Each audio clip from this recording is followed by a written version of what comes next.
A Modern Cinderella, or The Little Old Shoe, and Other Stories ******. A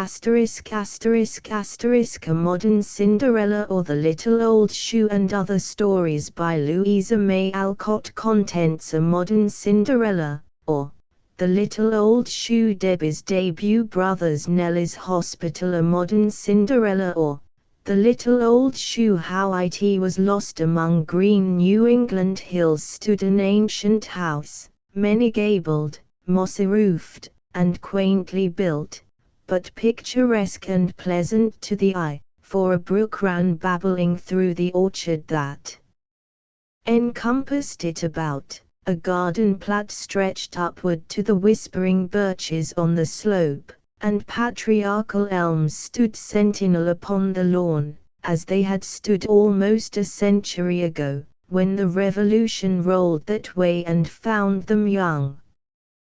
One summer morning, when the air was full of country sounds, of mowers in the meadow, blackbirds by the brook, and the low of kine upon the hillside, the old house wore its cheeriest aspect, and a certain humble history began. Nan. Yes, D.I. And a head, brown-locked, blue-eyed, soft-featured, looked in at the open door in answer to the call. "Just bring me the 3rd volume of Wilhelm Meister, there's a dear. It's hardly worthwhile to rouse such a restless ghost as I, when I'm once fairly laid." As she spoke, Di pulled up her black braids, thumped the pillow of the couch where she was lying, and with eager eyes went down the last page of her book. "Nan." "Yes, Laura," replied the girl, coming back with the 3rd volume for the literary cormorant, who took it with a nod, still too content upon the confessions of a fair saint to remember the failings of a certain plain sinner. "Don't forget the Italian cream for dinner. I depend upon it, for it's the only thing fit for me this hot weather." And Laura, the cool blonde, disposed the folds of her white gown more gracefully about her, and touched up the eyebrow of the Minerva she was drawing. "Little daughter." "Yes, father." "Let me have plenty of clean collars in my bag, for I must go at once, and some of you bring me a glass of cider in about an hour. I shall be in the lower garden." The old man went away into his imaginary paradise, and Nan into that domestic purgatory on a summer day, the kitchen. There were vines about the windows, sunshine on the floor, and order everywhere, but it was haunted by a cooking stove, that family altar whence such varied incense rises to appease the appetite of household gods, before which such dire incantations are pronounced to ease the wrath and woe of the priestess of the fire, and about which often linger saddest memories of wasted temper, time, and toil. Nan was tired, having risen with the birds, hurried, having many cares those happy little housewives never know, and disappointed in a hope that hourly dwindled, piqued, and pined. She was too young to make the anxious lines upon her forehead seem at home there, too patient to be burdened with the labor others should have shared, too light of heart to be pent up when earth and sky were keeping a blithe holiday. But she was one of that meek sisterhood who, thinking humbly of themselves, believe they are honored by being spent in the service of less conscientious souls, whose careless thanks seem quite reward enough. To and fro she went, silent and diligent, giving the grace of willingness to every humble or distasteful task the day had brought her, but some malignant sprite seemed to have taken possession of her kingdom, for rebellion broke out everywhere, The kettles would boil over most obstreperously. The mutton refused to cook with the meek alacrity to be expected from the nature of a sheep. The stove, with unnecessary warmth of temper, would glow like a fiery furnace. The irons would scorch, the linens would dry, and spirits would fail, though patience never. Nan tugged on, growing hotter and wearier, more hurried and more hopeless, till at last the crisis came, for in one fell moment she tore her gown, burnt her hand, and smudged the collar she was preparing to finish in the most unexceptionable style. Then, if she had been a nervous woman, she would have scolded. Being a gentle girl, she only lifted up her voice and wept. Behold, she watereth her linen with salt tears, and bewaileth herself because of much tribulation. But, lo! help cometh from afar, a strong man bringeth letters wherewith to stay her, plucketh berries to comfort her withal, and clasheth cymbals that she may dance for joy. The voice came from the porch, and, with her hope fulfilled, Nan looked up to greet John Lord, the house friend, who stood there with a basket on his arm, and as she saw his honest eyes, kind lips, and helpful hands, the girl thought this plain young man the comeliest, most welcome sight she had beheld that day. "How good of you, to come through all this heat, and not to laugh at my despair," she said, looking up like a grateful child, as she led him in. "I only obeyed orders, Nan, for a certain dear old lady had a motherly presentiment that you had got into a domestic whirlpool, and sent me as a sort of life-preserver. So I took the basket of consolation, and came to fold my feet upon the carpet of contentment in the tent of friendship." As he spoke, John gave his own gift in his mother's name, and bestowed himself in the wide window seat, where morning glories nodded at him, and the old butternut sent pleasant shadows dancing to and fro. His advent, like that of Orpheus in Hades, seemed to soothe all unpropitious powers with a sudden spell.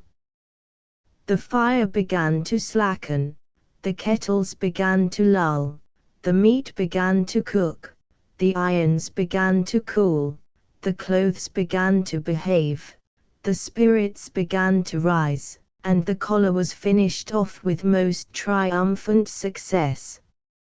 John watched the change, and, though a lord of creation, abased himself to take compassion on the weaker vessel, and was seized with a great desire to lighten the homely tasks that tried her strength of body and soul. He took a comprehensive glance about the room, then, extracting a dish from his closet, proceeded to imbrue his hands in the strawberry's blood. "Oh, John, you needn't do that. I shall have time when I've turned the meat, made the pudding and done these things. See, I'm getting on finely now. You're a judge of such matters, isn't that nice?" As she spoke, Nan offered the polished absurdity for inspection with innocent pride.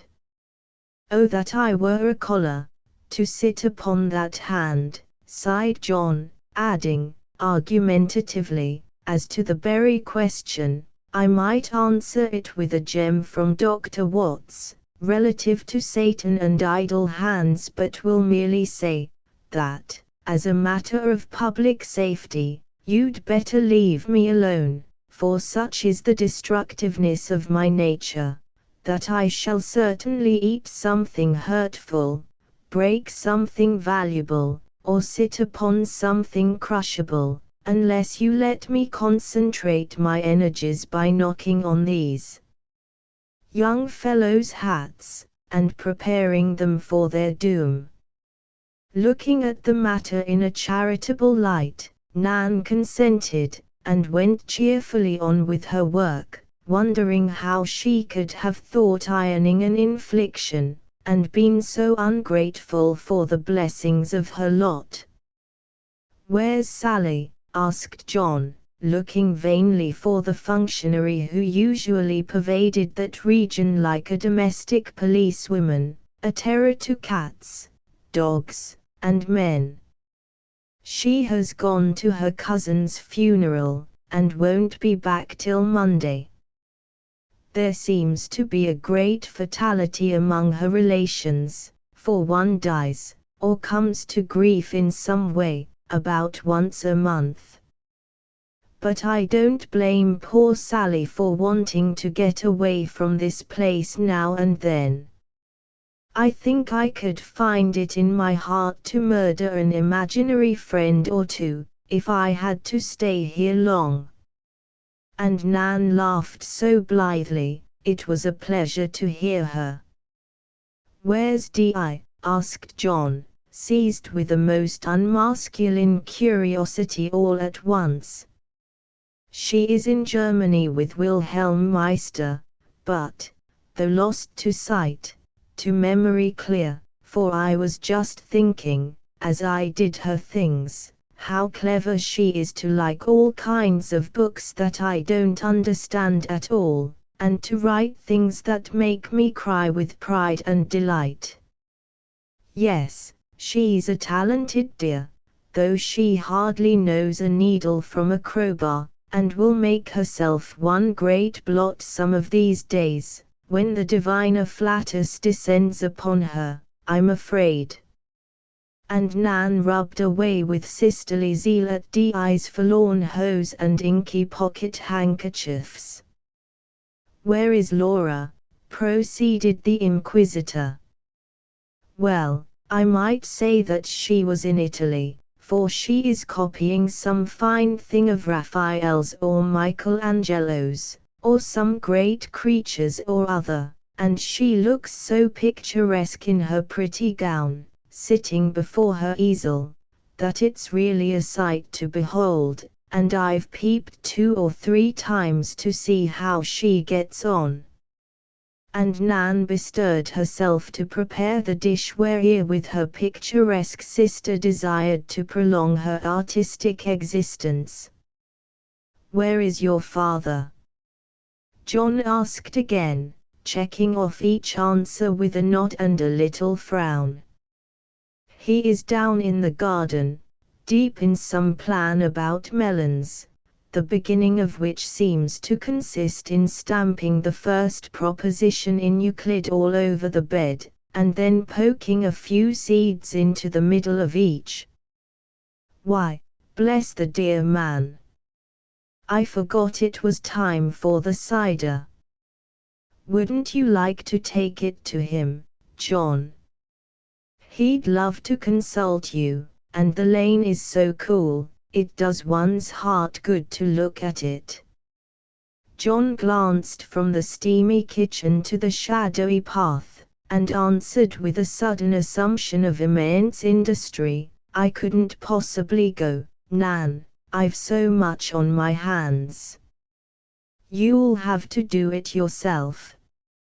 Mr. Robert of Lincoln has something for your private ear, and the lane is so cool, it will do one's heart good to see you in it.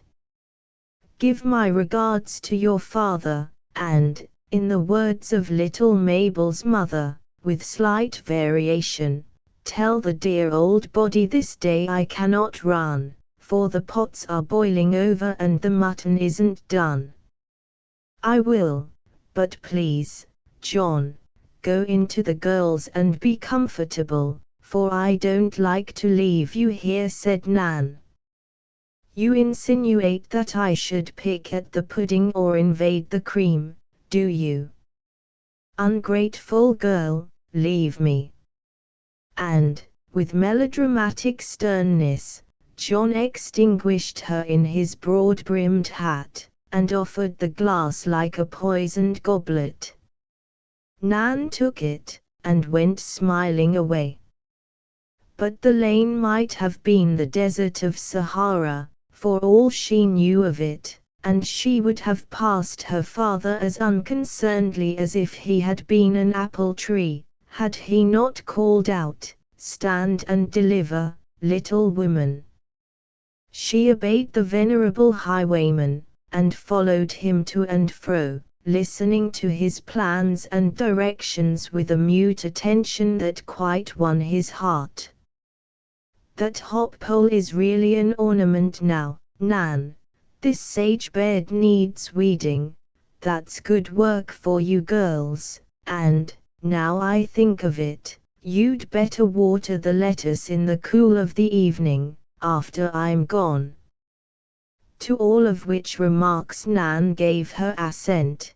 The hop pole took the likeness of a tall figure she had seen in the porch.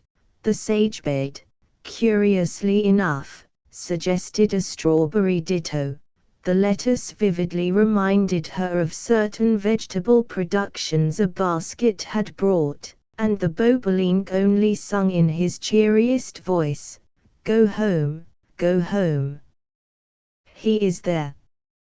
She found John, he having made a Freemason of himself, by assuming her little apron, meditating over the partially spread table, lost in amaze at its desolate appearance, one half its proper paraphernalia having been forgotten, and the other half put on awry. Nan laughed till the tears ran over her cheeks, and John was gratified at the efficacy of his treatment, for her face had brought a whole harvest of sunshine from the garden, and all her cares seemed to have been lost in the windings of the lane. "Nan, are you in hysterics?" cried Di, appearing, book in hand. "John, you absurd man, what are you doing?" "I'm helping the maid-of-all-work, please ma'am." And John dropped a curtsy with his limited apron. Di looked ruffled, for the merry words were a covert reproach, and with her usual energy of manner and freedom of speech she tossed Wilhelm out of the window, exclaiming, "I fully dot. That's always the way, I'm never where I ought to be, and never think of anything till it's too late, but it's all Gertie's fault. What does he write books full of smart villaners and interesting meisters for? How can I be expected to remember that Sally's away, and people must eat, when I'm hearing the Harper and Little Mignon? John, how dare you come here and do my work, instead of shaking me and telling me to do it myself? Take that toasted child away, and fan her like a Chinese mandarin, while I dish up this dreadful dinner." John and Nan fled like chaff before the wind, while Di, full of remorseful zeal, charged at the kettles, and wrenched off the potatoes' jackets, as if she were revengefully pulling her own hair. Laura had a vague intention of going to assist, but, getting lost among the lights and shadows of Minerva's helmet, forgot to appear till dinner had been evoked from chaos and peace was restored. At 3 o'clock, Di performed the coronation ceremony with her father's best hat, Laura knitted his old-fashioned neckcloth, and arranged his white locks with an eye to saintly effect. Nan appeared with a beautifully written sermon, and suspicious ink stains on the fingers that slipped it into his pocket. John attached himself to the bag, and the patriarch was escorted to the door of his tent with the triumphal procession which usually attended his outgoings and incomings. Having kissed the female portion of his tribe, he ascended the venerable chariot, which received him with audible lamentation, as its rheumatic joints swayed to and fro. "Goodbye, my dears. I shall be back early on Monday morning, so take care of yourselves, and be sure you all go and hear Mr. Immerboy preach tomorrow. My regards to your mother. John." "Come, Solon." But Solon merely cocked one ear, and remained a fixed fact, for long experience had induced the philosophic beast to take for his motto the Yankee maxim, "Be sure you're right, then go ahead." He knew things were not right, therefore he did not go ahead. "Oh, by the way, girls, don't forget to pay Tommy Mullin for bringing up the cow, he expects it tonight. And don't sit up till daylight, nor let Laura stay out in the dew. Now, I believe I'm off. Come, Solon." But Solon only cocked the other ear, gently agitated his mortified tail, as premonitory symptoms of departure, and never stirred a hoof, being well aware that it always took 3 comes to make a go. "Bless me! I've forgotten my spectacles. They are probably shut up in that volume of Herbert on my table. Very awkward to find myself without them 10 miles away. Thank you, John. Don't neglect to water the lettuce, Nan, and don't overwork yourself, my little Martha. Come." At this juncture Solon suddenly went off, like Mrs. Gamp in a sort of walking swoon, apparently deaf and blind to all mundane matters, except the refreshments awaiting him 10 miles away, and the benign old pastor disappeared, humming Hebron to the creaking accompaniment of the bulgy chaise. Laura retired to take her siesta. Nan made a small carbonaro of herself by sharpening her sister's crayons, and Di, as a sort of penance for past sins, tried her patience over a piece of knitting, in which she soon originated a somewhat remarkable pattern, by dropping every 3rd stitch, and seeming ad libitum. If John had been a gentlemanly creature, with refined tastes, he would have elevated his feet and made a nuisance of himself by indulging in a weed, but being only an uncultivated youth, with a rustic regard for pure air and womankind in general, he kept his head uppermost, and talked like a man, instead of smoking like a chimney. It will probably be 6 months before I sit here again, tangling your threads and maltreating your needles, Nan. How glad you must feel to hear it, he said, looking up from a thoughtful examination of the hard-working little citizens of the industrial community settled in Nan's work-basket. No, I'm very sorry, for I like to see you coming and going as you used to, years ago, and I miss you very much when you are gone, John answered truthful Nan, whittling away in a sadly wasteful manner, as her thoughts flew back to the happy times when a little lad rode a little lass in a big wheelbarrow, and never spilled his load, when 2 brown heads bobbed daily side by side to school, and the favorite play was Babes in the Wood with Di for a somewhat peckish Robin to cover the small martyrs with any vegetable substance that lay at hand. Nan sighed, as she thought of these things, and John regarded the battered thimble on his fingertip with increased benignity of aspect as he heard the sound. "When are you going to make your fortune, John, and get out of that disagreeable hardware concern?" demanded Di. pausing after an exciting round and looking almost as much exhausted as if it had been a veritable pugilistic encounter. I intend to make it by plunging still deeper into that disagreeable hardware concern, for, next year, if the world keeps rolling, and John Lord is alive, he will become a partner, and then, the color sprang up into the young man's cheek, his eyes looked out with a sudden shine, and his hand seemed involuntarily to close, as if he saw and seized some invisible delight.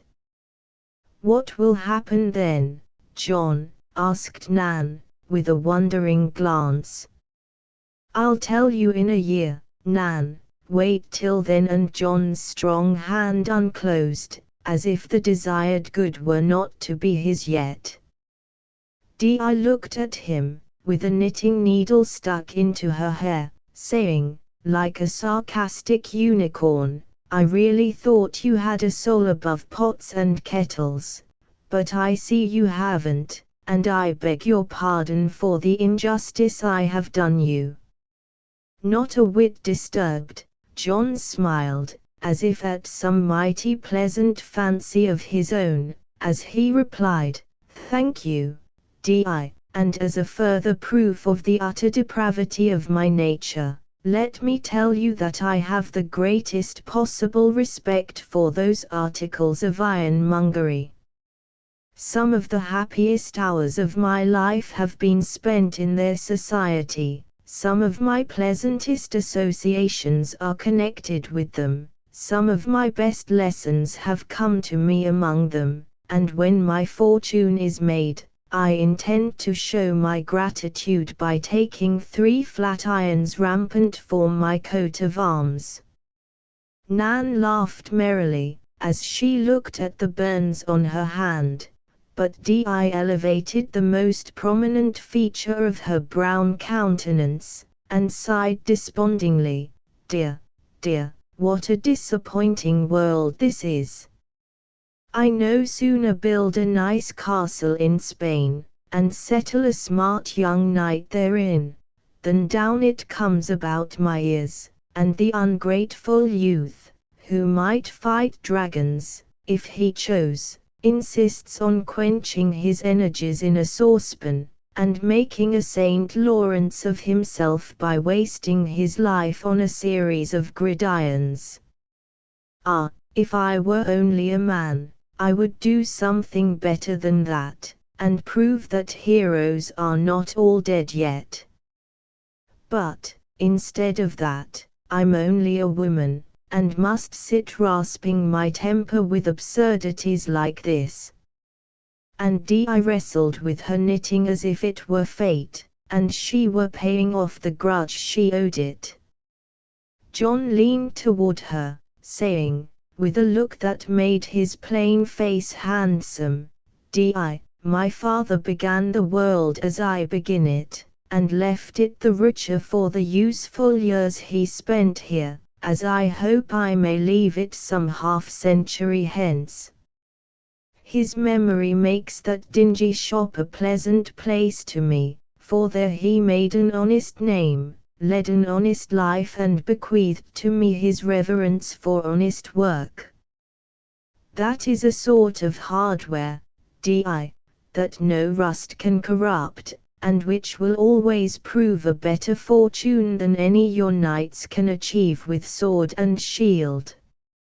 I think I am not quite a clod, or quite without some aspirations above money-getting, for I sincerely desire that courage that makes daily life heroic by self-denial and cheerfulness of heart. I am eager to conquer my own rebellious nature, and earn the confidence of innocent and upright souls. I have a great ambition to become as good a man and leave as good a memory behind me as old John Lord." Di winked violently, and seemed 5 times in perfect silence, but quiet Nan had the gift of knowing when to speak, and by a timely word saved her sister from a thunder shower and her stocking from destruction. John, have you seen Philip since you wrote about your last meeting with him? The question was for John, but the soothing tone was for Di, who gratefully accepted it, and perked up again with speed. Yes, and I meant to have told you about it, answered John, plunging into the subject at once. I saw him a few days before I came home, and found him more disconsolate than ever, just ready to go to the devil, as he forcibly expressed himself. I consoled the poor lad as well as I could, telling him his wisest plan was to defer his proposed expedition, and go on as steadily as he had begun, thereby proving the injustice of your father's prediction concerning his want of perseverance, and the sincerity of his affection. I told him the change in Laura's health and spirits was silently working in his favor, and that a few more months of persistent endeavor would conquer your father's prejudice against him, and make him a stronger man for the trial and the pain. I read him bits about Laura from your own and Di's letters, and he went away at last as patient as Jacob, ready to serve another 7 years for his beloved Rachel.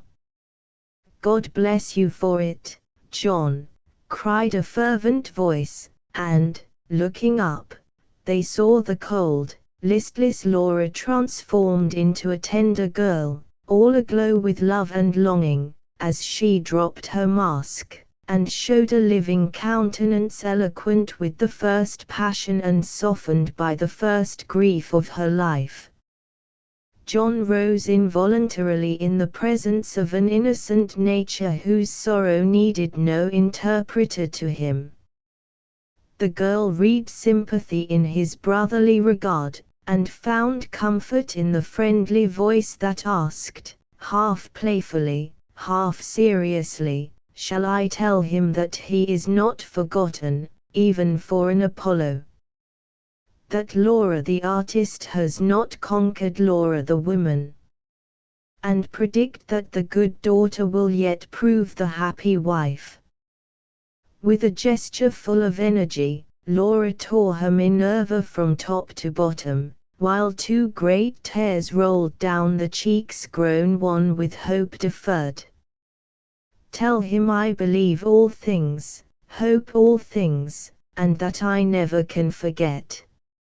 Nan went to her and held her fast, leaving the prints of 2 loving but grimy hands upon her shoulders. Di looked on approvingly, for, though stony-hearted regarding the cause, she fully appreciated the effect, and John, turning to the window, received the commendations of a robin swaying on an elm bough with sunshine on its ruddy breast. The clock struck 5, and John declared that he must go, for, being an old-fashioned soul, he fancied that his mother had a better right to his last hour than any younger woman in the land, always remembering that she was a widow, and he her only son. Nan ran away to wash her hands, and came back with the appearance of one who had washed her face also, and so she had, but there was a difference in the water. Play I'm your father, girls, and remember that it will be 6 months before that John will trouble you again. With which preface the young man kissed his former playfellows as heartily as the boy had been wont to do, when stern parents banished him to distant schools, and 3 little maids bemoaned his fate. But times were changed now, for Di grew alarmingly rigid during the ceremony. Laura received the salute like a graceful queen, and Nan returned it with heart and eyes and tender lips, making such an improvement on the childish fashion of the thing that John was moved to support his paternal character by softly echoing her father's words, "Take care of yourself, my little Martha." Then they all streamed after him along the garden path, with the endless messages and warnings girls are so prone to give, and the young man, with a great softness at his heart, went away, as many another John has gone, feeling better for the companionship of innocent maidenhood, and stronger to wrestle with temptation, to wait and hope and work. Let's throw a shoe after him for luck, as dear old Mrs. Gummidge did after David and the Willin Barkeys. Quick, Nan! You always have old shoes on. Toss one, and shout, "Good luck!" cried Di, with one of her eccentric inspirations. Nan tore off her shoe, and threw it far along the dusty road, with a sudden longing to become that auspicious article of apparel, that the omen might not fail. Looking backward from the hilltop, John answered the meek shout cheerily, and took in the group with a lingering glance, Laura in the shadow of the elms, Di perched on the fence, and Nan leaning far over the gate with her hand above her eyes and the sunshine touching her brown hair with gold. He waved his hat and turned away, but the music seemed to die out of the blackbird's song, and in all the summer landscape his eyes saw nothing but the little figure at the gate. Bless and save us! Here's a flock of people coming, my hair is in a toss, and Nan's without her shoe. Run! Fly, girls! Or the Philistines will be upon us, cried Di, tumbling off her perch in sudden alarm. 3 agitated young ladies, with flying draperies and countenances of mingled mirth and dismay, might have been seen precipitating themselves into a respectable mansion with unbecoming haste, but the squirrels were the only witnesses of this vision of sudden flight and, being used to ground and lofty tumbling, didn't mind it. When the pedestrians passed, the door was decorously closed, and no one visible but a young man, who snatched something out of the road, and marched away again, whistling with more vigor of tone than accuracy of tune, only that, and nothing more. How it was found. Summer ripened into autumn, and something fairer than sweet peas and mignonette in Annie's garden grew. Her nature was the counterpart of the hillside grove, where as a child she had read her fairy tales, and now as a woman turned the first pages of a more wondrous legend still. Lifted above the many-gabled roof, yet not cut off from the echo of human speech, the little grove seemed a green sanctuary, fringed about with violets, and full of summer melody and bloom. Gentle creatures haunted it, and there was none to make afraid. Wood pigeons cooed and crickets chirped their shrill roundelays, anemones and ladyferns looked up from the moss that kissed the wanderer's feet. Warm airs were all afloat, full of vernal odors for the grateful sense. Silvery birches shimmered like spirits of the wood, larches gave their green tassels to the wind, and pines made airy music sweet and solemn, as they stood looking heavenward through veils of summer sunshine or shrouds of wintry snow. Nan never felt alone now in this charmed wood, for when she came into its precincts, once so full of solitude, all things seemed to wear one shape. Familiar eyes looked at her from the violets in the grass, familiar words sounded in the whisper of the leaves. grew conscious that an unseen influence filled the air with new delights, and touched earth and sky with a beauty never seen before. Slowly these Mayflowers budded in her maiden heart, rosily they bloomed and silently they waited till some lover of such lowly herbs should catch their fresh aroma, should brush away the fallen leaves, and lift them to the sun. Though the eldest of the three, she had long been overtopped by the more aspiring maids. But though she meekly yielded the reins of government, whenever they chose to drive, they were soon restored to her again, for Di fell into literature, and Laura into love. Thus engrossed, these two forgot many duties which even blue stockings and enamoratos are expected to perform, and slowly all the homely humdrum cares that housewives know became Nan's daily life, and she accepted it without a thought of discontent. Noiseless and cheerful as the sunshine, she went to and fro, doing the tasks that mothers do, but without a mother's sweet reward, holding fast the numberless slight threads that bind a household tenderly together, and making each day a beautiful success. Di, being tired of running, riding, climbing, and boating, decided at last to let her body rest and put her equally active mind through what classical collegians term a course of sprouts.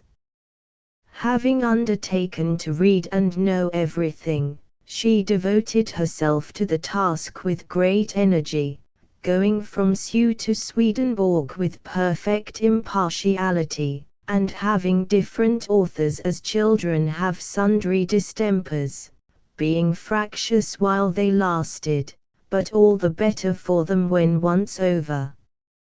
Carlyle appeared like scarlet fever, and raged violently for a time, for, being anything but a passive bucket, Di became prophetic with Mahome, belligerent with Cromwell, and made the French Revolution a veritable reign of terror to her family. Goethe and Schiller alternated like fever and ague. Mephistopheles became her hero, Joan of Arc her model, and she turned her black eyes red over Egmont and Wallenstein. A mild attack of Emerson followed, during which she was lost in a fog, and her sisters rejoiced inwardly when she emerged informing them that the Sphinx was drowsy, her wings were furled.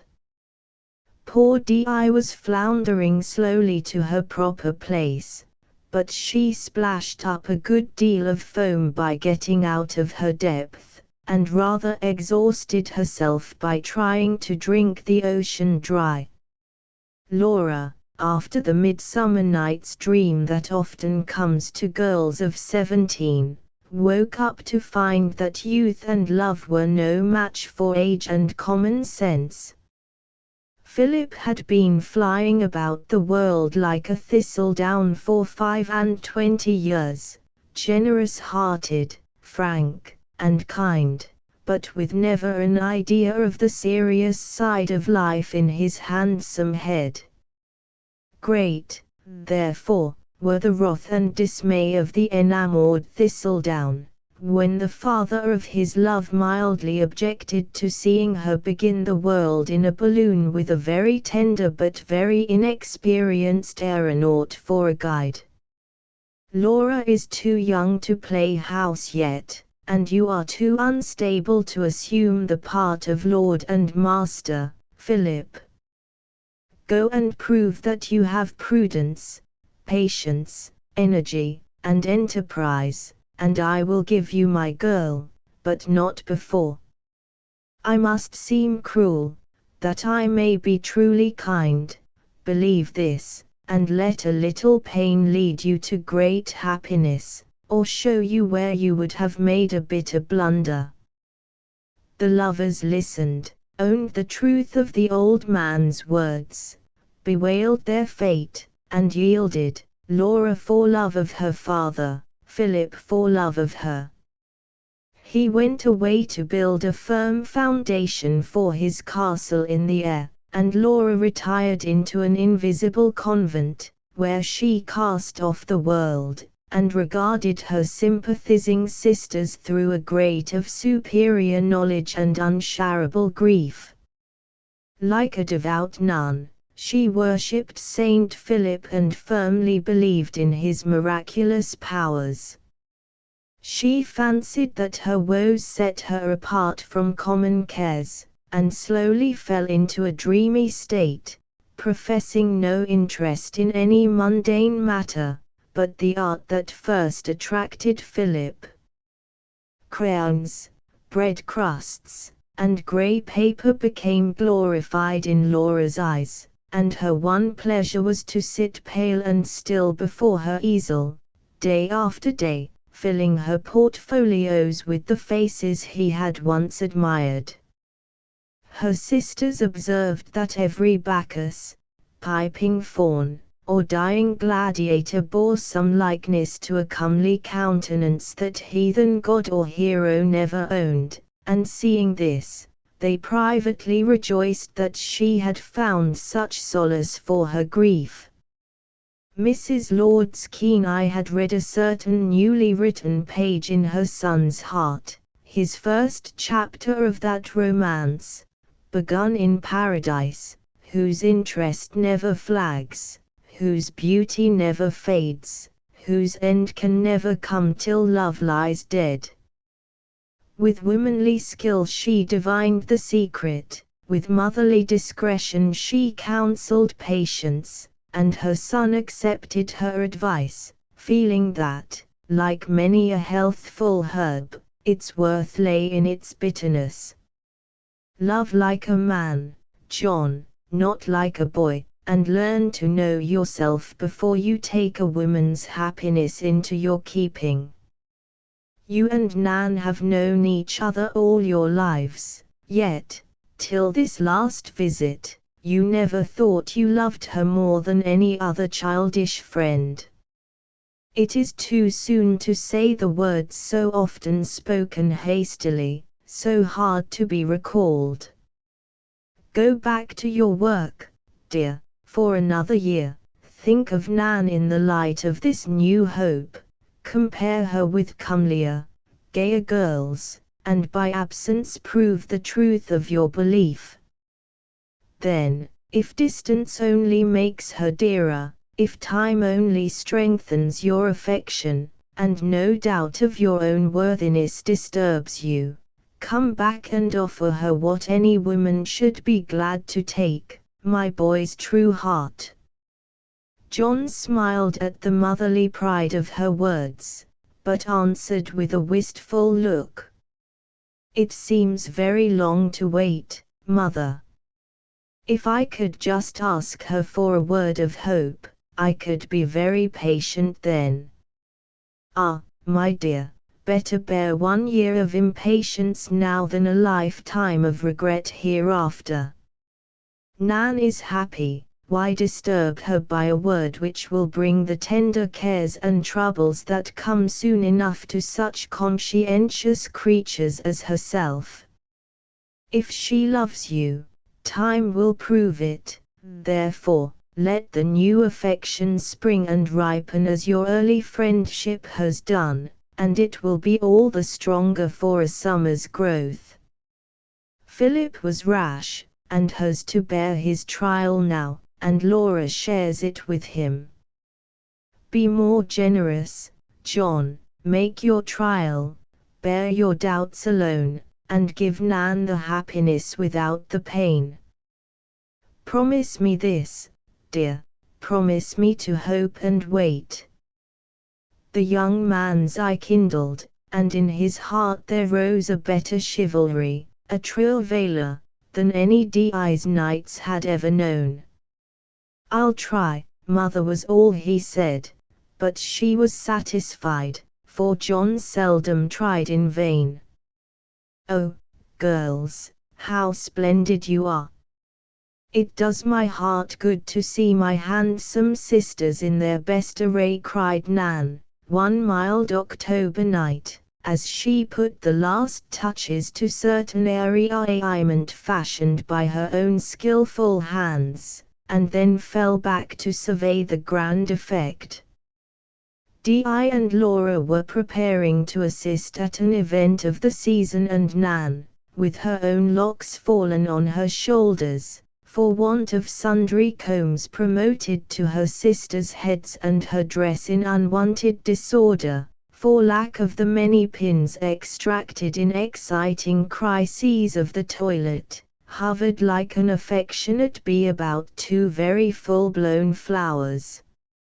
Laura looks like a cool Undine, with the ivy wreaths in her shining hair, and Di has illuminated herself to such an extent with those scarlet leaves that I don't know what great creature she resembles most, said Nan, beaming with sisterly admiration.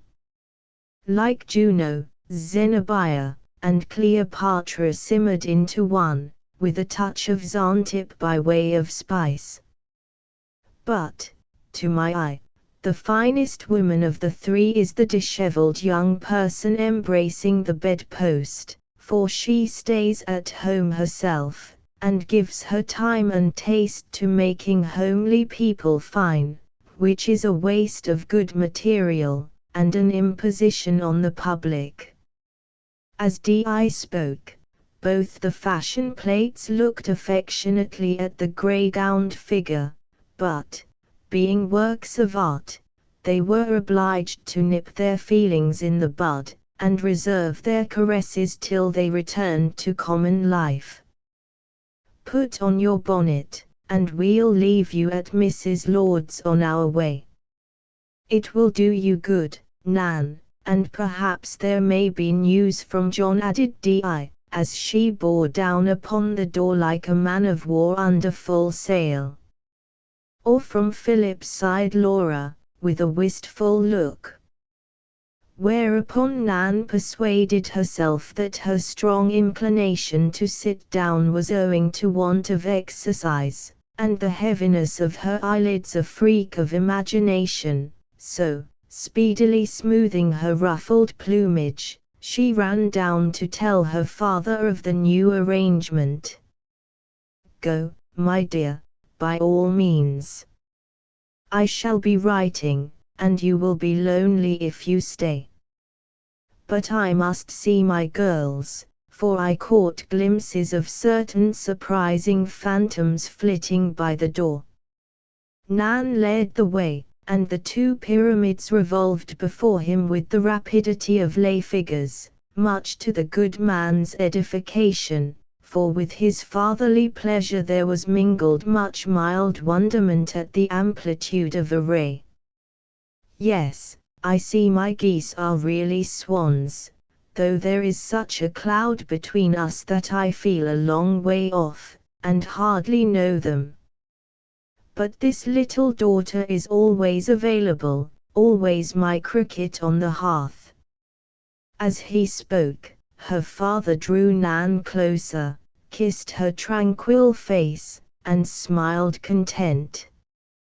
"Well, if ever I see Pictus, I see now, and I declare to goodness it's as interesting as Plecton, every bit. Miss Di, with all them bows in her head, looks like the Queen of Shby, when she went a visitin' what's his name, and if Miss Laura ain't as sweet as a laulabuster figure, I should like to know what is." In her enthusiasm, Sally gamboled about the girls, flourishing her milk pan like a modern Miriam about to sound her timbrel for excess of joy. Laughing merrily, the two Mont Blancs bestowed themselves in the family ark. Nan hopped up beside Patrick, and Solon, roused from his lawful slumbers, morosely trundled them away.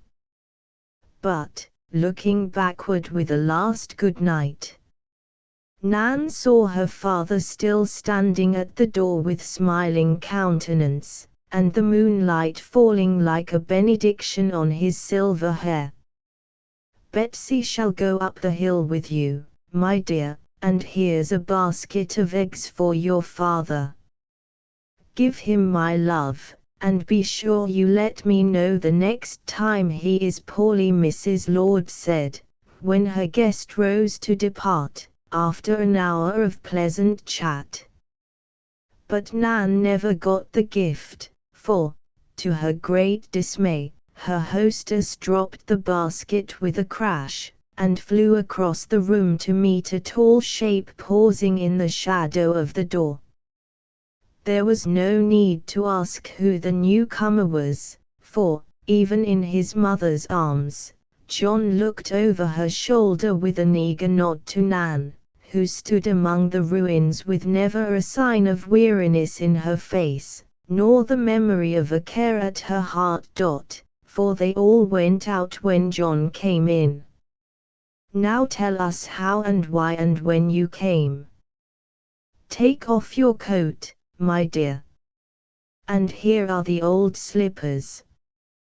Why didn't you let us know you were coming so soon? How have you been? And what makes you so late tonight? Betsy, you needn't put on your bonnet. And, oh, my dear boy, have you been to supper yet?" Mrs. Lord was a quiet soul, and her flood of questions was purred softly in her son's ear, for, being a woman, she must talk, and, being a mother, must pet the one delight of her life, and make a little festival when the lord of the manor came home. A whole drove of fat calves were metaphorically killed, and a banquet appeared with speed.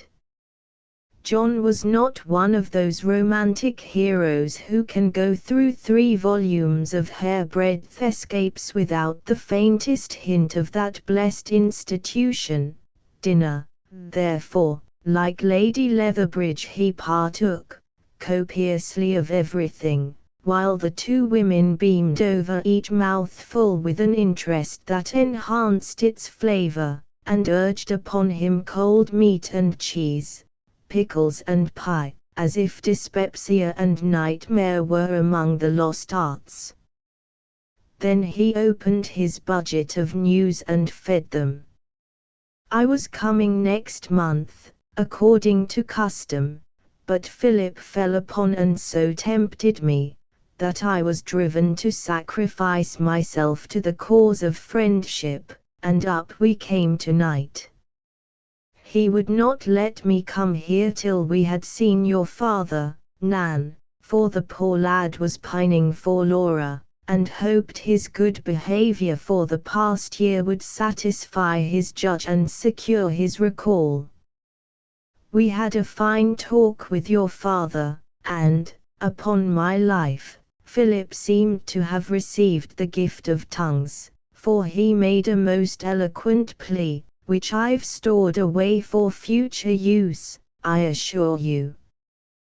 The dear old gentleman was very kind, told Phil he was satisfied with the success of his probation, that he should see Laura when he liked, and, if all went well, should receive his reward in the spring. It must be a delightful sensation to know you have made a fellow creature as happy as those words made Phil tonight." John paused, and looked musingly at the matronly teapot, as if he saw a wondrous future in its shine. Nan twinkled off the drops that rose at the thought of Laura's joy, and said, with grateful warmth, "You say nothing of your own share in the making of that happiness, John, but we know it, for Philip has told Laura in his letters all that you have been to him, and I am sure there was other eloquence beside his own before father granted all you say he has." "Oh, John, I thank you very much for this." Mrs. Lord beamed a whole midsummer of delight upon her son, as she saw the pleasure these words gave him, though he answered simply, "I only tried to be a brother to him, Nan, for he has been most kind to me." "Yes, I said my little say tonight, and gave my testimony in behalf of the prisoner at the bar." A most merciful judge pronounced his sentence, and he rushed straight to Mrs. Lee's to tell Laura the blissful news. Just imagine the scene when he appears, and how Di will open her wicked eyes and enjoy the spectacle of the disheveled lover, the bride-elect's tears, the stir, and the romance of the thing. She'll cry over it tonight, and caricature it tomorrow. And John led the laugh at the picture he had conjured up, to turn the thoughts of Di's dangerous sister from himself. At 10 Nan retired into the depths of her old bonnet with a far different face from the one she brought out of it, and John, resuming his hat, mounted guard. "Don't stay late, remember, John." And in Mrs. Lord's voice there was a warning tone that her son interpreted aright. "I'll not forget, mother." And he kept his word, for though Philip's happiness floated temptingly before him, and the little figure at his side had never seemed so dear, he ignored the bland winds, the tender night, and set a seal upon his lips, thinking manfully within himself, "I see many signs of promise in her happy face, but I will wait and hope a little longer for her sake." "Where is father, Sally?" asked Nan, as that functionary appeared, blinking owlishly, but utterly repudiating the idea of sleep. "He went down the garden, miss, when the gentleman cleared, being a little flustered by the goings-on." "Shall I fetch him in?" asked Sally, as irreverently as if her master were a bag of meal. "No, we will go ourselves." And slowly the two paced down the leaf-strewn walk. Fields of yellow grain were waving on the hillside, and sere corn blades rustled in the wind. From the orchard came the scent of ripening fruit, and all the garden plots lay ready to yield up their humble offerings to their master's hand. But in the silence of the night a great reaper had passed by, gathering in the harvest of a righteous life, and leaving only tender memories for the gleaners who had come so late. The old man sat in the shadow of the tree his own hands planted, its fruit boughs shone ruddily, and its leaves still whispered the low lullaby that hushed him to his rest. "How fast he sleeps! Poor father! I should have come before and made it pleasant for him." As she spoke, Nan lifted up the head bent down upon his breast, and kissed his pallid cheek. "Oh, John, this is not sleep." "Yes, dear, the happiest he will ever know." For a moment the shadows flickered over three white faces and the silence deepened solemnly. Then John reverently bore the pale shape in, and Nan dropped down beside it, saying, with a rain of grateful tears, "He kissed me when I went, and said a last good night." For an hour steps went to and fro about her, many voices whispered near her, and skillful hands touched the beloved clay she held so fast. But one by one the busy feet passed out, one by one the voices died away, and human skill proved vain. Then Mrs. Lord drew the orphan to the shelter of her arms, soothing her with the mute solace of that motherly embrace. "Nan, Nan! Here's Philip. Come and see." The happy call re-echoed through the house, and Nan sprang up as if her time for grief were past. "I must tell them. Oh, my poor girls, how will they bear it? They have known so little sorrow." But there was no need for her to speak, other lips had spared her the hard task. For, as she stirred to meet them, a sharp cry rent the air, steps rang upon the stairs, and two wild-eyed creatures came into the hush of that familiar room, for the first time meeting with no welcome from their father's voice. With one impulse, Di and Laura fled to Nan, and the sisters clung together in a silent embrace, more eloquent than words. John took his mother by the hand, and led her from the room, closing the door upon the sacredness of grief. "Yes, we are poorer than we thought, but when everything is settled, we shall get on very well. We can let a part of this great house, and live quietly together until spring. Then Laura will be married, and Di can go on their travels with them, as Philip wishes her to do. We shall be cared for, so never fear for us, John." Nan said this, as her friend parted from her a week later, after the saddest holiday he had ever known. "And what becomes of you, Nan?" he asked, watching the patient eyes that smiled when others would have wept. "I shall stay in the dear old house, for no other place would seem like home to me. I shall find some little child to love and care for, and be quite happy till the girls come back and want me."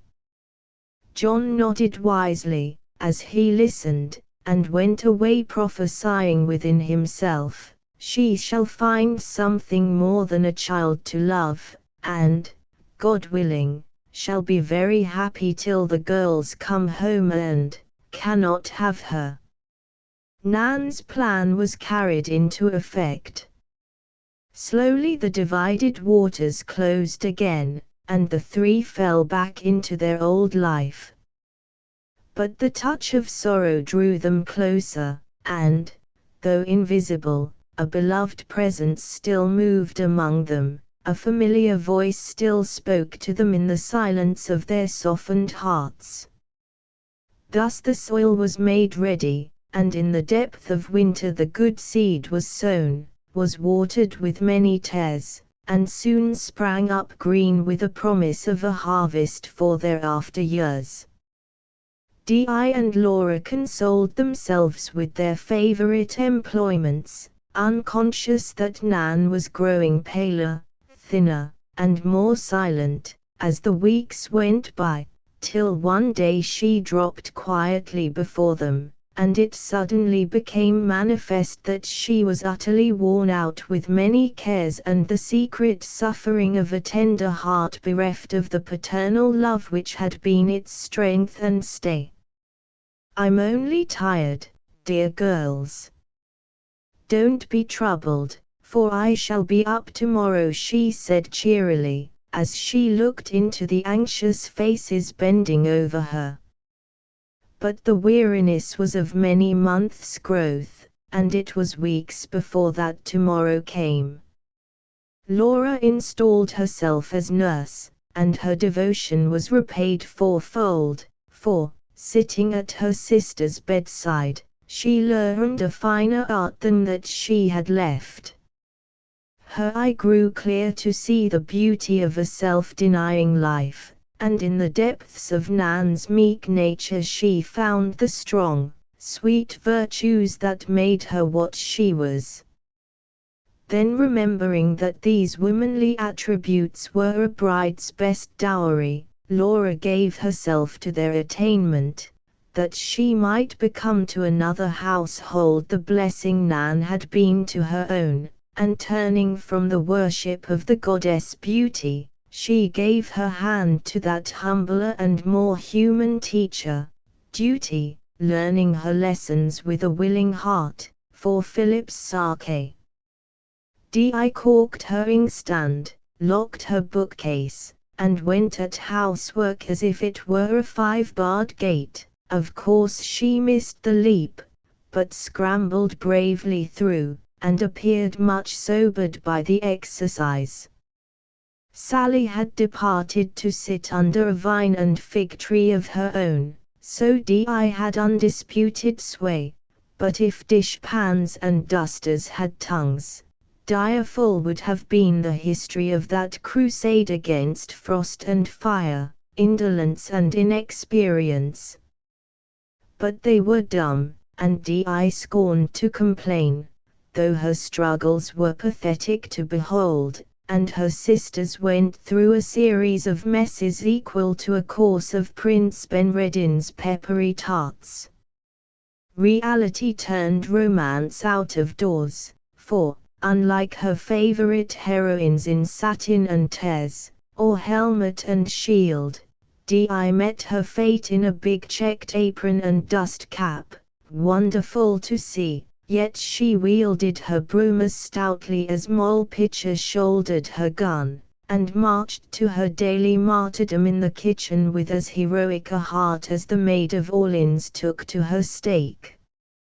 Mind won the victory over matter in the end, and Di was better all her days for the tribulations and the triumphs of that time, for she drowned her idle fancies in her wash-tub, made burnt offerings of selfishness and pride, and learned the worth of self-denial, as she sang with happy voice among the pots and kettles of her conquered realm. Nan thought of John, and in the stillness of her sleepless nights prayed heaven to keep him safe, and make her worthy to receive and strong enough to bear the blessedness or pain of love. Snow fell without, and keen winds howled among the leafless elms, but herbs of grace were blooming beautifully in the sunshine of sincere endeavor, and this dreariest season proved the most fruitful of the year, for love taught Laura, labor chastened Di, and patience fitted Nan for the blessing of her life. Nature, that stillest, yet most diligent of housewives, began at last that spring cleaning which she makes so pleasant that none find the heart to grumble as they do when other matrons set their premises a-dust. Her handmaids, wind and rain and sun, swept, washed, and garnished busily. Green carpets were unrolled, apple boughs were hung with draperies of bloom, and dandelions, pet nurslings of the year, came out to play upon the sward. From the south returned that opera troupe whose manager is never in despair, whose tenor never sulks, whose prima donna never fails, and in the orchard bona fide matinees were held, to which buttercups and clovers crowded in their prettiest spring hats, and verdant young blades twinkled their dewy lorgnettes, as they bowed and made way for the floral bells. May was bidding June good morrow, and the roses were just dreaming that it was almost time to wake, when John came again into the quiet room which now seemed the Eden that contained his Eve. Of course there was a jubilee, but something seemed to have befallen the whole group, for never had they appeared in such odd frames of mind. John was restless, and wore an excited look, most unlike his usual serenity of aspect. Nan the cheerful had fallen into a well of silence and was not to be extracted by any hydraulic power, though she smiled like the June sky over her head. Di's peculiarities were out in full force, and she looked as if she would go off like a torpedo at a touch, but through all her moods there was a half-triumphant, half-remorseful expression in the glance she fixed on John. And Laura, once so silent, now sang like a blackbird, as she flitted to and fro, but her fitful song was always, "Philip, my king." John felt that there had come a change upon the three, and silently divined whose unconscious influence had wrought the miracle. The embargo was off his tongue, and he was in a fever to ask that question which brings a flutter to the stoutest heart, but though the man had come, the hour had not. So, by way of steadying his nerves, he paced the room, pausing often to take notes of his companions, and each pause seemed to increase his wonder and content. He looked at Nan. She was in her usual place, the rigid little chair she loved, because it once was large enough to hold a curly-headed playmate and herself.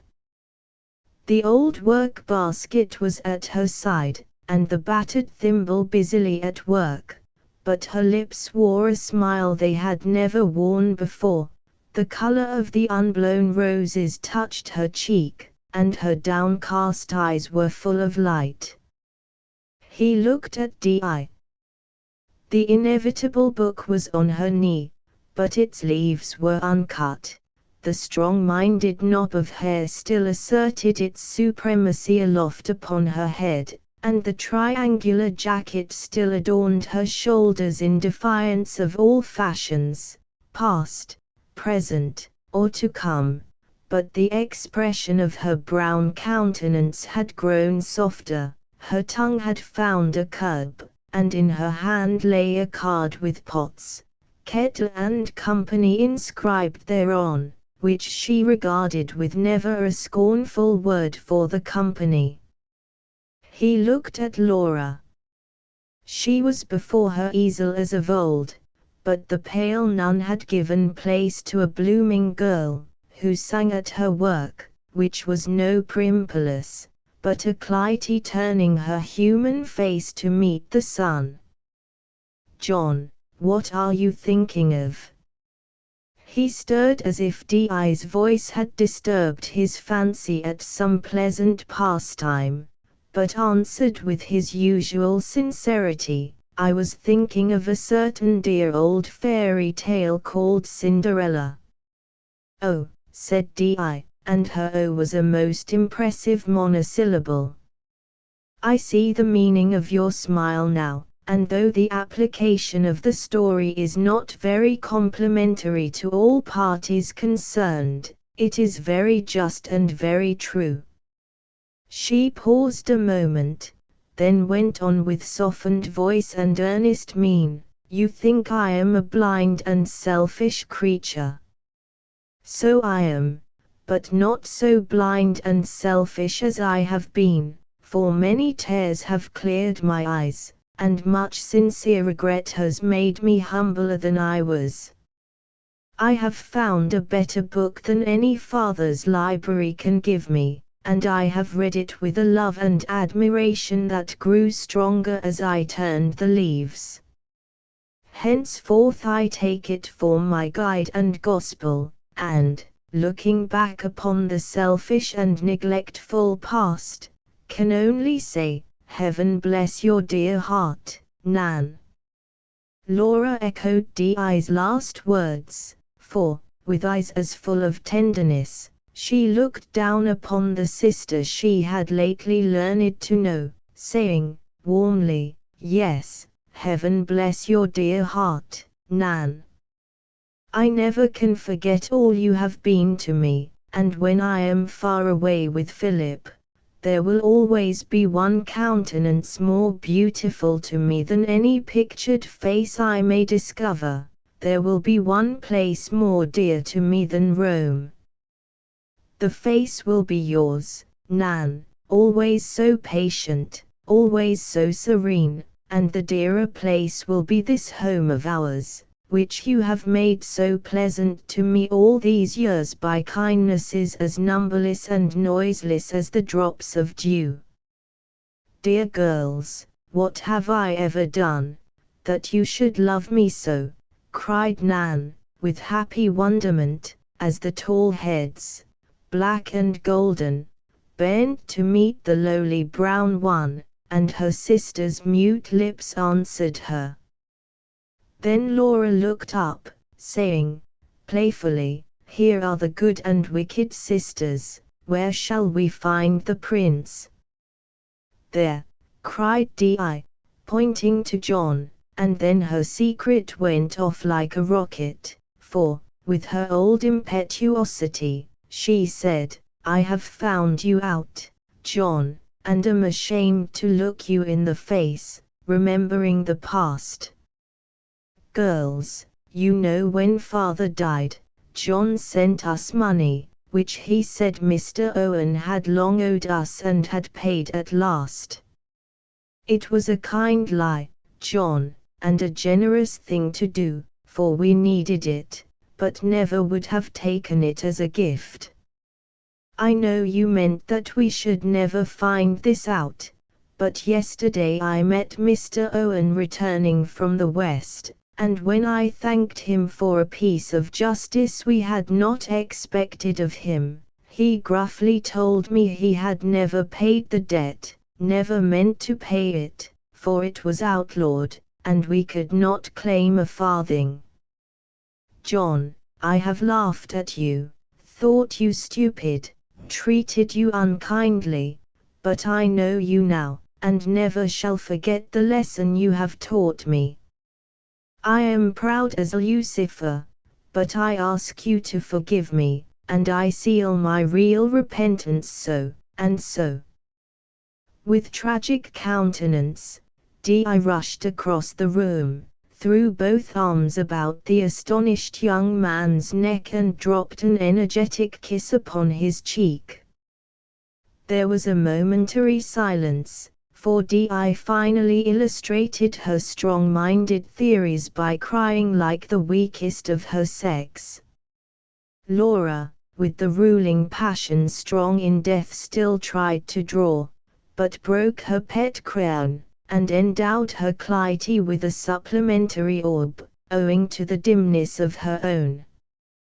And Nan sat with drooping eyes, that shone upon her work, thinking with tender pride, "They know him now, and love him for his generous heart." Di spoke first, rallying to her colors, though a little daunted by her loss of self-control. "Don't laugh, John, I couldn't help it, and don't think I'm not sincere, for I am, and I will prove it by growing good enough to be your friend.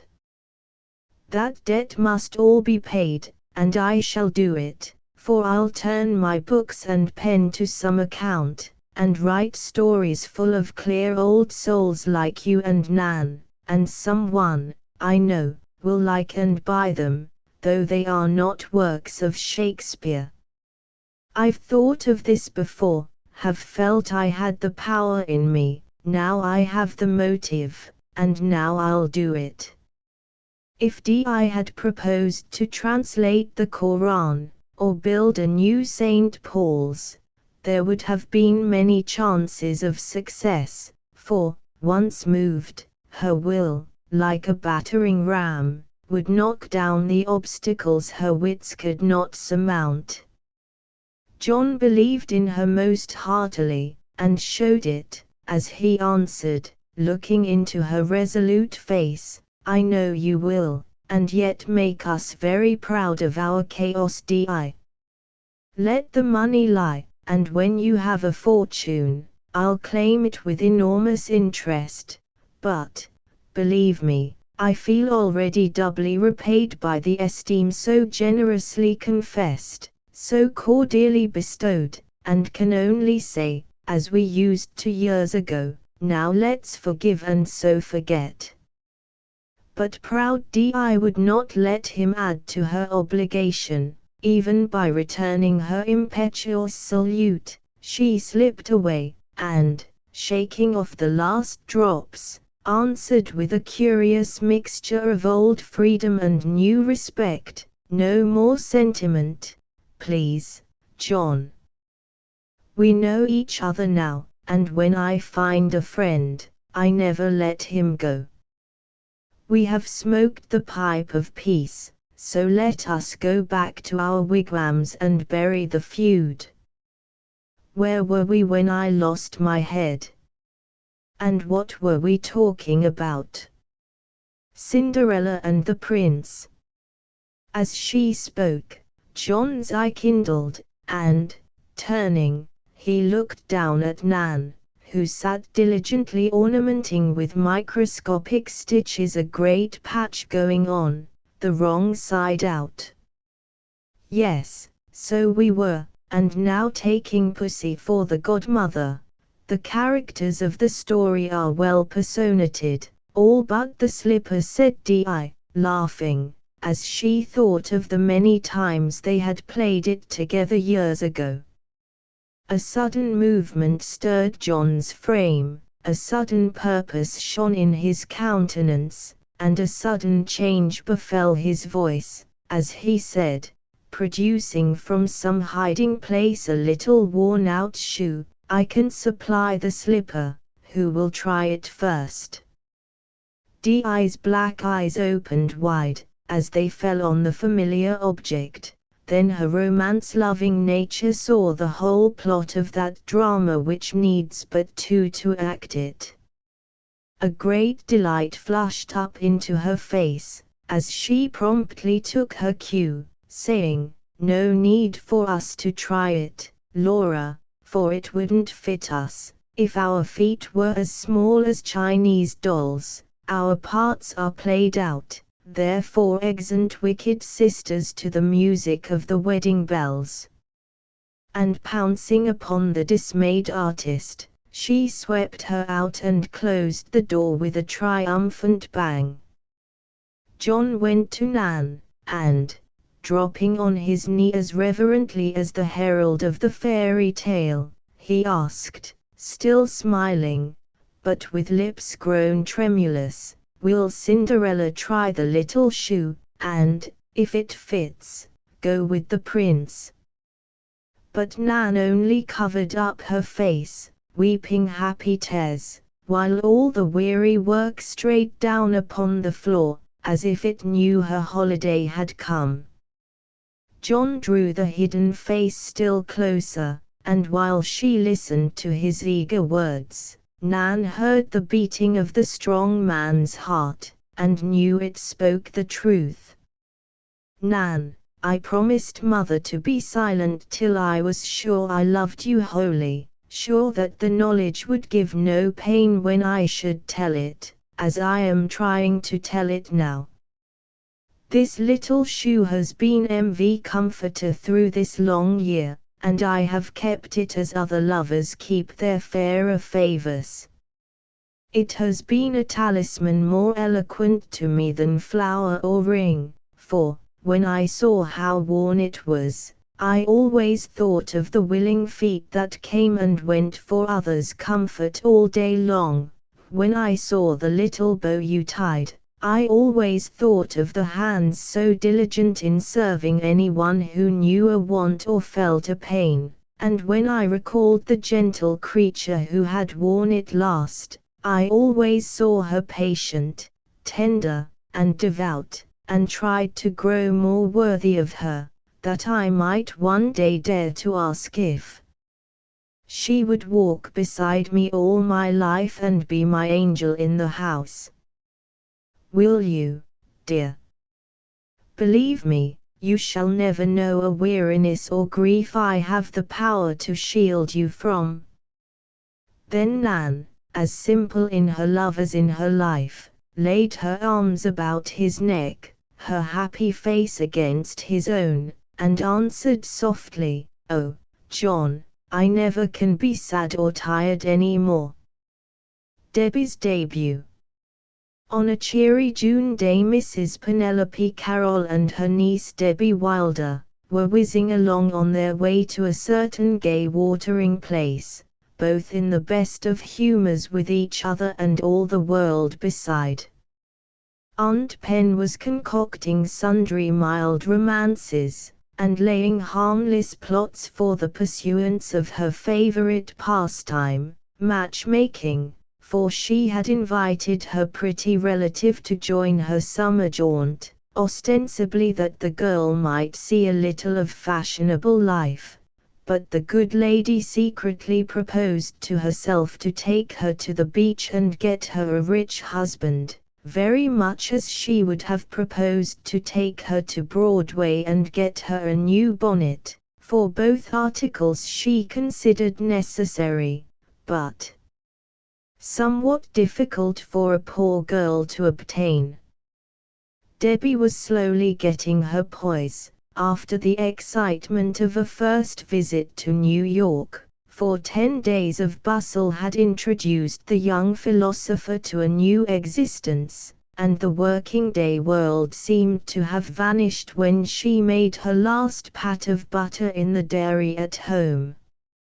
For an hour she sat thinking over the good fortune which had befallen her, and the comforts of this life which she had suddenly acquired.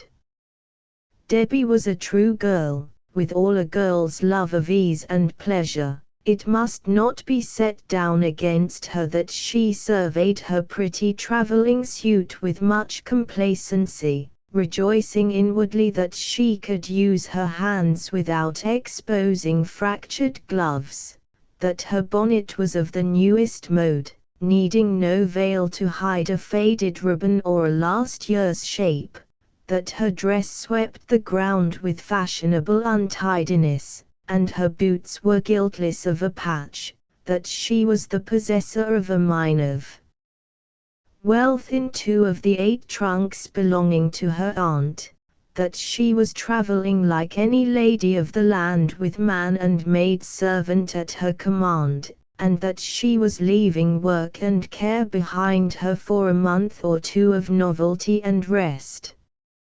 When these agreeable facts were fully realized, and Aunt Pen had fallen asleep behind her veil, Debbie took out a book, and indulged in her favorite luxury, soon forgetting past, present, and future in the inimitable history of Martin Chuzzlewit.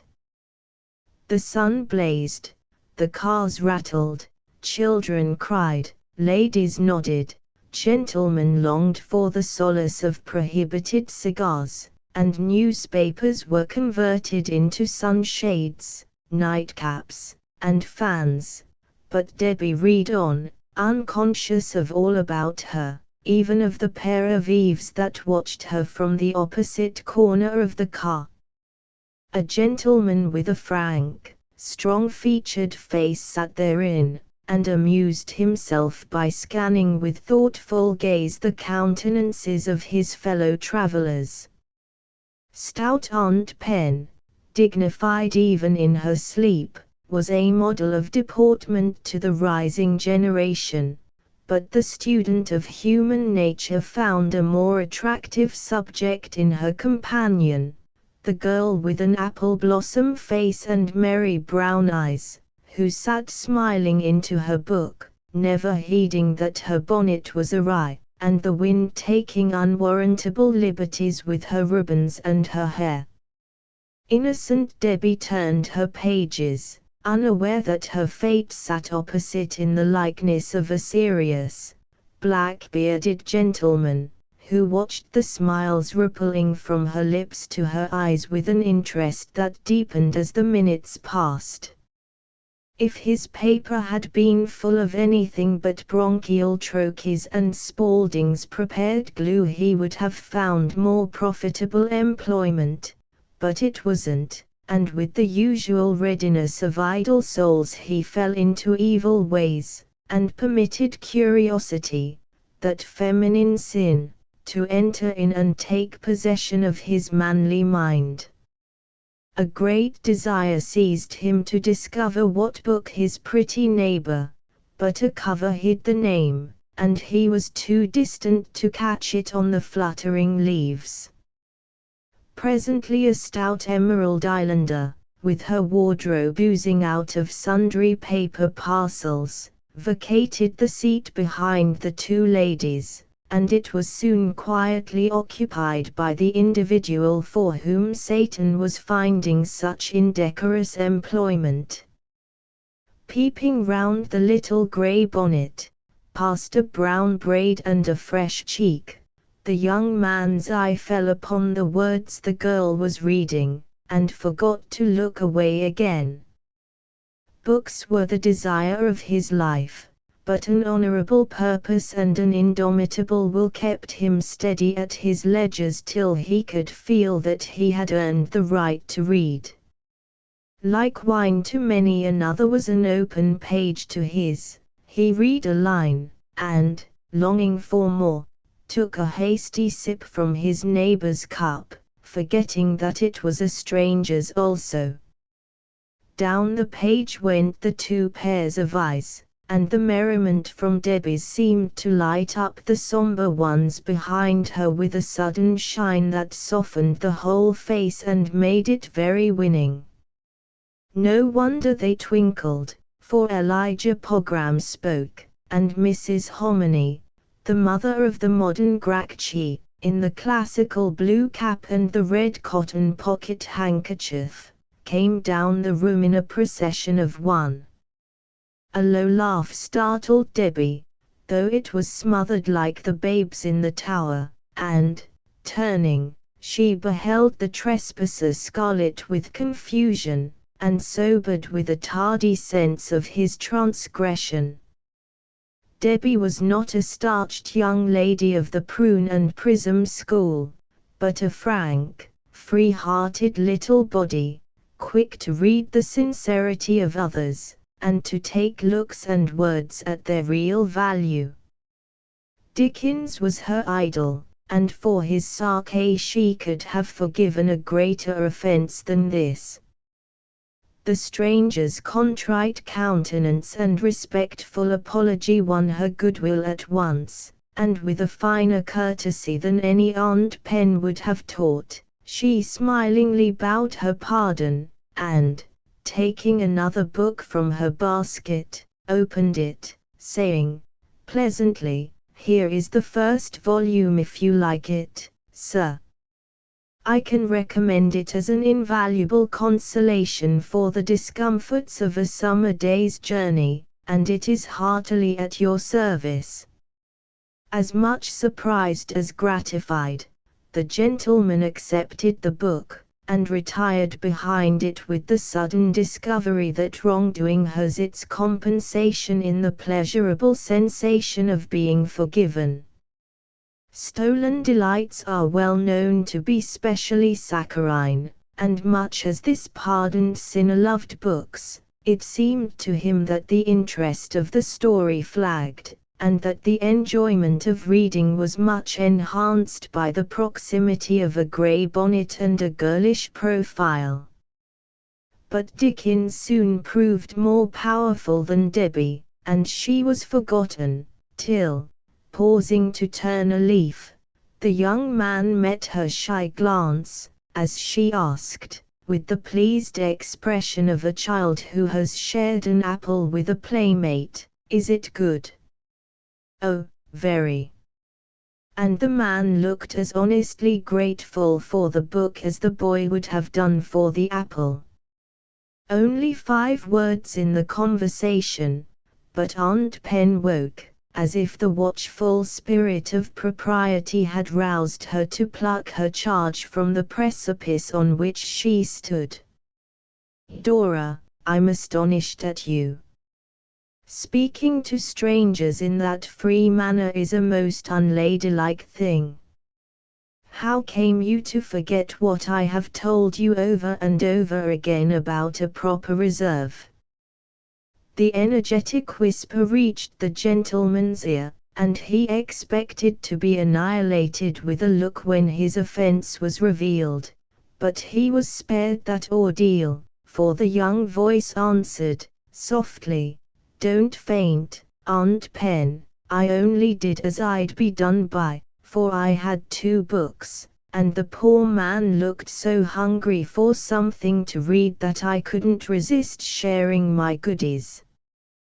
He will see that I'm a countrified little thing in spite of my fine feathers, and won't be shocked at my want of rigidity and frigidity, so don't look dismal, and I'll be prim and proper all the rest of the way, if I don't forget it. I wonder who he is, may belong to some of our first families, and in that case it might be worthwhile to exert ourselves, you know. Did you learn his name, Dora? Whispered the elder lady. Debbie shook her head, and murmured, hush. But Aunt Pen had heard of matches being made in cars as well as in heaven, and as an experienced general, it became her to reconnoiter, when one of the enemy approached her camp. Slightly altering her position, she darted an all-comprehensive glance at the invader, who seemed entirely absorbed, for not an eyelash stirred during the scrutiny. It lasted but an instant, yet in that instant he was weighed and found wanting, for that experienced eye detected that his cravat was 2 inches wider than fashion ordained, that his coat was not of the latest style, that his gloves were mended, and his handkerchief neither cambric nor silk. That was enough, and sentence was passed forthwith. Some respectable clerk, good-looking, but poor, and not at all the thing for Dora, and Aunt Pen turned to adjust a voluminous green veil over her niece's bonnet, to shield it from the dust, which process also shielded the face within from the eye of man.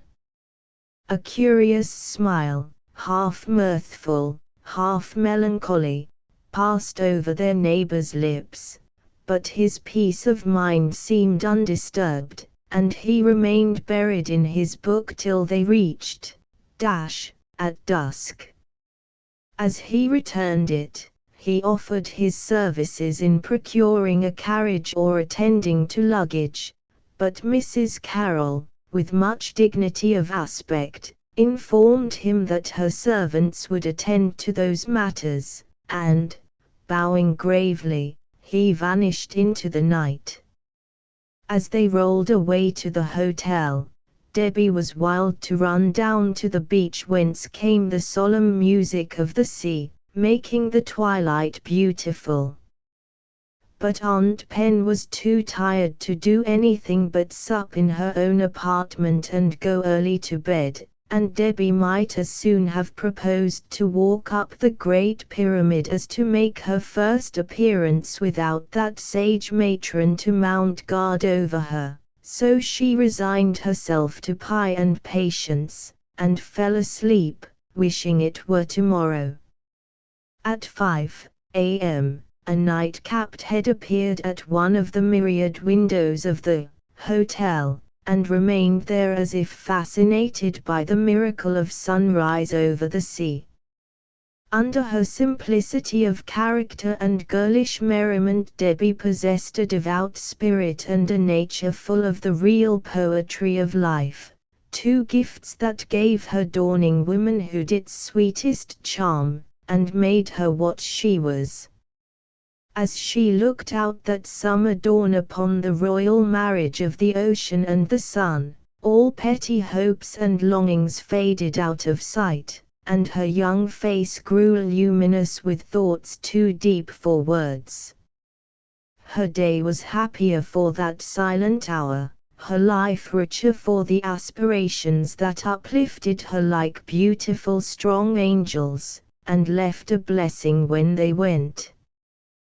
The smile of the June sky touched her lips, the morning red seemed to linger on her cheek, and in her eye arose a light kindled by the shimmer of that broad sea of gold, for nature rewarded her young votary well, and gave her beauty, when she offered love. How long she leaned there Debbie did not know. Steps from below roused her from her reverie, and led her back into the world again. Smiling at herself, she stole to bed, and lay wrapped in waking dreams as changeful as the shadows dancing on her chamber wall. The advent of her aunt's maid, Victorine, some 2 hours later, was the signal to be up and doing, and she meekly resigned herself into the hands of that functionary, who appeared to regard her in the light of an animated pincushion, as she performed the toilet ceremonies with an absorbed aspect, which impressed her subject with a sense of the solemnity of the occasion. "Now, mademoiselle, regard yourself, and pronounce that you are ravishing," Victorine said at length, folding her hands with a sigh of satisfaction, as she fell back in an attitude of serene triumph. Debbie obeyed, and inspected herself with great interest and some astonishment, for there was a sweeping amplitude of array about the young lady whom she beheld in the much befrilled gown and embroidered skirts, which somewhat alarmed her as to the navigation of a vessel with such a spread of sail, while a curious sensation of being somebody else pervaded her from the crown of her head, with its shining coils of hair, to the soles of the French slippers, whose energies seemed to have been devoted to the production of marvelous rosettes. "Yes, I look very nice, thank you, and yet I feel like a doll, helpless and fine, and fancy I was more of a woman in my fresh gingham, with a knot of clovers in my hair, than I am now. Aunt Pen was very kind to get me all these pretty things, but I'm afraid my mother would look horrified to see me in such a high state of flounce externally and so little room to breath internally. Your mamma would not flatter me, mademoiselle, but come now to madam, she is waiting to behold you, and I have yet her toilet to make," and, with a pitying shrug, Victorine followed Debbie to her aunt's room. "Charming! Really elegant!" cried that lady, emerging from her towel with a rubicund visage. "Drop that braid half an inch lower, and pull the worked end of her handkerchief out of the right-hand pocket, Vic. There. Now, Dora, don't run about and get rumpled, but sit quietly down and practice repose till I am ready." Debbie obeyed, and sat mute, with the air of a child in its Sunday best on a weekday, pleased with the novelty, but somewhat oppressed with the responsibility of such unaccustomed splendor, and utterly unable to connect any ideas of repose with tight shoes and skirts in a rampant state of starch. "Well, you see, I bet on Lady Gay against Cockadoodle, and if you'll believe me, hullo! There's Mrs. Carroll, and does take me if she hasn't got a girl with her. Look, Seguin." And Joe Leavenworth, a man of the world aged 20, paused in his account of an exciting race to make the announcement. Mr. Seguin, his friend and mentor, as much his senior in worldly wickedness as in years, tore himself from his breakfast long enough to survey the newcomers, and then returned to it, saying, briefly, "The old lady is worth cultivating, gives good suppers, and thanks you for eating them. The girl is well got up, but has no style, and blushes like a milkmaid. Better fight shy of her, Joe." "Do you think so?" "Well, now I rather fancy that kind of thing. She's new, you see, and I get on with that sort of girl the best, for the old ones are so dazed knowing that a fellow has no chance of by the Lord Harry, she's eating bread and milk." Young Leavenworth whisked his glass into his eye, and Mr. Seguin put down his roll to behold the phenomenon. Poor Debbie! Her first step had been a wrong one. All great minds have their weak points. Aunt Pen's was her breakfast, and the peace of her entire day depended upon the success of that meal. Therefore, being down rather late, the worthy lady concentrated her energies upon the achievement of a copious repast, and, trusting to former lessons, left Debbie to her own resources for a few fatal moments. After the flutter occasioned by being scooped into her seat by a severe-nosed waiter, Debbie had only courage enough left to refuse tea and coffee and accept milk. That being done, she took the first familiar viand that appeared, and congratulated herself upon being able to get her usual breakfast. With returning composure, she looked about her and began to enjoy the buzz of voices, the clatter of knives and forks, and the long lines of faces all intent upon the business of the hour, but her peace was of short duration. Pausing for a fresh relay of toast, Aunt Pen glanced toward her niece with the comfortable conviction that her appearance was highly creditable, and her dismay can be imagined, when she beheld that young lady placidly devouring a great cup of brown bread and milk before the eyes of the assembled multitude. The poor lady choked in her coffee, and between her gasps whispered irefully behind her napkin, "For heaven's sake, Dora, put away that mess." The Ellenboroughs are directly opposite, watching everything you do. Eat that omelette, or anything respectable, unless you want me to die of mortification. Debbie dropped her spoon, and, hastily helping herself from the dish her aunt pushed toward her, consumed the leathery compound with as much grace as she could assume, though unable to repress a laugh at Aunt Pen's disturbed countenance. There was a slight lull in the clatter, and the blithe sound caused several heads to turn toward the quarter whence it came, for it was as unexpected and pleasant a sound as a bobolink song in a cage of shrill-voiced canaries. "She's a jolly little thing and powerful pretty, so does take me if I don't make up to the old lady and find out who the girl is. I've been introduced to Mrs. Carroll at our house, but I suppose she won't remember me till I remind her." The Durs declining to accept of his repeated offers, probably because there was still too much honor and honesty in the boy, young Leavenworth sought out Mrs. Carroll on the piazza, as she and Debbie were strolling there an hour later. "Joe Leavenworth, my dear, from one of our first families, very wealthy, fine match. Pray, be civil, smooth your hair, hold back your shoulders, and put down your parasol," murmured Aunt Pen, as the gentleman approached with as much pleasure in his countenance as it was consistent with manly dignity to express upon meeting two of the inferior race. "My niece, Miss Dora Wilder.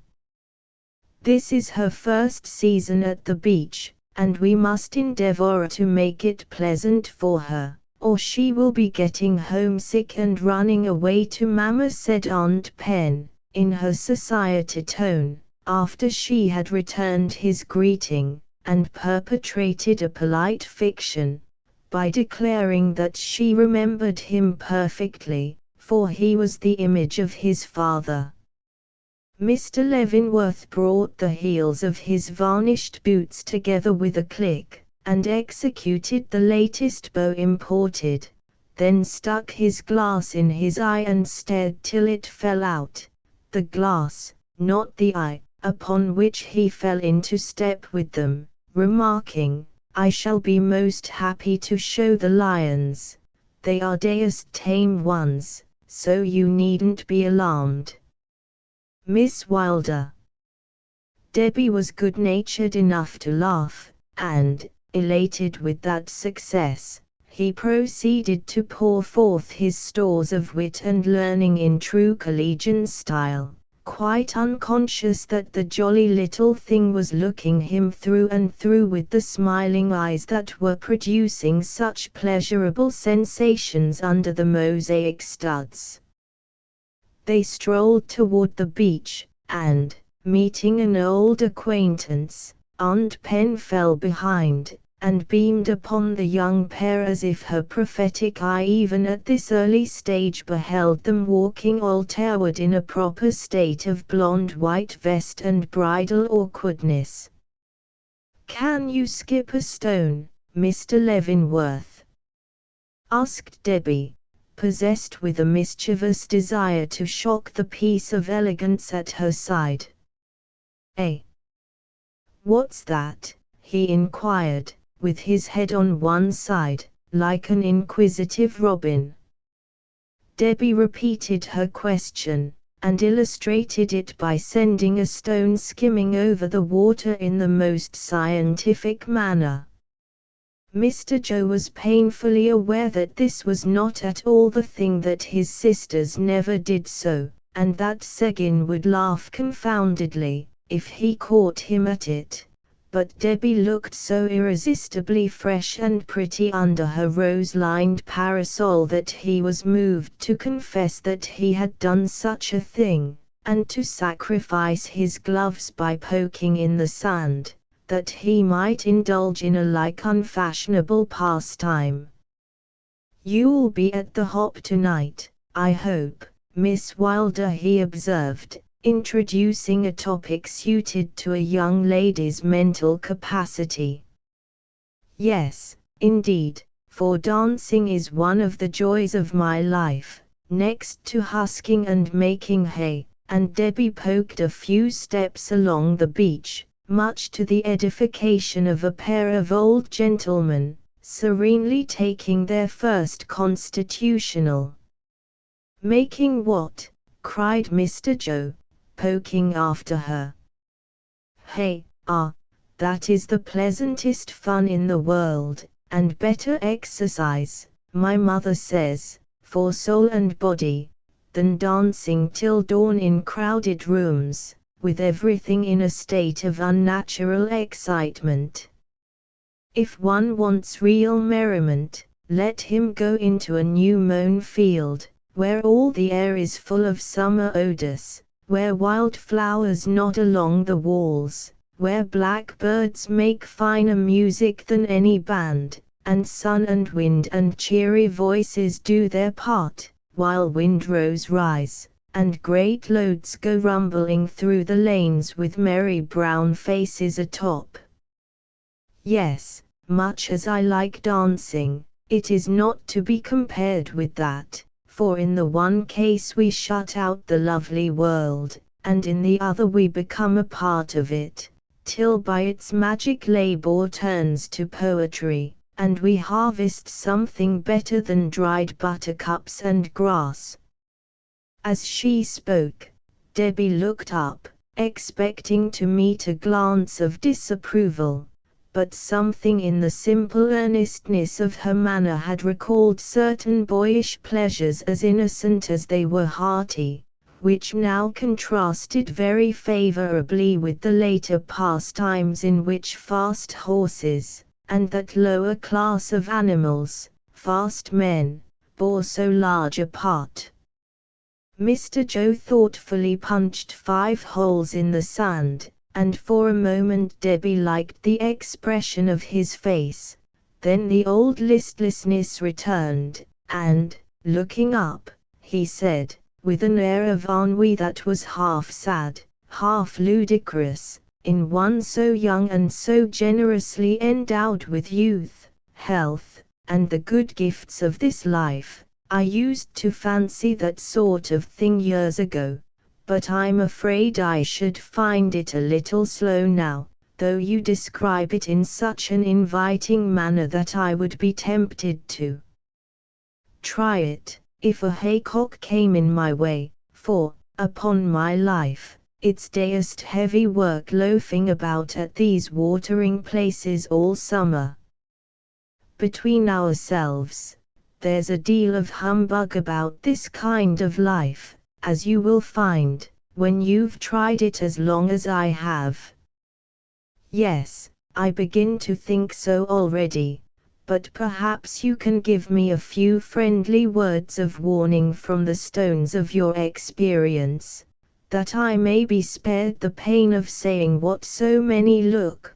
Grandma, the world is hollow, my doll is stuffed with sawdust, and I should like to go into a convent, if you please. Debbie's eyes were dancing with merriment, but they were demurely downcast, and her voice was perfectly serious. The milk of human kindness had been slightly curdled for Mr. Joe by sundry college tribulations, and having been suspended he very naturally vibrated between the inborn jollity of his temperament and the bitterness occasioned by his wrongs. He had lost at billiards the night before, had been hurried at breakfast, had mislaid his cigar case, and splashed his boots. Consequently the darker mood prevailed that morning, and when his counsel was asked, he gave it like one who bad known the heaviest trials of this pilgin produce of a whale. There's no justice in the world, no chance for us young people to enjoy ourselves, without some penalty to pay, some drawback to worry us like these confounded all-rounders. Even here, where all seems free and easy, there's no end of gossips and spies who tattle and watch till you feel as if you lived in a lantern. Every one for himself, and the devil take the hindmost, that's the principle they go on, and you have to keep your wits about you in the most exhausting manner, or you are done for before you know it. I've seen a good deal of this sort of thing, and hope you'll get on better than some do, when it's known that you are the rich Mrs. Carroll's niece, though you don't need that fact to enhance your charms, upon my life, you don't. Debbie laughed behind her parasol at this burst of candor, but her independent nature prompted her to make a fair beginning, in spite of Aunt Penn's polite fictions and well-meant plans. Thank you for your warning, but I don't apprehend much annoyance of that kind, she said, demurely. Do you know, I think, if young ladies were truthfully labeled when they went into society, it would be a charming fashion, and save a world of trouble. Something in this style. Arabella Marabout, aged 19, fortune $100,000, temper warranted. Laura Oda Cologne, aged 28, fortune $30,000, temper slightly damaged. Deborah Wilder, aged 18, fortune, one pair of hands, one head, indifferently well filled, one heart, not in the market, temper decided, and no expectations. There, you see, that would do away with much of the humbug you lament, and we poor souls would know at once whether we were sought for our fortunes or ourselves, and that would be so comfortable. Mr. Leavenworth turned away, with a convicted sort of expression, as she spoke, and, making a spyglass of his hand, seemed to be watching something out at sea with absorbing interest. He had been guilty of a strong desire to discover whether Debbie was an heiress, but had not expected to be so entirely satisfied on that important subject, and was dimly conscious that a keen eye had seen his anxiety, and a quick wit devised a means of setting it at rest forever. Somewhat disconcerted, he suddenly changed the conversation, and, like many another distressed creature, took to the water, saying briskly, "By the by, Miss Wilder, as I've engaged to do the honors, shall I have the pleasure of bathing with you when the fun begins? As you are fond of haymaking, I suppose you intend to pay your respects to the old gentleman with the three-pronged pitchfork." "Yes, Aunt Pen means to put me through a course of salt water, and any instructions in the art of navigation will be gratefully received, for I never saw the ocean before, and labor under a firm conviction, that, once in, I never shall come out again till I am brought, like Mr. Mantilini, a damp, moist, unpleasant body." As Debbie spoke, Mrs. Carroll hove in sight, coming down before the wind with all sails set, and signals of distress visible long before she dropped anchor and came alongside. The devoted woman had been strolling slowly for the girl's sake, though oppressed with a mournful certainty that her most prominent feature was fast becoming a fine copper color, yet she had sustained herself like a Spartan matron, till it suddenly occurred to her that her charge might be suffering a like sea change into something rich and strange. Her fears, however, were groundless, for Debbie met her without a freckle, looking all the better for her walk, and though her feet were wet with chasing the waves, and her pretty gown the worse for salt water, Aunt Pen never chid her for the destruction of her raiment, nor uttered a warning word against an unladylike exuberance of spirits, but replied to her inquiry most graciously, "Certainly, my love, we shall bathe at 11, and there will be just time to get Victorine and our dresses, so run on to the house, and I will join you as soon as I have finished what I am saying to Mrs. Earle," then added, in a stage aside, as she put a fallen lock off the girl's forehead, "You are doing beautifully. He is evidently struck. Make yourself interesting, and don't burn your nose, I beg of you." Debbie's bright face clouded over, and she walked on with so much stateliness that her escort wondered what the durs the old lady had done to her, and exerted himself to the utmost to recall her merry mood, but with indifferent success. "Now I begin to feel more like myself, for this is getting back to first principles, though I fancy I look like the little old woman who fell asleep on the King's Highway and woke up with abbreviated drapery, and you look funnier still, Aunt Pen," said Debbie, as she tied on her pagoda hat, and followed Mrs. Carroll, who walked out of her dressing-room an animated bale of blue cloth surmounted by a gigantic sunbonnet. Mr. Leavenworth was in waiting, and so like a blonde-headed lobster in his scarlet suit that Debbie could hardly keep her countenance as they joined the groups of bathers gathering along the breezy shore. For an hour each day the actors and actresses who played their different roles at the hotel with such precision and success put off their masks and dared to be themselves. The ocean wrought the change, for it took old and young into its arms, and for a little while they played like children in their mother's lap. No falsehood could withstand its rough sincerity, for the waves washed paint and powder from worn faces, and left a fresh bloom there. No ailment could entirely resist its vigorous cure, for every wind brought healing on its wings, endowing many a meager life with another year of health. No gloomy spirit could refuse to listen to its lullaby, and the spray baptized it with the subtle benediction of a cheerier mood. No rank held place there, for the democratic sea toppled down the greatest statesman in the land, and dashed over the bald pate of a millionaire with the same white-crested wave that stranded a poor parson on the beach and filled a fierce reformer's mouth with brine. No fashion ruled, but that which is as old as Eden, the beautiful fashion of simplicity.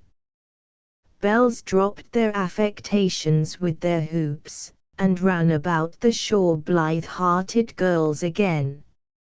Young men forgot their vices and their follies, and were not ashamed of the real courage, strength, and skill they had tried to leave behind them with their boyish plays.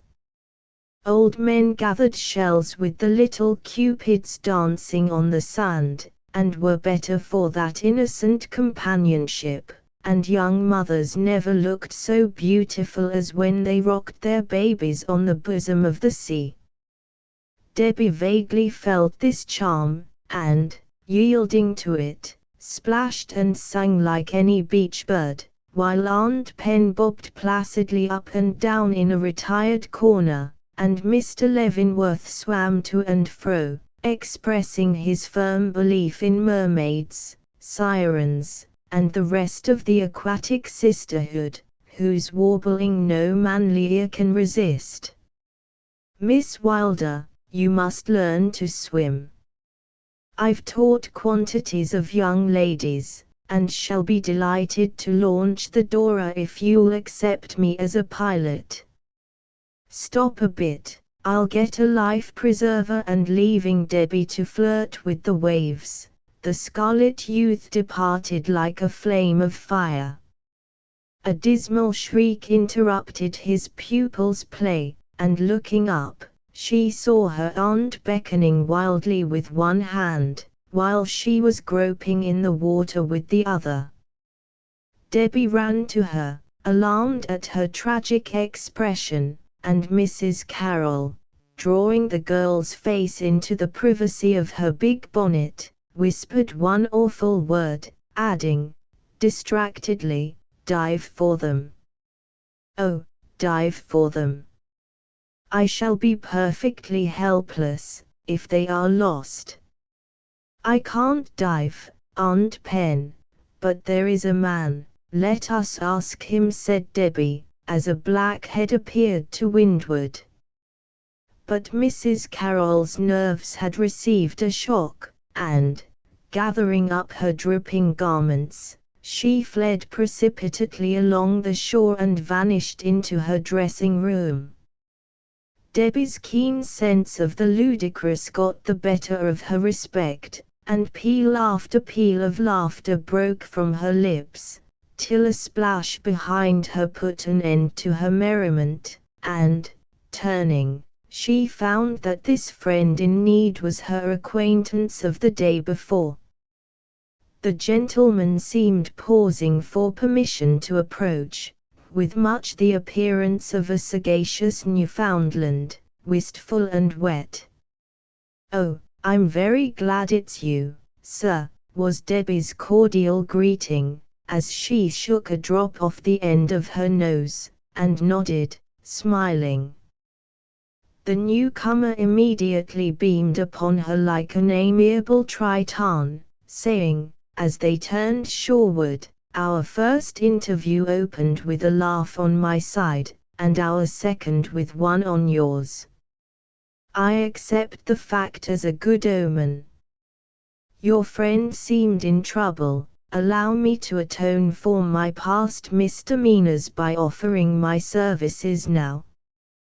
But first let me introduce myself, and as I believe in the fitness of things, let me present you with an appropriate card," and, stooping, the young man wrote Frank Evan on the hard sand at Debbie's feet. The girl liked his manner, and, entering into the spirit of the thing, swept as grand a curtsy as her limited drapery would allow, saying, merrily, I am Debbie Wilder, or Dora, as Aunt prefers to call me, and instead of laughing, I ought to be 4 feet under water, looking for something we have lost, but I can't dive, and my distress is dreadful, as you see. What have you lost? I will look for it, and bring it back in spite of the kelpies, if it is a human possibility, replied Mr. Evan, pushing his wet locks out of his eyes, and regarding the ocean with a determined aspect. Debbie leaned toward him, whispering with solemn countenance, it is a set of teeth, sir. Mr. Evan was more a man of deeds than words, therefore he disappeared at once with a mighty splash, and after repeated divings and much laughter appeared bearing the chief ornament of Mrs. Penelope Carroll's comely countenance. Debbie looked very pretty and grateful as she returned her thanks, and Mr. Evan was guilty of a secret wish that all the worthy lady's features were at the bottom of the sea, that he might have the satisfaction of restoring them to her attractive niece. But curbing this unnatural desire, he bowed, saying, gravely, tell your aunt, if you please, that this little accident will remain a dead secret, so far as I am concerned, and I am very glad to have been of service at such a critical moment. Whereupon Mr. Evan marched again into the briny deep, and Debbie trotted away to her aunt, whom she found a clammy heap of blue flannel and despair. Mrs. Carroll's temper was ruffled, and though she joyfully rattled in her teeth, she said, somewhat testily, when Debbie's story was done, now that man will have a sort of claim on us, and we must be civil, whoever he is. Dear, dear, I wish it had been Joe Leavenworth instead.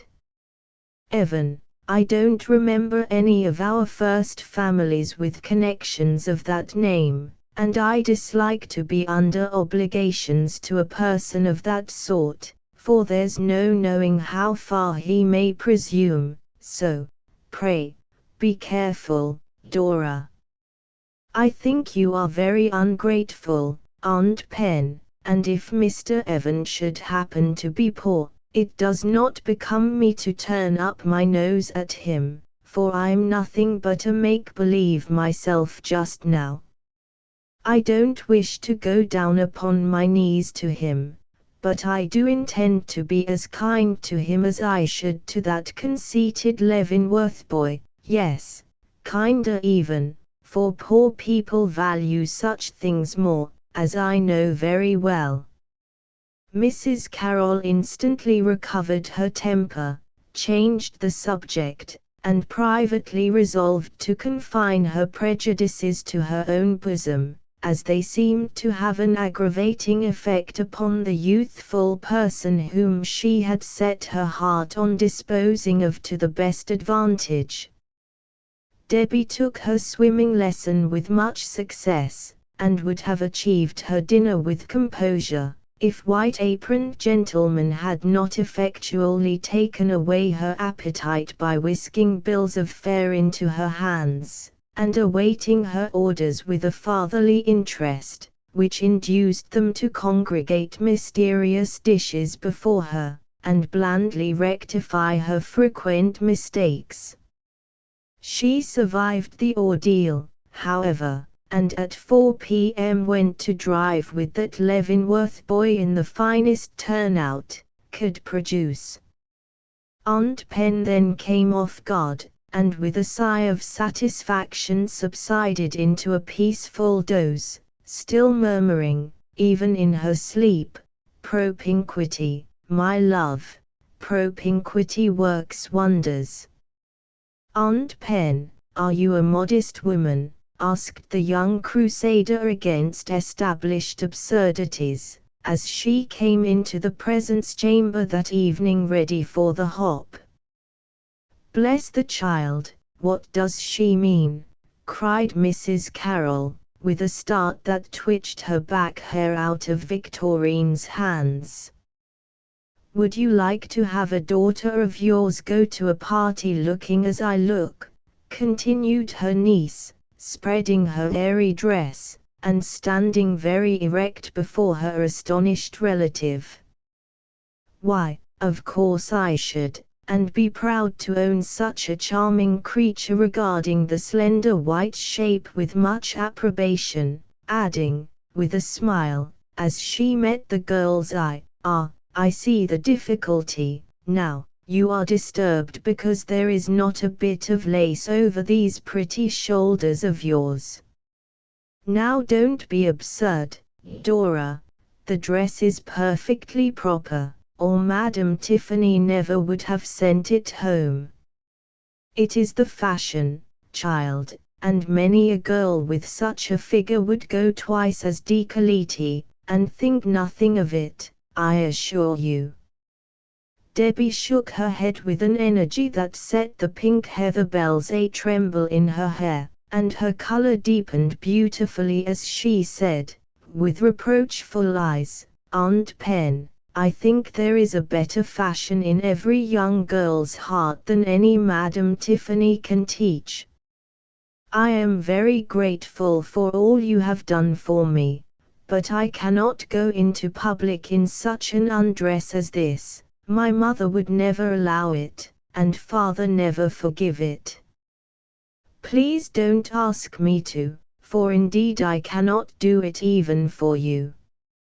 Debbie looked so pathetic that both mistress and maid broke into a laugh which somewhat reassured the young lady, who allowed her determined features to relax into a smile, as she said, "Now, Aunt Pen, you want me to look pretty and be a credit to you, but how would you like to see my face the color of those geraniums all the evening?" "Why, Dora, you are out of your mind to ask such a thing, when you know it's the desire of my life to keep your color down and make you look more delicate," said her aunt, alarmed at the fearful prospect of a piano-faced protégé. "Well, I should be anything but that, if I wore this gown in its present wasteless condition, so here is a remedy which will prevent such a calamity and ease my mind." As she spoke, Debbie tied on her little blonde fichu with a gesture which left nothing more to be said. Victorine scolded, and clasped her hands, but Mrs. Carroll, fearing to push her authority too far, made a virtue of necessity, saying, resignedly, "Have your own way, Dora, but in return oblige me by being agreeable to such persons as I may introduce to you, and some day, when I ask a favor, remember how much I hope to do for you, and grant it cheerfully." "Indeed I will, Aunt Pen, if it is anything I can do without disobeying mother's notions as you call them. Ask me to wear an orange-colored gown, or dance with the plainest, poorest man in the room, and I'll do it, for there never was a kinder aunt than mine in all the world," cried Debbie, eager to atone for her seeming willfulness, and really grateful for her escape from what seemed to her benighted mind a very imminent peril. Like a clover blossom in a vase of camellias, little Debbie looked that night among the dashing or languid women who surrounded her, for she possessed the charm they had lost, the freshness of her youth. Innocent gaiety sat smiling in her eyes, healthful roses bloomed upon her cheek, and maiden modesty crowned her like a garland. She was the creature that she seemed, and, yielding to the influence of the hour, danced to the music of her own blithe heart. Many felt the spell whose secret they had lost the power to divine, and watched the girlish figure as if it were a symbol of their early aspirations dawning freshly from the dimness of their past. More than one old man thought again of some little maid whose love made his boyish days a pleasant memory to him now. More than one smiling fop felt the emptiness of his smooth speech, when the truthful eyes looked up into his own, and more than one pale woman sighed regretfully with herself, "I, too, was a happy-hearted creature once." That Mr. Evan does not seem very anxious to claim our acquaintance, after all, and I think better of him on that account. "Has he spoken to you tonight, Dora?" asked Mrs. Carroll, as Debbie dropped down beside her after a splendid polka. "No, he only bowed. You see, some people are not so presuming as other people thought they were, for we are not the most attractive beings on the planet, therefore a gentleman can be polite and then forget us without breaking any of the 10 Commandments. Don't be offended with him yet, for he may prove to be some great creature with a finer pedigree than any of your first families. Mr. Leavenworth, as you know everybody, perhaps you can relieve Aunt Pen's mind, by telling her something about the tall, brown man standing behind the lady with salmon-colored hair." Mr. Joe, who was fanning the top of Debbie's head with the best intentions in life, took a survey, and answered readily, "Why, that's Frank Evan. I know him, and a deuced good fellow he is, though he don't belong to our set, you know." "Indeed. Pray, tell us something about him, Mr. Leavenworth." "We met in the cars, and he did us a favor or two." "Who and what is the man?" asked Mrs. Carroll, relenting at once toward a person who was favorably spoken of by one who did belong to her set. "Well, let me see," began Mr. Joe, whose narrative powers were not great. "He is a bookkeeper in my Uncle Josh Loring's importing concern, and a powerful smart man, they say.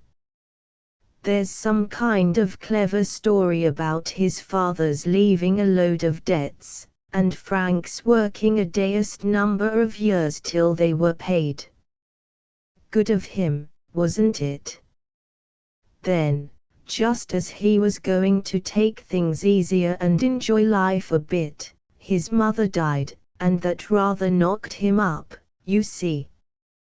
He fell sick, and came to grief generally, Uncle Josh said, so he was ordered off to get righted, and here he is, looking like a tombstone. I've a regard for Frank, for he took care of me through the smallpox a year ago, and I don't forget things of that sort, so, if you wish to be introduced, Mrs. Carroll, I'll trot him out with pleasure, and make a proud man of him." Mrs. Carroll glanced at Debbie, and as that young lady was regarding Mr. Joe with a friendly aspect, owing to the warmth of his words, she graciously assented, and the youth departed on his errand. Mr. Evan went through the ceremony with a calmness wonderful to behold, considering the position of one lady and the charms of the other, and soon glided into the conversation with the ease of a most accomplished courtier.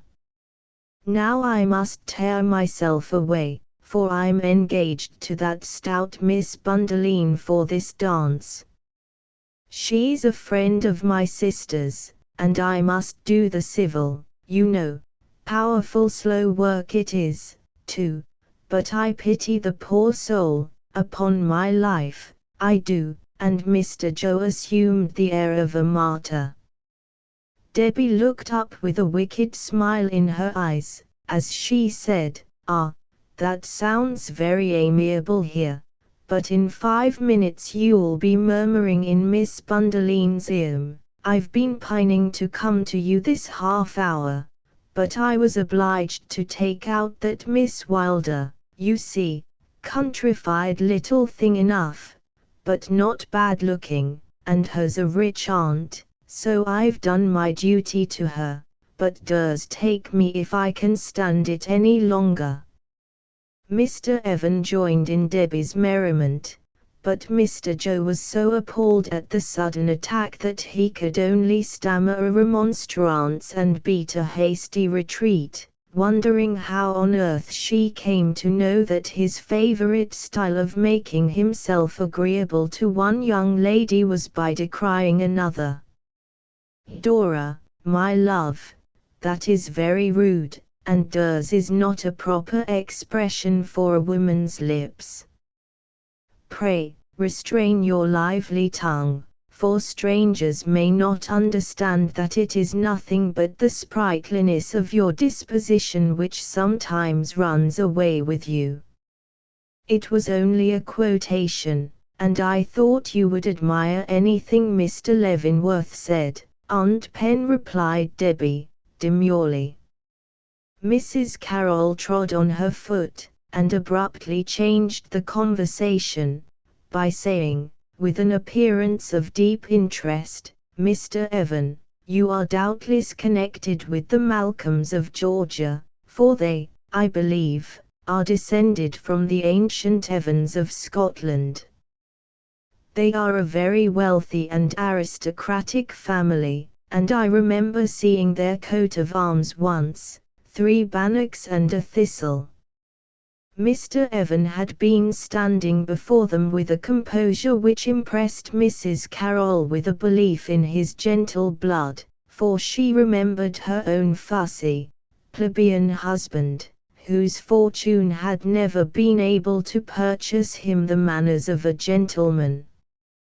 Mr. Evan only grew a little more erect, as he replied, with an untroubled mien, "I cannot claim relationship with the Malcolms of Georgia or the Evans of Scotland, I believe, madam.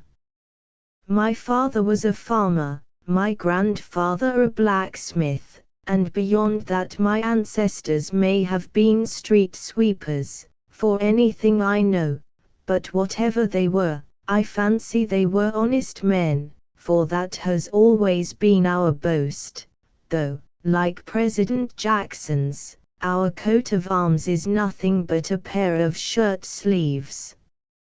From Debbie's eyes there shot a bright glance of admiration for the young man who could look 2 comely women in the face and serenely own that he was poor.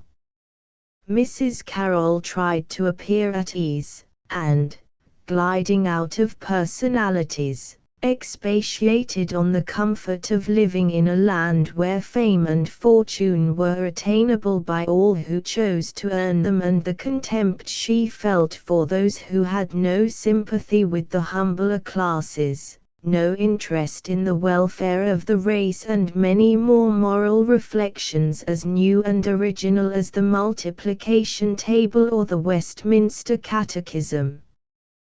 To all of which Mr. Evan listened with polite deference, though there was something in the keen intelligence of his eye that made Debbie blush for shallow Aunt Pen, and rejoice when the good lady got out of her depth and seized upon a new subject as a drowning mariner would a hen coop. "Dora, Mr. Ellenborough is coming this way, you have danced with him but once, and he is a very desirable partner, so, pray, accept, if he asks you," said Mrs. Carroll, watching a far-off individual who seemed steering his zigzag course toward them. "I never intend to dance with Mr. Ellenborough again, so please don't urge me, Aunt Pen," and Debbie knit her brows with a somewhat irate expression. "My love, you astonish me. He is a most agreeable and accomplished young man, spent 3 years in Paris, moves in the first circles, and is considered an ornament to fashionable society. What can be your objection, Dora? Cried Mrs. Carroll, looking as alarmed as if her niece had suddenly announced her belief in the Koran. One of his accomplishments consists in drinking champagne till he is not a desirable partner for any young lady with a prejudice in favor of decency. His moving in circles is just what I complain of, and if he is an ornament, I prefer my society undecorated. Aunt Pen, I cannot make the nice distinctions you would have me, and a sot in broadcloth is as odious as one in rags. Forgive me, but I cannot dance with that silver-labeled decanter again. Debbie was a genuine little piece of womanhood, and though she tried to speak lightly, her color deepened, as she remembered looks that had wounded her like insults, and her indignant eyes silenced the excuses rising to her aunt's lips. Mrs. Carroll began to rue the hour she ever undertook the guidance of Sister Deborah's headstrong child, and for an instant heartily wished she had left her to bloom unseen in the shadow of the parsonage, but she concealed her annoyance, still hoping to overcome the girl's absurd resolve, by saying, mildly, as you please, dear, but if you refuse Mr. Ellenborough, you will be obliged to sit through the dance, which is your favorite, you know. Debbie's countenance fell, for she had forgotten that, and the Lancers was to her the crowning rapture of the night. She paused a moment, and Aunt Pen brightened, but Debbie made her little sacrifice to principle as heroically as many a greater one had been made, and, with a wistful look down the long room, answered steadily, though her foot kept time to the first strains as she spoke, "Then I will sit, Aunt Pen, for that is preferable to staggering about the room with a partner who has no idea of the laws of gravitation." "Shall I have the honor of averting either calamity?" said Mr. Evan, coming to the rescue with a devotion beautiful to see, for dancing was nearly a lost art with him, and the Lancers to a novice is equal to a second labyrinth of Crete. "Oh, thank you," cried Debbie, tumbling fan, bouquet, and handkerchief into Mrs. Carroll's lap, with a look of relief that repaid him fourfold for the trials he was about to undergo. They went merrily away together, leaving Aunt Pen to wish that it was according to the laws of etiquette to rap officious gentlemen over the knuckles, when they introduce their fingers into private pies without permission from the chief cook. How the dance went Debbie hardly knew, for the conversation fell upon books, and in the interest of her favorite theme she found even the grand square an impertinent interruption, while her own deficiencies became almost as great as her partner's. Yet, when the music ended with a flourish, and her last curtsy was successfully achieved, she longed to begin all over again, and secretly regretted that she was engaged 4 deep. "How do you like our new acquaintance, Dora?" asked Aunt Pen, following Joe Leavenworth with her eye, as the yellow-haired laddie whirled by with the ponderous Miss Flora. "Very much, and I'm glad we met as we did, for it makes things free and easy, and that is so agreeable in this ceremonious place," replied Debbie, looking in quite an opposite direction. "Well, I'm delighted to hear you say so, dear, for I was afraid you had taken a dislike to him, and he is really a very charming young man, just the sort of person to make a pleasant companion for a few weeks. These little friendships are part of the summer's amusement, and do no harm, so smile away, Dora, and enjoy yourself while you may. Yes, Aunt, I certainly will, and all the more because I have found a sensible soul to talk to. Do you know, he is very witty and well informed, though he says he never had much time for self-cultivation. But I think trouble makes people wise, and he seems to have had a good deal, though he leaves it for others to tell of. I am glad you are willing I should know him, for I shall enjoy talking about my pet heroes with him as a relief from the silly chatter I must keep up most of the time. Mrs. Carroll was a woman of one idea, and though a slightly puzzled expression appeared in her face, she listened approvingly, and answered, with a gracious smile, "Of course, I should not object to your knowing such a person, my love, but I'd no idea Joe Leavenworth was a literary man, or had known much trouble, except his father's death and his sister Clementina's runaway marriage with her drawing master." Debbie opened her brown eyes very wide, and hastily picked at the down on her fan, but had no time to correct her aunt's mistake, for the real subject of her commendations appeared at that moment, and Mrs. Carroll was immediately absorbed in the consumption of a large pink ice. "That girl is what I call a surprise party," now remarked Mr. Joe confidentially to his cigar, as he pulled off his coat and stuck his feet up in the privacy of his own apartment. "She looks as mild as strawberries and cream till you come to the complimentary. Then she turns on a fellow with that deist satirical look of hers, and makes him feel like a fool. I'll try the moral dodge tomorrow and see what effect that will have, for she is mighty taking, and I must amuse myself somehow, you know. How many years will it take to change that fresh-hearted little girl into a fashionable belle, I wonder?" thought Frank Evan, as he climbed the 4 flights that led to his sky parlor. "What a curious world this is," mused Debbie, with her nightcap in her hand. "The right seems odd and rude, the wrong respectable and easy, and this sort of life a merry-go-round, with no higher aim than pleasure. Well, I have made my declaration of independence, and Aunt Pen must be ready for a revolution if she taxes me too heavily." As she leaned her hot cheek on her arm, Debbie's eye fell on the quaint little cap made by the motherly hands that never were tired of working for her.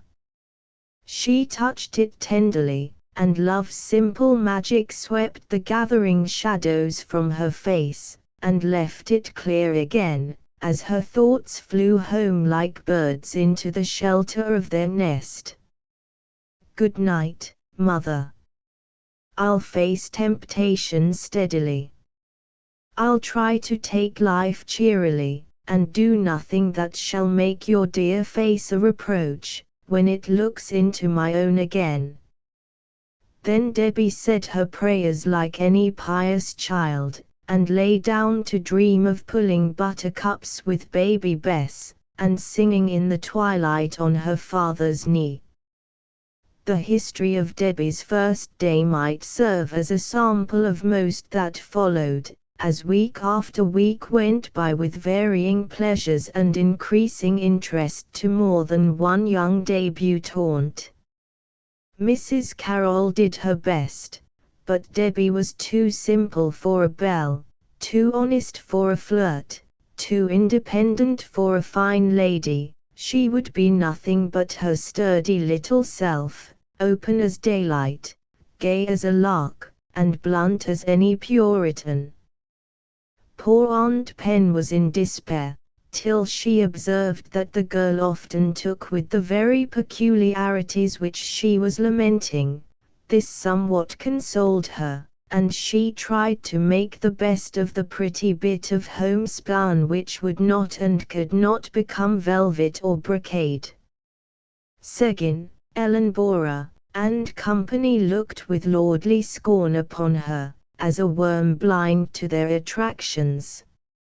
Miss Macrimsey and her set quizzed her unmercifully behind her back, after being worsted in several passages of arms, and more than one successful mamma condoled with Aunt Pen upon the terribly defective education of her charge, till that stout matron could have found it in her heart to tweak off their caps and walk on them, like the irascible Betsy Trotwood.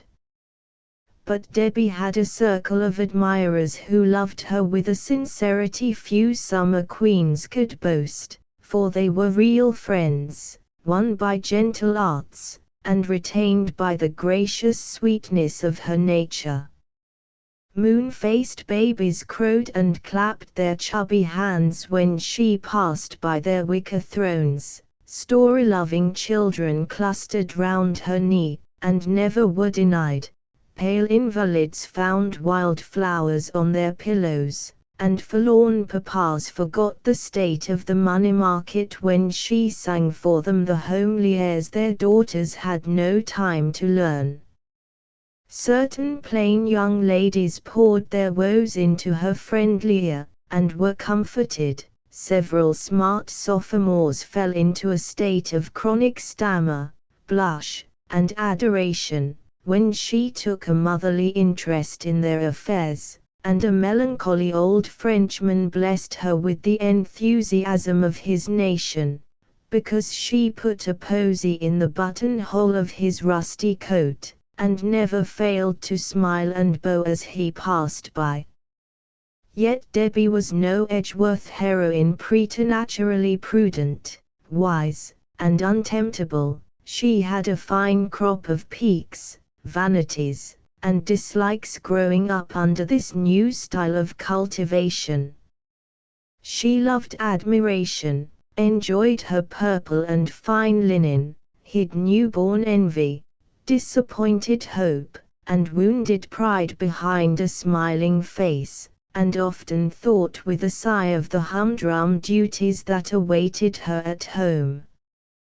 But under the airs and graces Aunt Pen cherished with such sedulous care, under the flounces and furbelows Victorine daily adjusted with groans, under the polish which she acquired with feminine ease, the girl's heart still beat steadfast and strong, and conscience kept watch and ward that no traitor should enter in to surprise the citadel which mother love had tried to garrison so well.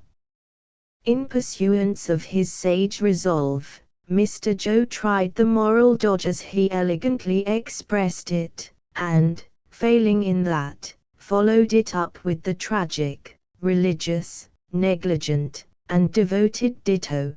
But acting was not his forte, so Debbie routed him in all, and at last, when he was at his wits' end for an idea, she suggested one, and completed her victory by saying pleasantly, "You took me behind the curtain too soon, and now the paste diamonds and cotton velvet don't impose upon me a bit.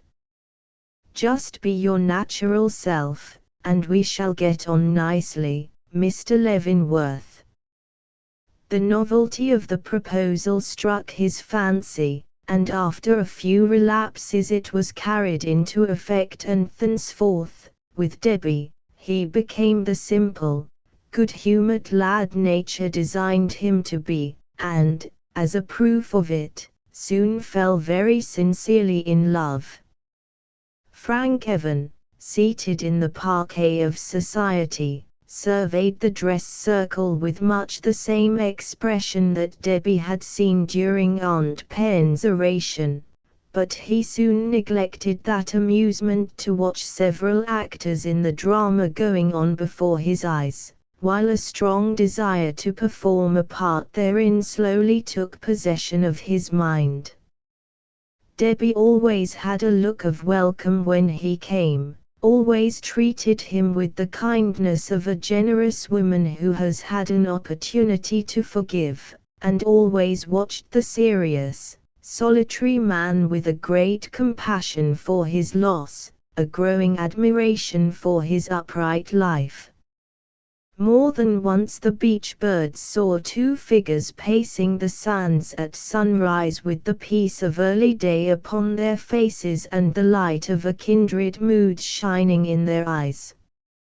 More than once the friendly ocean made a third in the pleasant conversation, and its low undertone came and went between the mellow bass and silvery treble of the human voices with a melody that lent another charm to interviews which soon grew wondrous sweet to man and maid.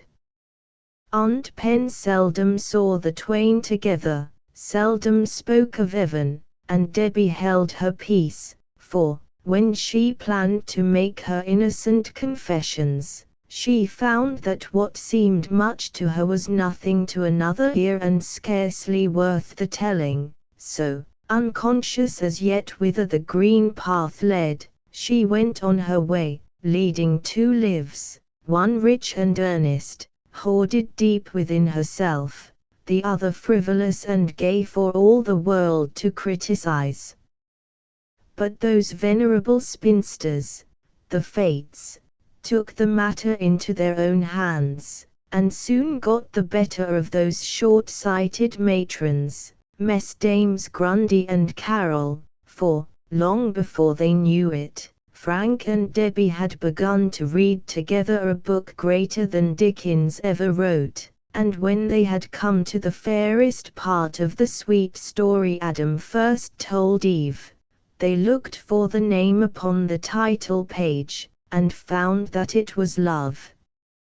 5 weeks came and went, 8 wonderfully happy weeks to Debbie and her friend, for propinquity had worked more wonders than poor Mrs. Carroll knew, as the only one she saw or guessed was the utter captivation of Joe Leavenworth. He had become himself to such an extent that a change of identity would have been a relief, for the object of his adoration showed no signs of relenting, and he began to fear that, as Debbie said, her heart was not in the market.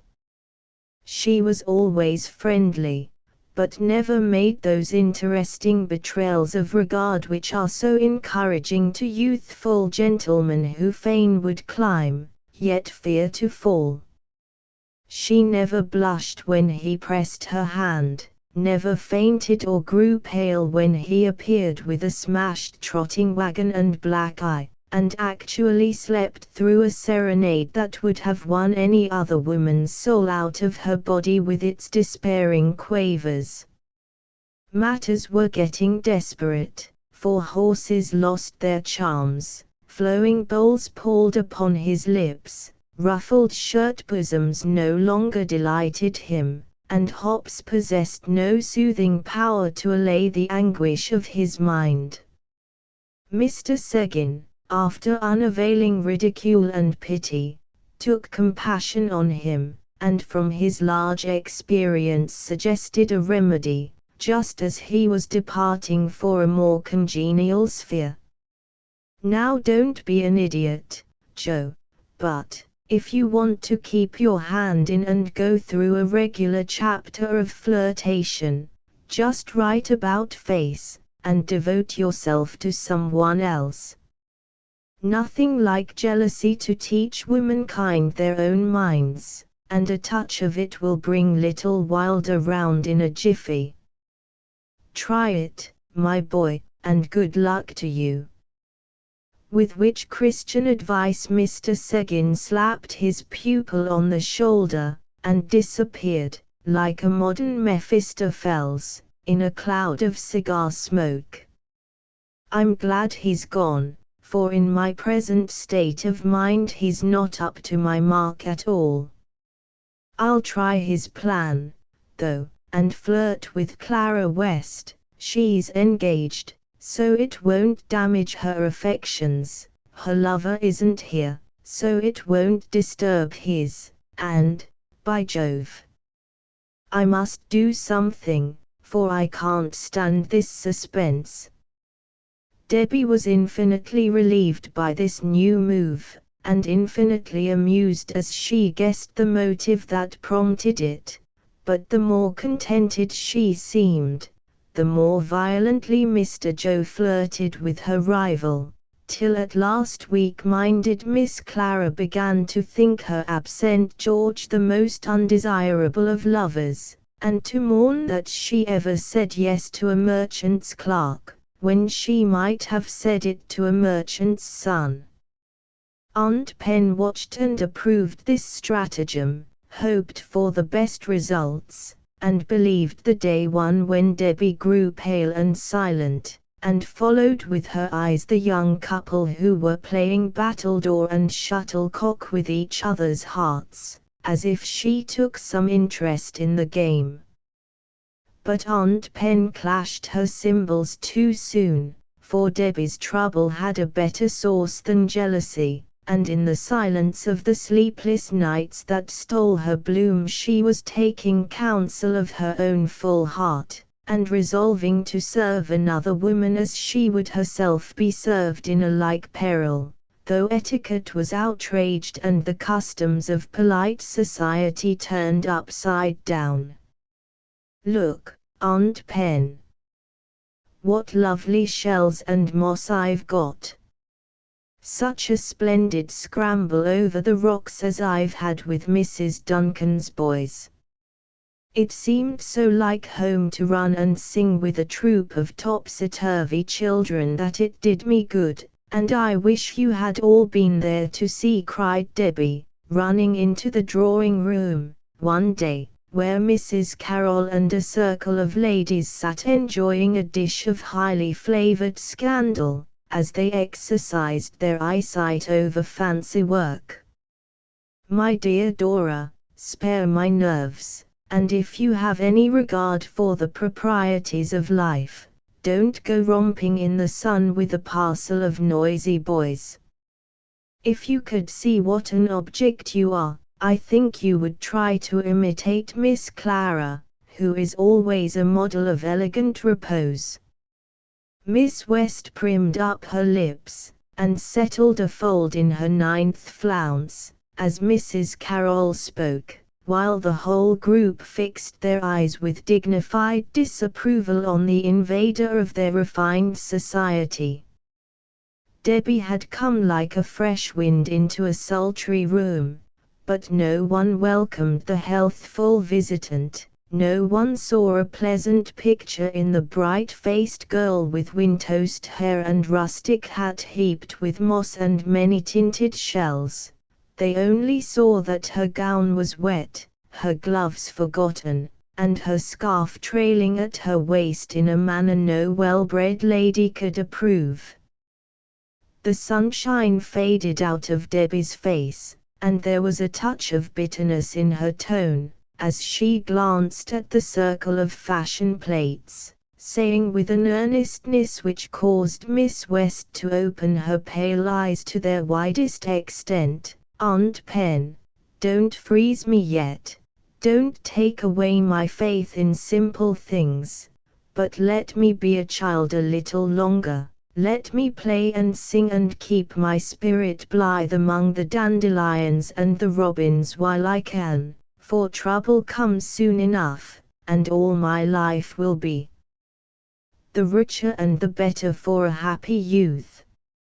Mrs. Carroll had nothing at hand to offer in reply to this appeal, and 4 ladies dropped their work to stare, but Frank Evan looked in from the piazza, saying, as he beckoned like a boy, "I'll play with you, Miss Dora, come and make sand pies upon the shore."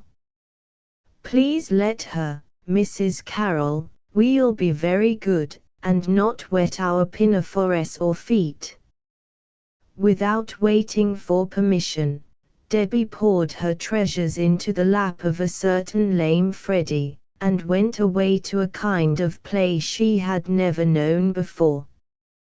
Quiet as a chidden child, she walked beside her companion, who looked down at the little figure, longing to take it on his knee and call the sunshine back again. That he dared not do, but accident, the lover's friend, performed the work, and did him a good turn beside.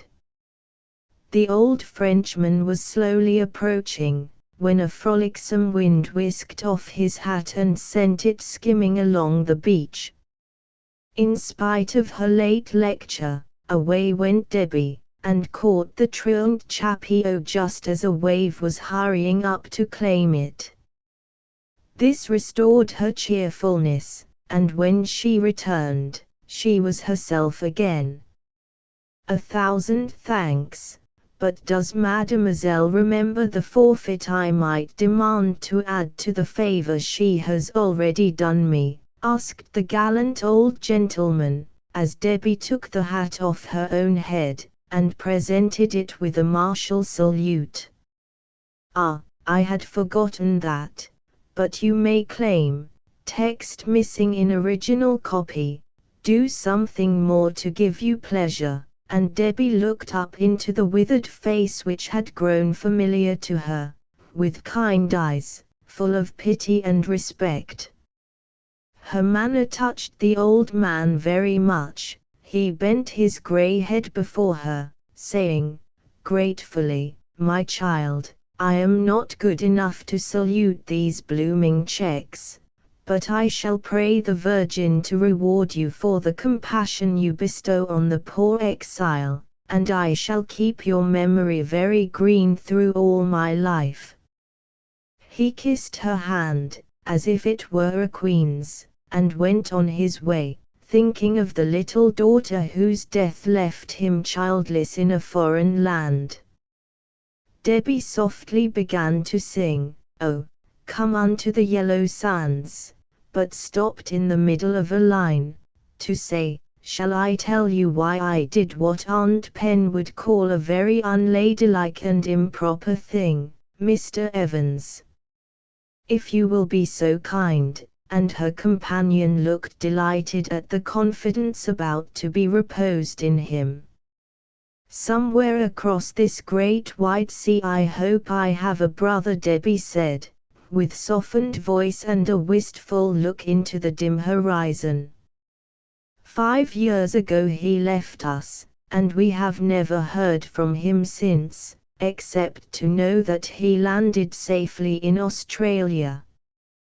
People tell us he is dead, but I believe he will yet come home, and so I love to help and pity any man who needs it, rich or poor, young or old, hoping that as I do by them some tender-hearted woman far away will do by Brother Will." As Debbie spoke, across Frank Evans' face there passed the look that seldom comes but once to any young man's countenance, for suddenly the moment dawned when love asserted its supremacy, and putting pride, doubt, and fear underneath its feet, ruled the strong heart royally and bent it to its will. Debbie's thoughts had floated across the sea, but they came swiftly back when her companion spoke again, steadily and slow, but with a subtle change in tone and manner which arrested them at once. "Miss Dora, if you should meet a man who had known a laborious youth, a solitary manhood, who had no sweet domestic ties to make home beautiful and keep his nature warm, who longed most ardently to be so blessed, and made it the aim of his life to grow more worthy the good gift, should it ever come, if you should learn that you possessed the power to make this fellow creature's happiness, could you find it in your gentle heart to take compassion on him for the love of Brother Will?" Debbie was silent, wondering why heart and nerves and brain were stirred by such a sudden thrill, why she dared not look up, and why, when she desired so much to speak, she could only answer, in a voice that sounded strange to her own ears, "I cannot tell." Still, steadily and slow, with strong emotion deepening and softening his voice, the lover at her side went on, "Will you ask yourself this question in some quiet hour? For such a man has lived in the sunshine of your presence for 8 happy weeks, and now, when his holiday is done, he finds that the old solitude will be more sorrowful than ever, unless he can discover whether his summer dream will change into a beautiful reality. Miss Dora, I have very little to offer you, a faithful heart to cherish you, a strong arm to work for you, an honest name to give into your keeping. These are all, but if they have any worth in your eyes, they are most truly yours forever." Debbie was steadying her voice to reply, when a troop of bathers came shouting down the bank, and she took flight into her dressing room, there to sit staring at the wall, till the advent of Aunt Pen forced her to resume the business of the hour by assuming her aquatic attire and stealing shyly down into the surf. Frank Evan, still pacing in the footprints they had lately made, watched the lithe figure tripping to and fro, and, as he looked, murmured to himself the last line of a ballad Debbie sometimes sang, "Dance light. For my heart it lies under your feet, love." Presently a great wave swept Debbie up, and stranded her very near him, much to her confusion and his satisfaction.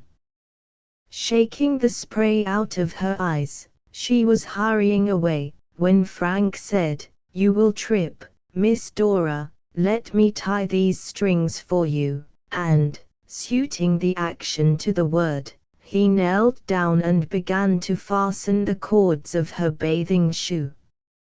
Debbie stood looking down at the tall head bent before her, with a curious sense of wonder that a look from her could make a strong man flush and pale, as he had done, and she was trying to concoct some friendly speech, when Frank, still fumbling at the knots, said, very earnestly and low, "Forgive me, if I am selfish in pressing for an answer, but I must go tomorrow, and a single word will change my whole future for the better or the worse. Won't you speak it, Dora?" If they had been alone, Debbie would have put her arms about his neck, and said it with all her heart, but she had a presentiment that she should cry, if her love found vent, and here 40 pairs of eyes were on them, and salt water seemed superfluous. Besides, Debbie had not breathed the air of coquetry so long without a touch of the infection, and the love of power, that lies dormant in the meekest woman's breast, suddenly awoke and tempted her. "If you catch me before I reach that rock, perhaps I will say yes," was her unexpected answer, and before her lover caught her meaning, she was floating leisurely away. Frank was not in bathing costume, and Debbie never dreamed that he would take her at her word, but she did not know the man she had to deal with, for, taking no second thought, he flung hat and coat away, and dashed into the sea. This gave a serious aspect to Debbie's foolish jest. A feeling of dismay seized her, when she saw a resolute face dividing the waves behind her, and thought of the rash challenge she had given. But she had a spirit of her own, and had profited well by Mr. Joe's instructions, so she drew a long breath, and swam as if for life, instead of love. Evan was encumbered by his clothing, and Debbie had much the start of him, but, like a second lender, he hoped to win his hero, and, lending every muscle to the work, gained rapidly upon the little hat which was his beacon through the foam. Debbie heard the deep breathing drawing nearer and nearer, as her pursuer's strong arms cleft the water and sent it rippling past her lips. Something like terror took possession of her, for the strength seemed going out of her limbs, and the rock appeared to recede before her. But the unconquerable blood of the pilgrims was in her veins, and nil desperandum her motto, so, setting her teeth, she muttered, defiantly, "I'll not be beaten, if I go to the bottom." A great splashing arose, and when Evan recovered the use of his eyes, the pagoda hat had taken a sudden turn, and seemed making for the farthest point of the goal. "I am sure of her now," thought Frank, and, like a gallant sea-god, he bore down upon his prize, clutching it with a shout of triumph. But the hat was empty, and like a mocking echo came Debbie's laugh, as she climbed, exhausted, to a cranny in the rock. "A very neat thing, by Jove. Does take me if you ain't an honor to your teacher, and a terror to the foe, Miss Wilder," cried Mr. Joe, as he came up from a solitary cruise and dropped anchor at her side. "Here, bring along the hat, Evan. I'm going to crown the victor with appropriate what do ye call 'ems," he continued, pulling a handful of seaweed that looked like well-boiled greens. Frank came up, smiling, but his lips were white, and in his eye a look Debbie could not meet, so, being full of remorse, she naturally assumed an air of gaiety, and began to sing the merriest air she knew, merely because she longed to throw herself upon the stones and cry violently. It was most as exciting as a regatta, and you pulled well, Evan, but you had too much ballast aboard, and Miss Wilder ran up false colors just in time to save her ship." "What was the wager?" asked the lively Joseph, complacently surveying his marine millinery, which would have scandalized a fashionable mermaid. "Only a trifle," answered Debbie, knotting up her braids with a revengeful jerk. "It's taken the wind out of your sails, I fancy, Evan, for you look immensely Byronic with the starch minus in your collar and your hair in a poetic toss. Come, I'll try a race with you, and Miss Wilder will dance all the evening with the winner." "Bless the man, what's he doing down there?" "Burying sunfish, hey?" Frank had been sitting below them on a narrow strip of sand, absently piling up a little mound that bore some likeness to a grave. As his companion spoke, he looked at it, and a sudden flush of feeling swept across his face, as he replied, "No, only a dead hope."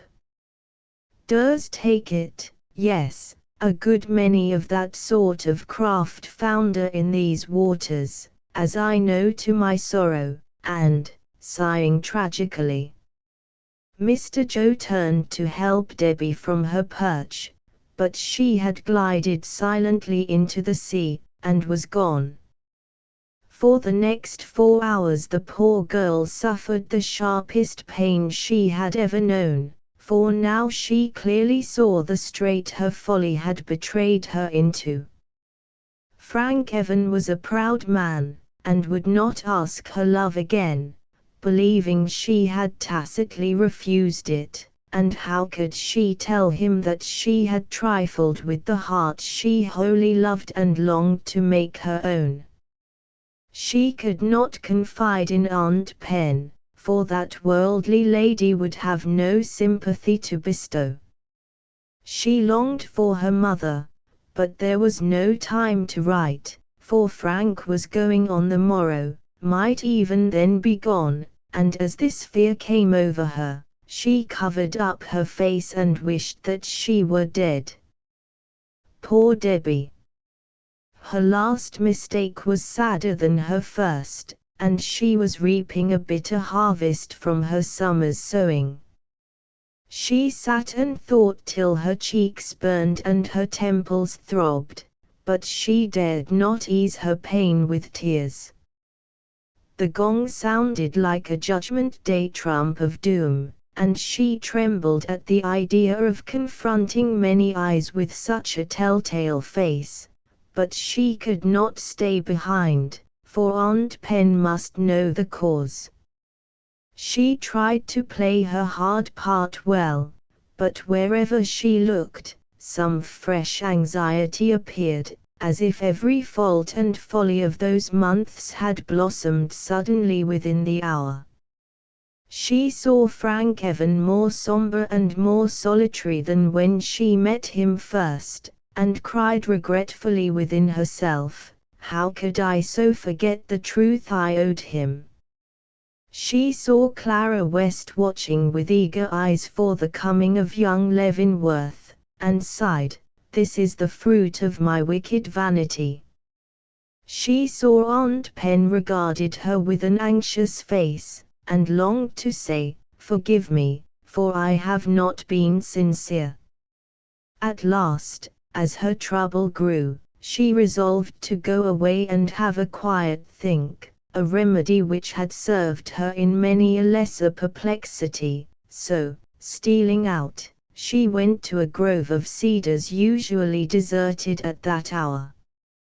But in 10 minutes Joe Leavenworth appeared at the door of the summer house, and, looking in, said, with a well-acted start of pleasure and surprise, "Beg pardon, I thought there was no one here, my dear Miss Wilder. You look contemplative, but I fancy it wouldn't do to ask the subject of your meditations, would it?" He paused with such an evident intention of remaining that Debbie resolved to make use of the moment, and ease her conscience of one care that burdened it. Therefore she answered his question with her usual directness, "My meditations were partly about you."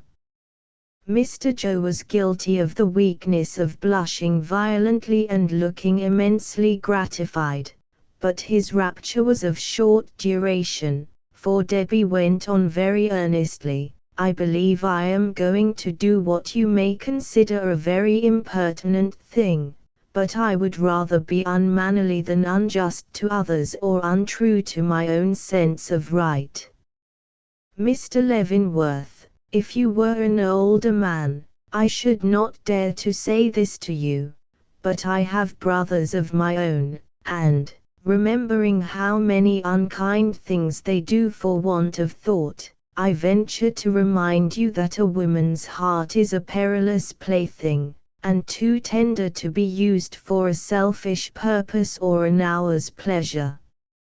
I know this kind of amusement is not considered wrong, but it is wrong, and I cannot shut my eyes to the fact, or sit silent while another woman is allowed to deceive herself and wound the heart that trusts her. Oh, if you love your own sisters, be generous, be just, and do not destroy that poor girl's happiness, but go away before your sport becomes a bitter pain to her." Joe Leavenworth had stood staring at Debbie with a troubled countenance, feeling as if all the misdemeanors of his life were about to be paraded before him, but, as he listened to her plea, the womanly spirit that prompted it appealed more loudly than her words, and in his really generous heart he felt regret for what had never seemed a fault before. Shallow as he was, nature was stronger than education, and he admired and accepted what many a wiser, worldly a man would have resented with anger or contempt. He loved Debbie with all his little might. He meant to tell her so, and graciously present his fortune and himself for her acceptance. But now, when the moment came, the well-turned speech he had prepared vanished from his memory, and with the better eloquence of feeling he blundered out his passion like a very boy. "Miss Dora, I never meant to make trouble between Clara and her lover, upon my soul, I didn't, and wish Seguin had not put the notion into my head, since it has given you pain. I only tried to pique you into showing some regret, when I neglected you, but you didn't, and then I got desperate and didn't care what became of anyone. Oh, Dora, if you knew how much I loved you, I am sure you'd forgive it, and let me prove my repentance by giving up everything that you dislike. I mean what I say, upon my life I do, and I'll keep my word, if you will only let me hope." If Debbie had wanted a proof of her love for Frank Evan, she might have found it in the fact that she had words enough at her command now, and no difficulty in being sisterly pitiful toward her second suitor. "Please get up," she said, for Mr. Joe, feeling very humble and very earnest, had gone down upon his knees, and sat there entirely regardless of his personal appearance. He obeyed, and Debbie stood looking up at him with her kindest aspect, as she said, more tenderly than she had ever spoken to him before, "Thank you for the affection you offer me, but I cannot accept it, for I have nothing to give you in return but the friendliest regard, the most sincere goodwill. I know you will forgive me, and do for your own sake the good things you would have done for mine, that I may add to my esteem a real respect for one who has been very kind to me. I'll try, indeed, I will, Miss Dora, though it will be powerful hard without yourself for a help and a reward." Poor Joe choked a little, but called up an unexpected manliness, and added, stoutly, "Don't think I shall be offended at your speaking so or saying no to me, not a bit, it's all right, and I'm much obliged to you. I might have known you couldn't care for such a fellow as I am, and don't blame you, for nobody in the world is good enough for you. I'll go away at once, I'll try to keep my promise, and I hope you'll be very happy all your life." He shook Debbie's bands heartily, and hurried down the steps, but at the bottom paused and looked back. Debbie stood upon the threshold with sunshine dancing on her winsome face, and kind words trembling on her lips. For the moment it seemed impossible to part, and, with an impetuous gesture, he cried to her, "Oh, Dora, let me stay and try to win you. For everything is possible to love, and I never knew how dear you were to me till now." There were sudden tears in the young man's eyes, the flush of a genuine emotion on his cheek, the tremor of an ardent longing in his voice, and, for the first time, a very true affection strengthened his whole countenance. Debbie's heart was full of penitence. She had given so much pain to more than one that she longed to atone for it, longed to do some very friendly thing, and soothe some trouble such as she herself had known. She looked into the eager face uplifted to her own and thought of Will, then stooped and touched her lover's forehead with the lips that softly whispered, "No." If she had cared for him, she never would have done it. Poor Joe knew that, and murmuring an incoherent thank you, he rushed away, feeling very much as he remembered to have felt when his baby sister died and he wept his grief away upon his mother's neck. He began his preparations for departure at once, in a burst of virtuous energy quite refreshing to behold, thinking within himself, as he flung his cigar case into the grate, kicked a billiard ball into a corner, and suppressed his favorite allusion to the devil, "This is a new sort of thing to me, but I can bear it, and upon my life I think I feel the better for it already." And so he did, for though he was no Augustine to turn in an hour from worldly hopes and climb to sainthood through long years of inward strife, yet in after times no one knew how many false steps had been saved, how many small sins repented of, through the power of the memory that far away a generous woman waited to respect him, and in his secret soul he owned that one of the best moments of his life was that in which little Debbie Wilder whispered no and kissed him. As he passed from sight, the girl leaned her head upon her hand, thinking sorrowfully to herself, "What right had I to censure him, when my own actions are so far from true? I have done a wicked thing, and as an honest girl I should undo it, if I can.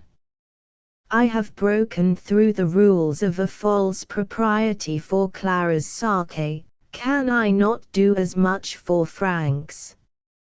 I will.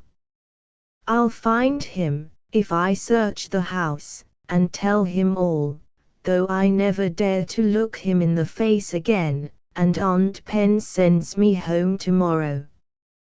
Full of zeal and courage, Debbie caught up her hat and ran down the steps, but, as she saw Frank Evan coming up the path, a sudden panic fell upon her, and she could only stand mutely waiting his approach. It is asserted that love is blind, and on the strength of that popular delusion novel heroes and heroines go blundering through 3 volumes of despair with the plain truth directly under their absurd noses. But in real life this theory is not supported, for to a living man the countenance of a loving woman is more eloquent than any language, more trustworthy than a world of proverbs, more beautiful than the sweetest love lay ever sung. Frank looked at Debbie, and all her heart stood up in her eyes as she stretched her hands to him, though her lips only whispered very low, "Forgive me, and let me say the yes I should have said so long ago."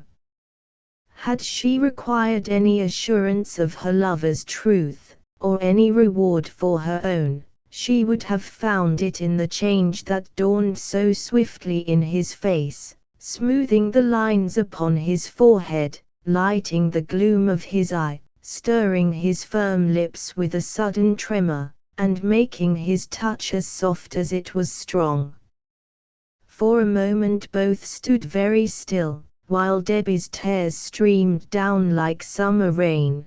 Then Frank drew her into the green shadow of the grove, and its peace soothed her like a mother's voice, till she looked up smiling with a shy delight her glance had never known before.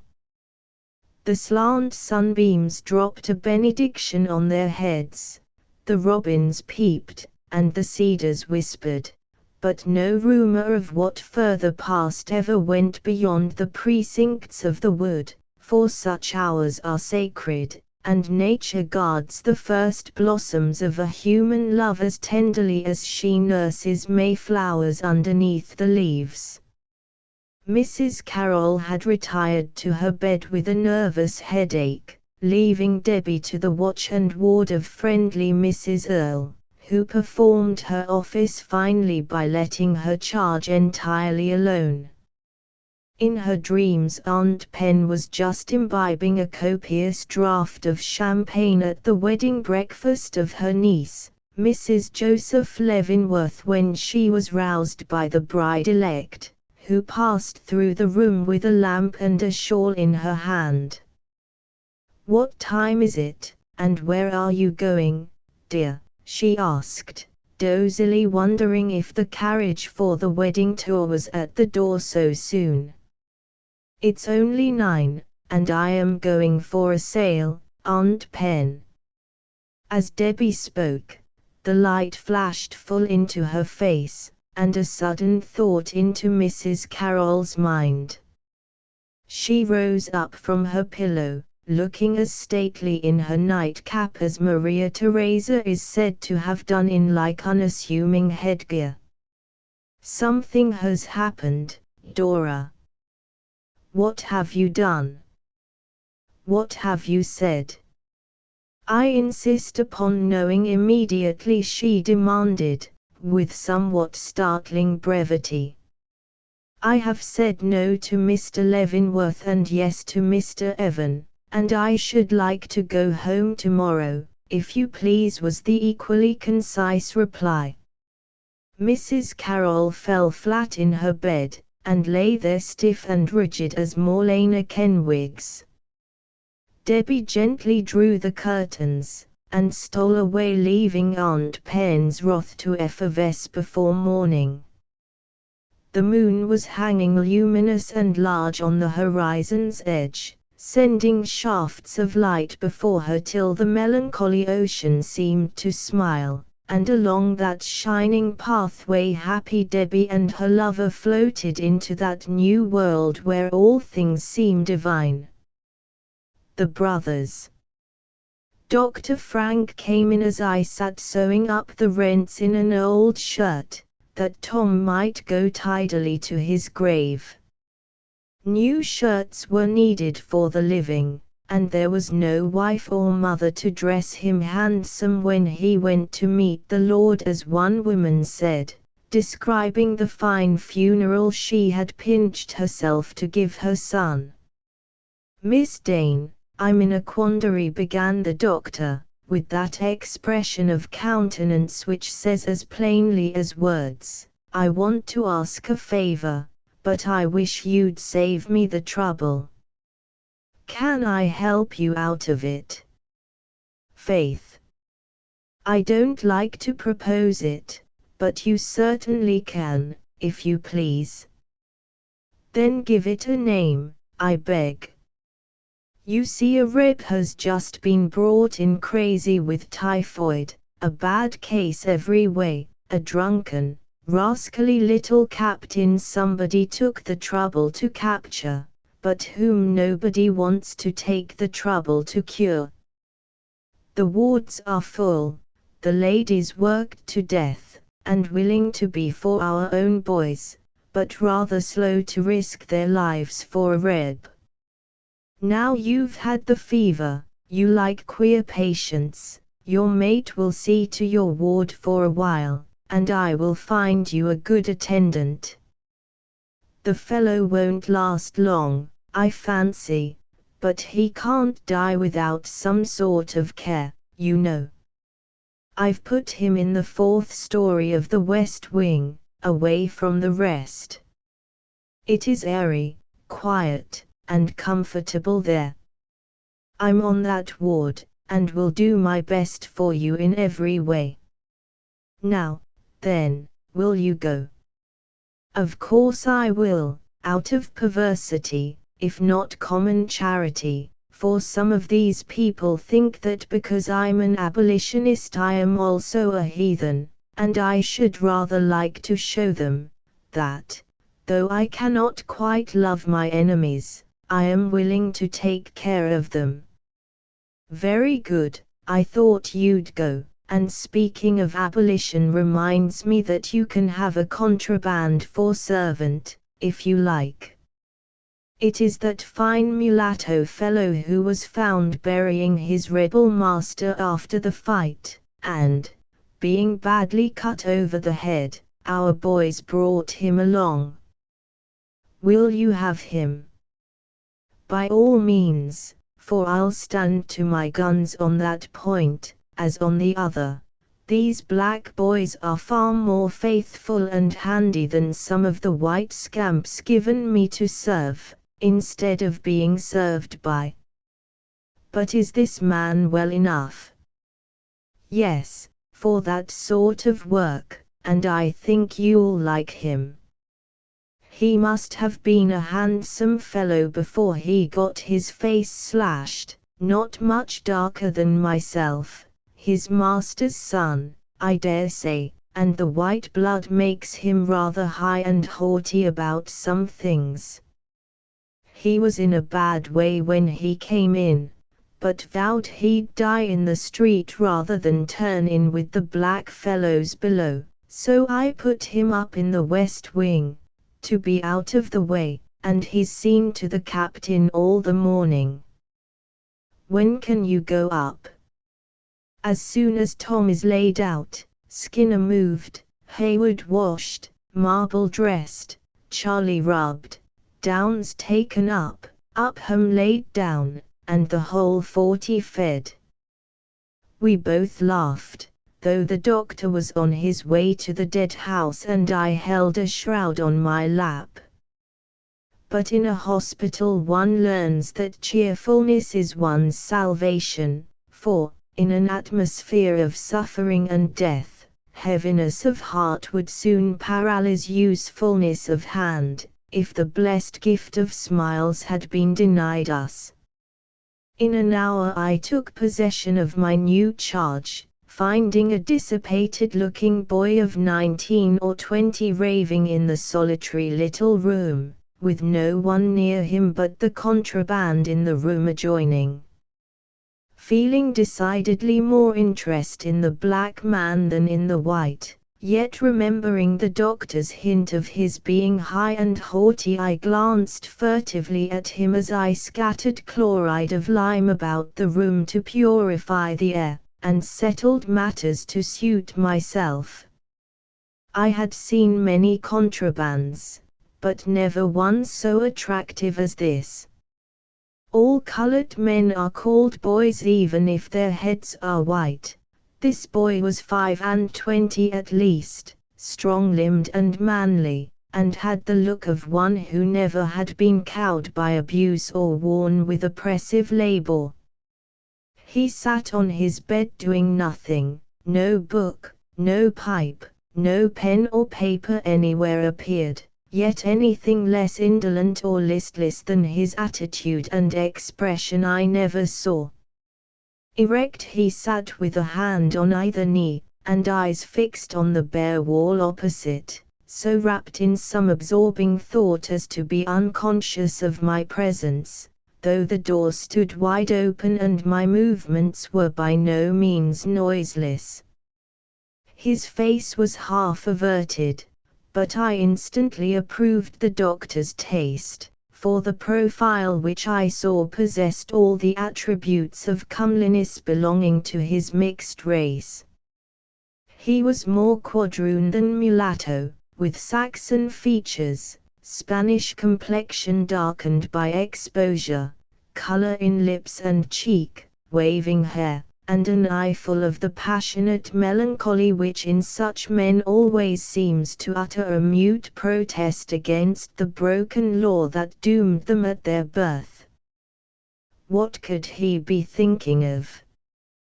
The sick boy cursed and raved, I rustled to and fro, steps passed the door, bells rang, and the steady rumble of army wagons came up from the street. Still he never stirred. I had seen colored people in what they call the black sulks when, for days, they neither smiled nor spoke, and scarcely ate. But this was something more than that, for the man was not dully brooding over some small grievance. He seemed to see an all-absorbing fact or fancy recorded on the wall, which was a blank to me. I wondered if it were some deep wrong or sorrow, kept alive by memory and impotent regret, if he mourned for the dead master to whom he had been faithful to the end, or if the liberty now his were robbed of half its sweetness by the knowledge that someone near and dear to him still languished in the hell from which he had escaped. My heart quite warmed to him at that idea. I wanted to know and comfort him, and, following the impulse of the moment, I went in and touched him on the shoulder. In an instant the man vanished and the slave appeared. Freedom was too new a boon to have wrought its blessed changes yet, and as he started up, with his hand at his temple and an obsequious yes, many romance that had gathered round him fled away, leaving the saddest of all sad facts in living guise before me. Not only did the manhood seem to die out of him, but the comeliness that first attracted me, for, as he turned, I saw the ghastly wound that had laid open cheek and forehead. Being partly healed, it was no longer bandaged, but held together with strips of that transparent plaster which I never see without a shiver and swift recollections of scenes with which it is associated in my mind. Part of his black hair had been shorn away, and one eye was nearly closed, pain so distorted, and the cruel saber cut so marred that portion of his face, that, when I saw it, I felt as if a fine medal had been suddenly reversed, showing me a far more striking type of human suffering and wrong than Michelangelo's bronze prisoner. By one of those inexplicable processes that often teach us how little we understand ourselves, my purpose was suddenly changed, and though I went in to offer comfort as a friend, I merely gave an order as a mistress. "Will you open these windows? This man needs more air." He obeyed at once, and, as he slowly urged up the unruly sash, the handsome profile was again turned toward me, and again I was possessed by my first impression so strongly that I involuntarily said, "Thank you, sir." Perhaps it was fancy, but I thought that in the look of mingled surprise and something like reproach which he gave me there was also a trace of grateful pleasure. But he said, in that tone of spiritless humility these poor souls learn so soon, "I ain't a white man, I'm a contraband." Yes, I know it, but a contraband is a free man, and I heartily congratulate you. He liked that, his face shone, he squared his shoulders, lifted his head, and looked me full in the eye with a brisk, "Thank ye, anything more to do for you?" Dr. Frank thought you would help me with this man, as there are many patients and few nurses or attendants. Have you had the fever? No, They should have thought of that when they put him here. Wounds and fevers should not be together. I'll try to get you moved. He laughed a sudden laugh. If he had been a white man, I should have called it scornful. As he was a few shades darker than myself, I suppose it must be considered an insolent, or at least an unmannerly one. It don't matter, I'd rather be up here with the fever than down with those niggers, and there ain't no other place for me. Poor fellow. That was true. No ward in all the hospital would take him in to lie side by side with the most miserable white wreck there. Like the bat in Aesop's fable, he belonged to neither race, and the pride of one, the helplessness of the other, kept him hovering alone in the twilight a great sin has brought to overshadow the whole land. You shall stay, then, for I would far rather have you than any lazy Jack. But are you well and strong enough? I guess I'll do, He spoke with a passive sort of acquiescence, as if it did not much matter, if he were not able, and no one would particularly rejoice, if he were. Yes, I think you will. By what name shall I call you? Bob. Every woman has her pet whim. One of mine was to teach the men self-respect by treating them respectfully. Tom, Dick, and Harry would pass, when lads rejoiced in those familiar abbreviations, but to address men often old enough to be my father in that style did not suit my old-fashioned ideas of propriety. This Bob would never do. I should have found it as easy to call the chaplain Gus as my tragical-looking contraband by a title so strongly associated with the tail of a kite. What is your other name? I asked. I like to call my attendants by their last names rather than by their first. I've got no other, we have our masters' names, or do without. Mine's dead, and I won't have anything of his about me. Well, I'll call you Robert, then, and you may fill this pitcher for me, if you will be so kind. He went, but, through all the tame obedience years of servitude had taught him, I could see that the proud spirit his father gave him was not yet subdued, for the look and gesture with which he repudiated his master's name were a more effective declaration of independence than any 4th of July orator could have prepared.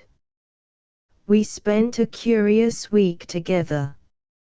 Robert seldom left his room, except upon my errands, and I was a prisoner all day, often all night, by the bedside of the rebel.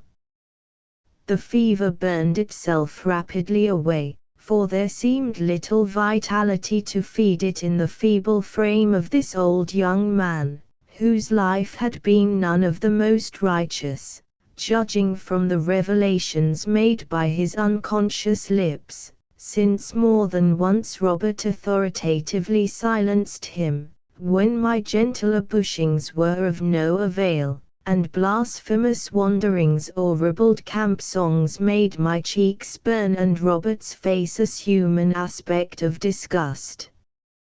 The captain was a gentleman in the world's eye, but the contraband was the gentleman in mine. I was a fanatic, and that accounts for such depravity of taste, I hope. I never asked Robert of himself, feeling that somewhere there was a spot still too sore to bear the lightest touch, but, from his language, manner, and intelligence, I inferred that his color had procured for him the few advantages within the reach of a quick-witted, kindly treated slave.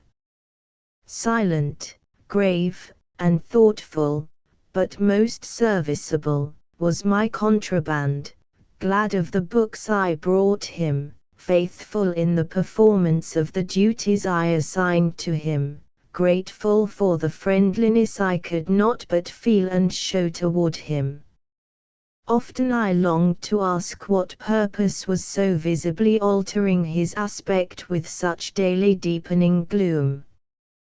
But I never dared, and no one else had either time or desire to pry into the past of this specimen of one branch of the chivalrous F.F.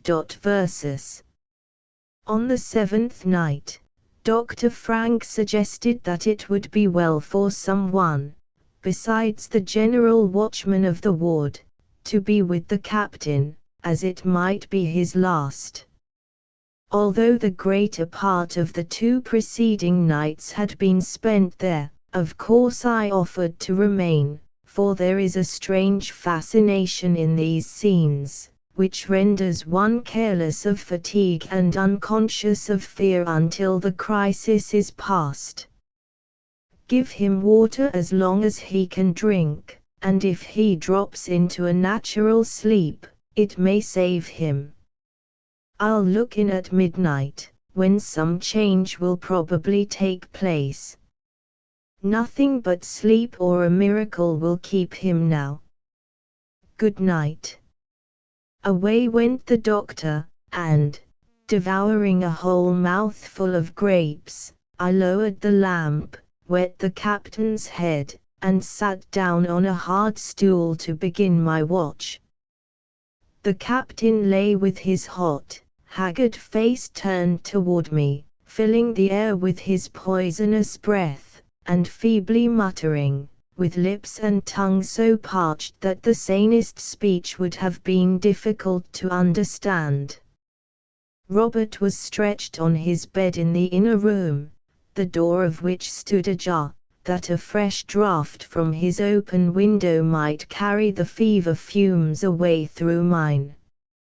I could just see a long, dark figure, with the lighter outline of a face, and, having little else to do just then, I fell to thinking of this curious contraband, who evidently prized his freedom highly, yet seemed in no haste to enjoy it. Dr. Frank had offered to send him on to safer quarters, but he had said, "No, thank you, sir, not yet," and then had gone away to fall into one of those black moods of his, which began to disturb me, because I had no power to lighten them. As I sat listening to the clocks from the steeples all about us, I amused myself with planning Robert's future, as I often did my own, and had dealt out to him a generous hand of trumps wherewith to play this game of life which hitherto had gone so cruelly against him, when a harsh, choked voice called, "Lucy." It was the captain, and some new terror seemed to have gifted him with momentary strength. "Yes, here's Lucy," I answered, hoping that by following the fancy I might quiet him, for his face was damp with the clammy moisture, and his frame shaken with the nervous tremor that so often precedes death. His dull eye fixed upon me, dilating with a bewildered look of incredulity and wrath, till he broke out fiercely, "That's a lie. She's dead, and so's Bob, damn him." Finding speech a failure, I began to sing the quiet tune that had often soothed delirium like this, but hardly had the line, "See gentle patience smile on pain," past my lips, when he clutched me by the wrist, whispering like one in mortal fear, "Hush." She used to sing that way to Bob, but she never would to me. I swore I'd whip the devil out of her, and I did, but you know before she cut her throat she said she'd haunt me, and there she is. He pointed behind me with an aspect of such pale dismay, that I involuntarily glanced over my shoulder and started as if I had seen a veritable ghost, for, peering from the gloom of that inner room, I saw a shadowy face, with dark hair all about it, and a glimpse of scarlet at the throat. An instant showed me that it was only Robert leaning from his bed's foot, wrapped in a grey army blanket, with his red shirt just visible above it, and his long hair disordered by sleep. But what a strange expression was on his face! The unmarred side was toward me, fixed and motionless as when I first observed it, less absorbed now, but more intent. His eye glittered, his lips were apart like one who listened with every sense, and his whole aspect reminded me of a hound to which some wind had brought the scent of unsuspected prey. "Do you know him, Robert? Does he mean you?" "Lord, no, they all own half a dozen bobs, but hearing my name woke me, that's all." He spoke quite naturally, and lay down again, while I returned to my charge, thinking that this paroxysm was probably his last. But by another hour I perceived a hopeful change, for the tremor had subsided, the cold dew was gone, his breathing was more regular, and sleep, the healer, had descended to save or take him gently away. Dr. Frank looked in at midnight, bade me keep all cool and quiet, and not fail to administer a certain draught as soon as the captain woke. Very much relieved, I laid my head on my arms, uncomfortably folded on the little table, and fancied I was about to perform one of the feats which practice renders possible, sleeping with one eye open, as we say, a half and half doze, for all senses sleep but that of hearing. The faintest murmur, sigh, or motion will break it, and give one back one's wits, much brightened by the permission to stand at ease. On this night, the experiment was a failure, for previous vigils, confinement, and much care had rendered naps a dangerous indulgence. Having roused half a dozen times in an hour to find all quiet, I dropped my heavy head on my arms, and, drowsily resolving to look up again in 15 minutes, fell fast asleep. The striking of a deep-voiced clock woke me with a start.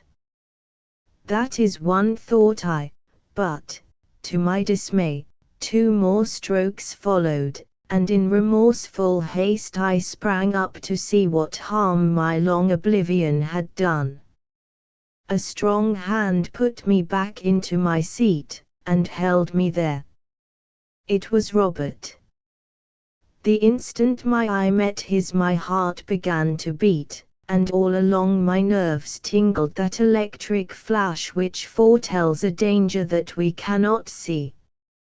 He was very pale, his mouth grim, and both eyes full of somber fire, for even the wounded one was open now, all the more sinister for the deep scar above and below.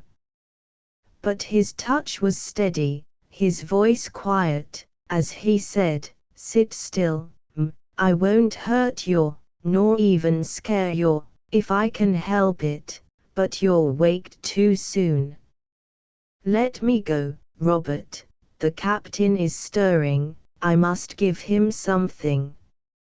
"No, you can't stir an inch. Look here." Holding me with one hand, with the other he took up the glass in which I had left the draught, and showed me it was empty. "Has he taken it?" I asked, more and more bewildered. "I flung it out o' window. He'll have to do without." "But why, Robert? Why did you do it?" "Because I hate him."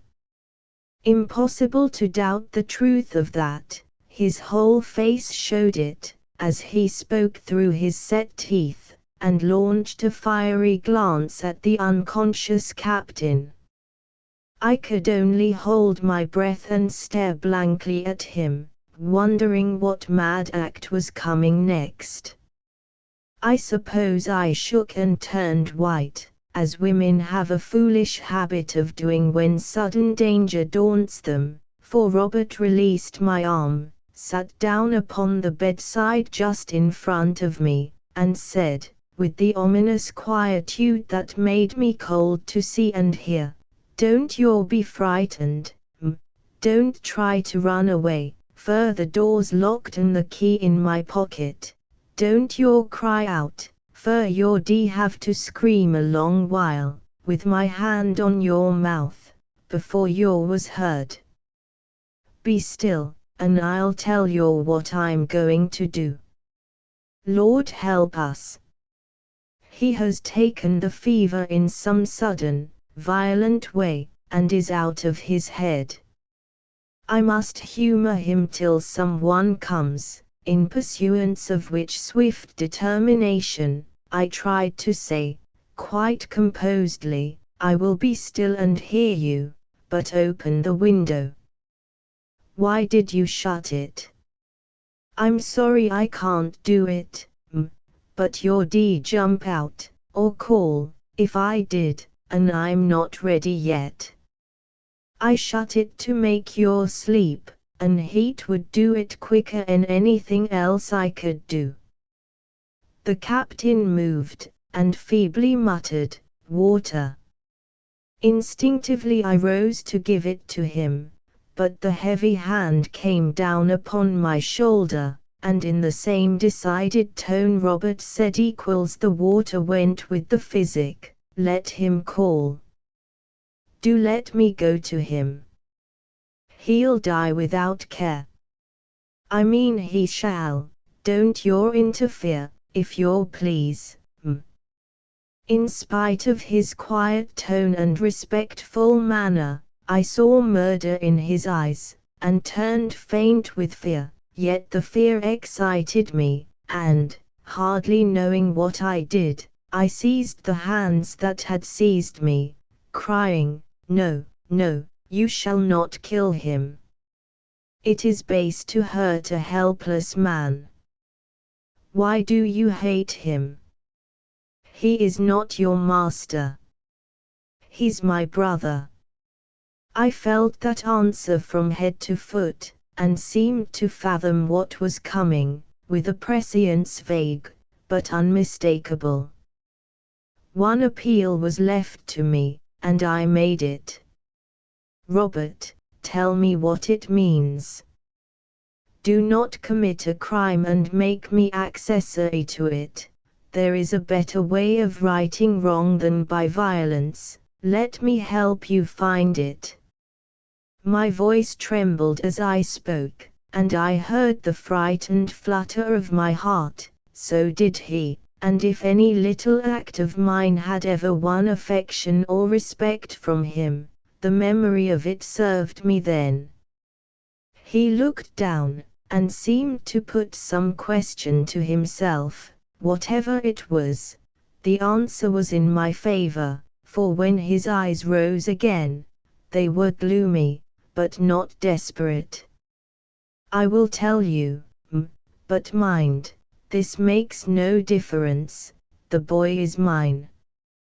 I'll give the Lord a chance to take him first, if he don't, I shall. Oh, no. Remember, he is your brother. An unwise speech, I felt it as it passed my lips, for a black frown gathered on Robert's face, and his strong hands closed with an ugly sort of grip. But he did not touch the poor soul gasping there before him, and seemed content to let the slow suffocation of that stifling room end his frail life. I'm not like to forget that, when I've been thinking of it all this week. I knew him when they fetched him in, and would a done it long for this, but I wanted to ask where Lucy was. He knows, he told tonight, and now he's done for. Who is Lucy? I asked hurriedly, intent on keeping his mind busy with any thought but murder.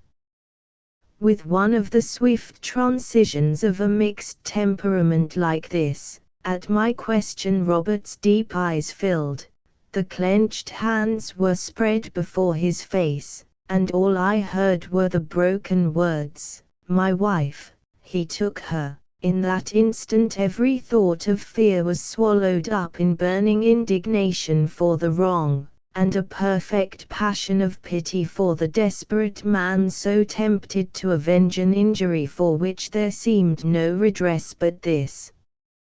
He was no longer slave or contraband, no drop of black blood marred him in my sight, but an infinite compassion yearned to save, to help, to comfort him.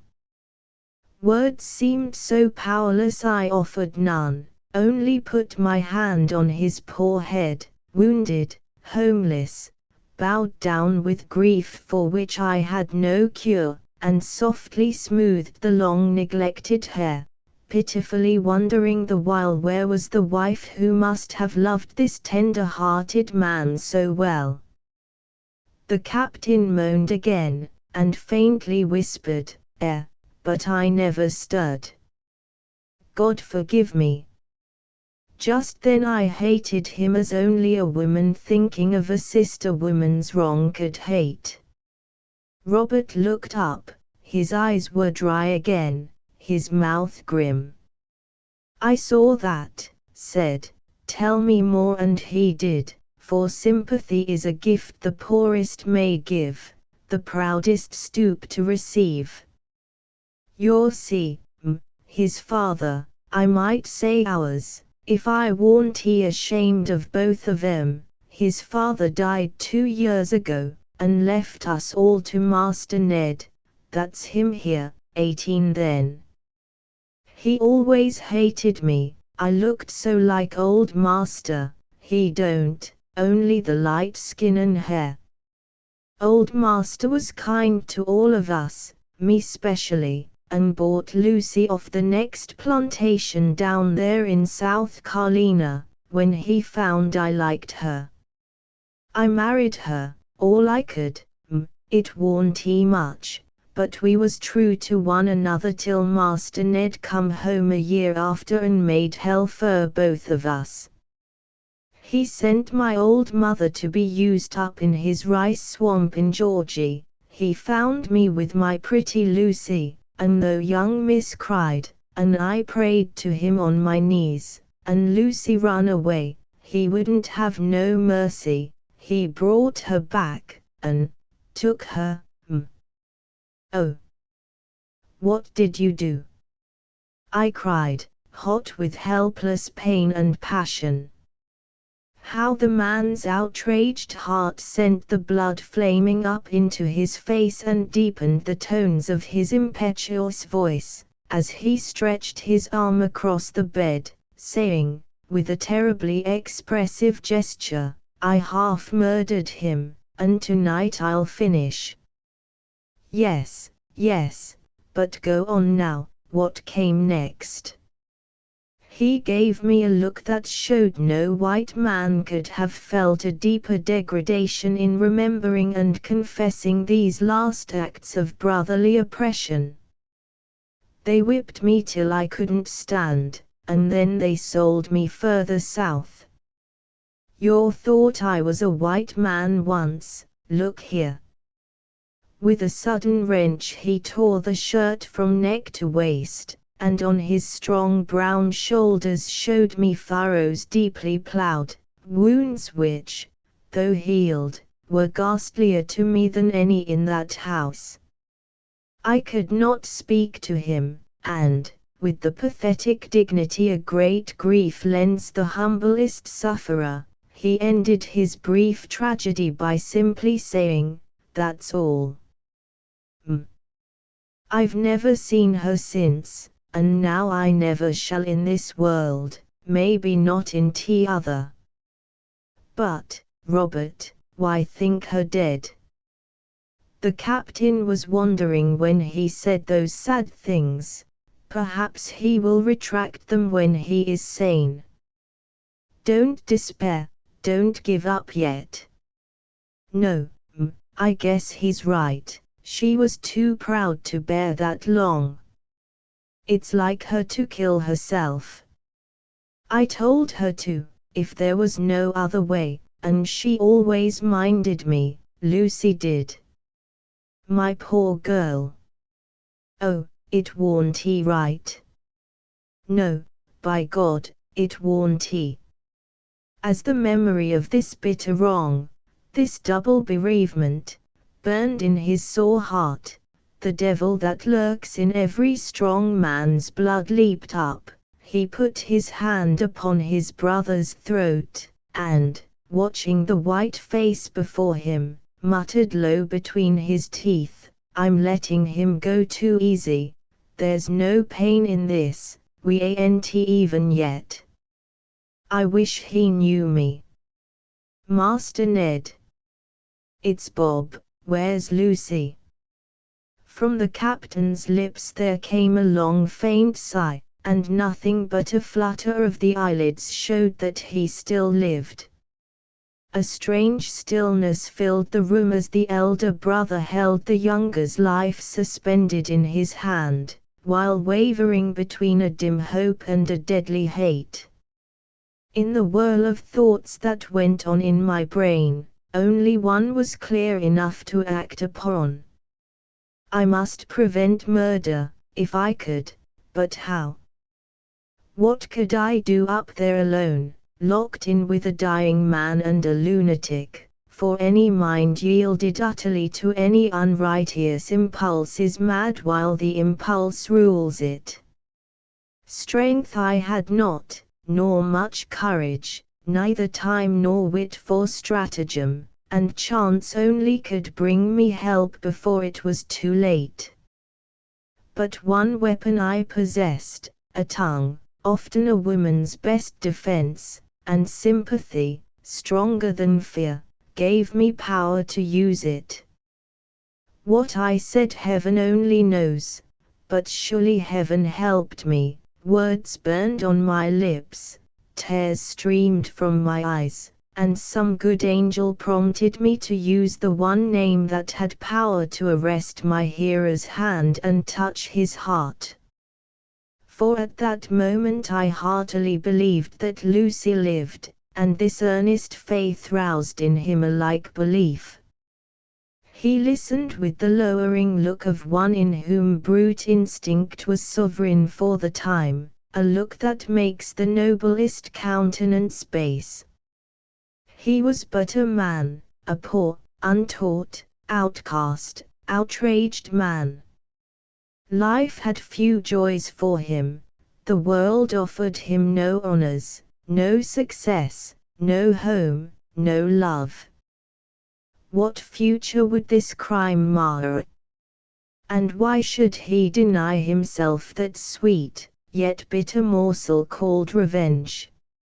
How many white men, with all New England's freedom, culture, Christianity, would not have felt as he felt then?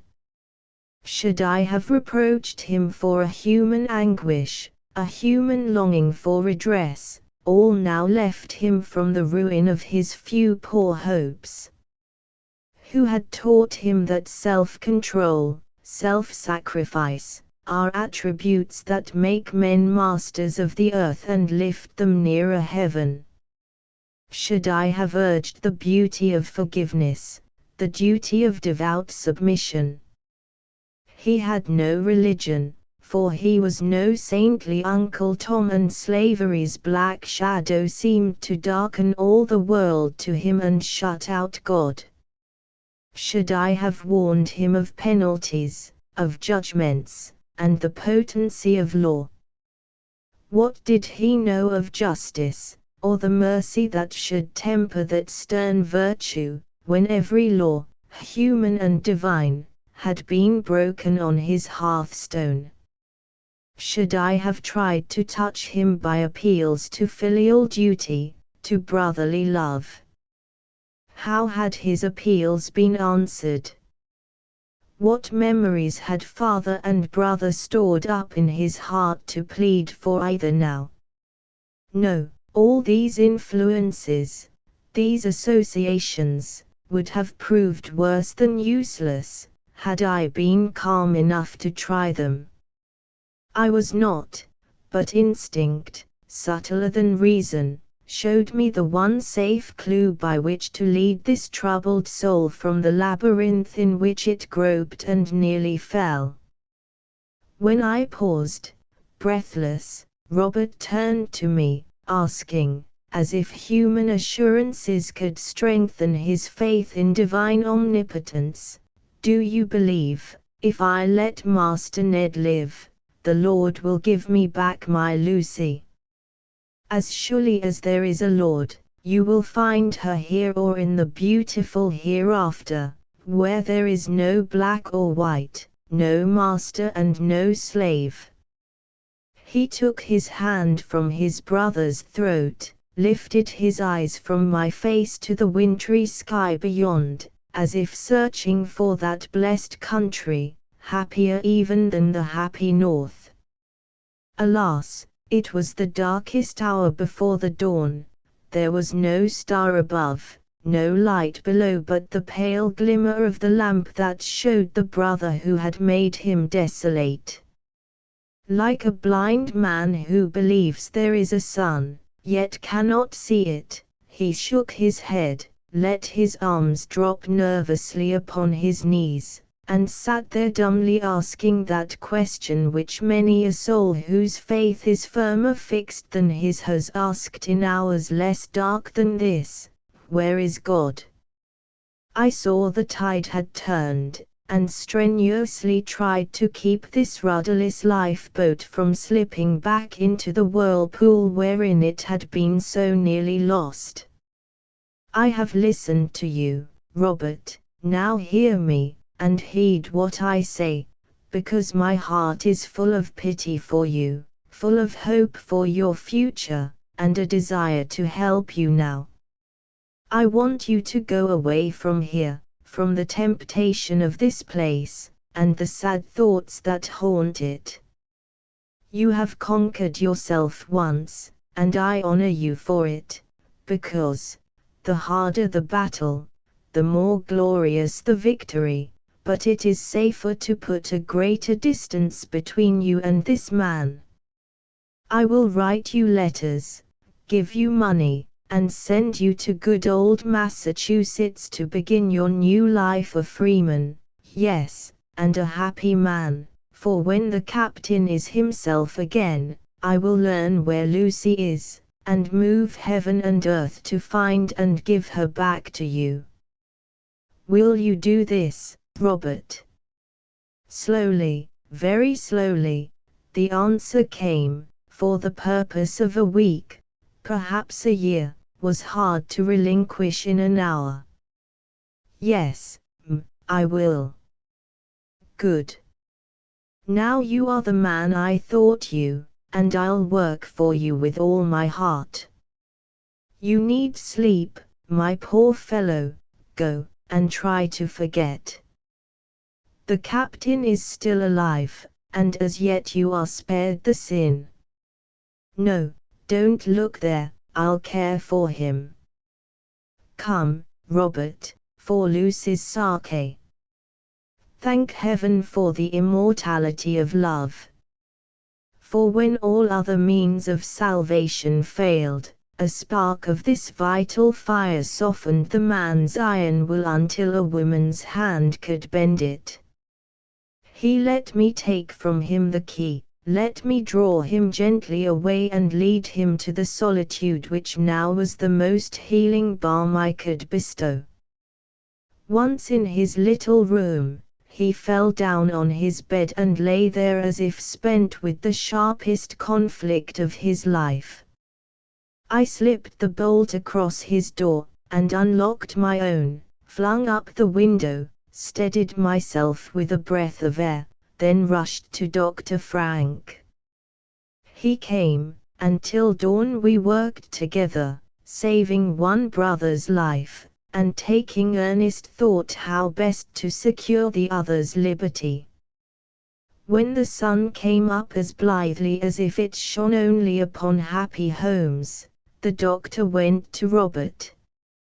For an hour I heard the murmur of their voices. Once I caught the sound of heavy sobs, and for a time a reverent hush, as if in the silence that good man were ministering to soul as well as sense.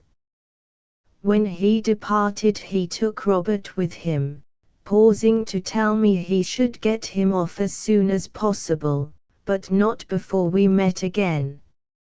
Nothing more was seen of them all day. Another surgeon came to see the captain, and another attendant came to fill the empty place.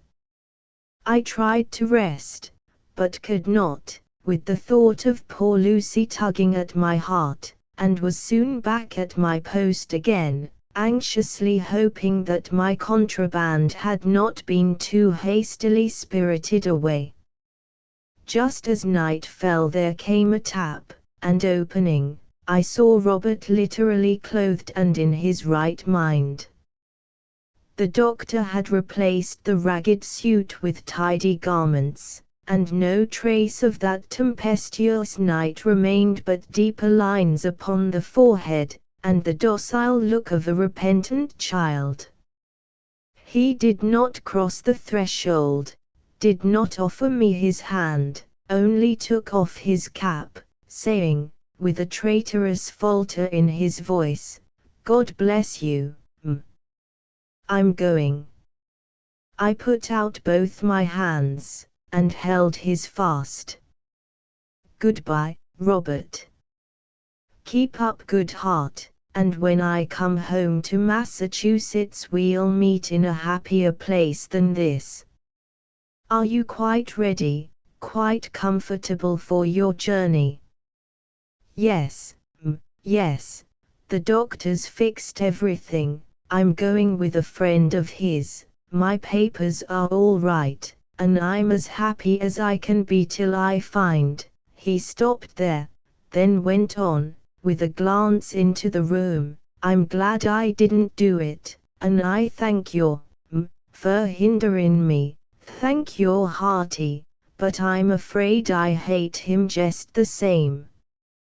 Of course he did, and so did I, for these faulty hearts of ours cannot turn perfect in a night, but need frost and fire, wind and rain, to ripen and make them ready for the great harvest home.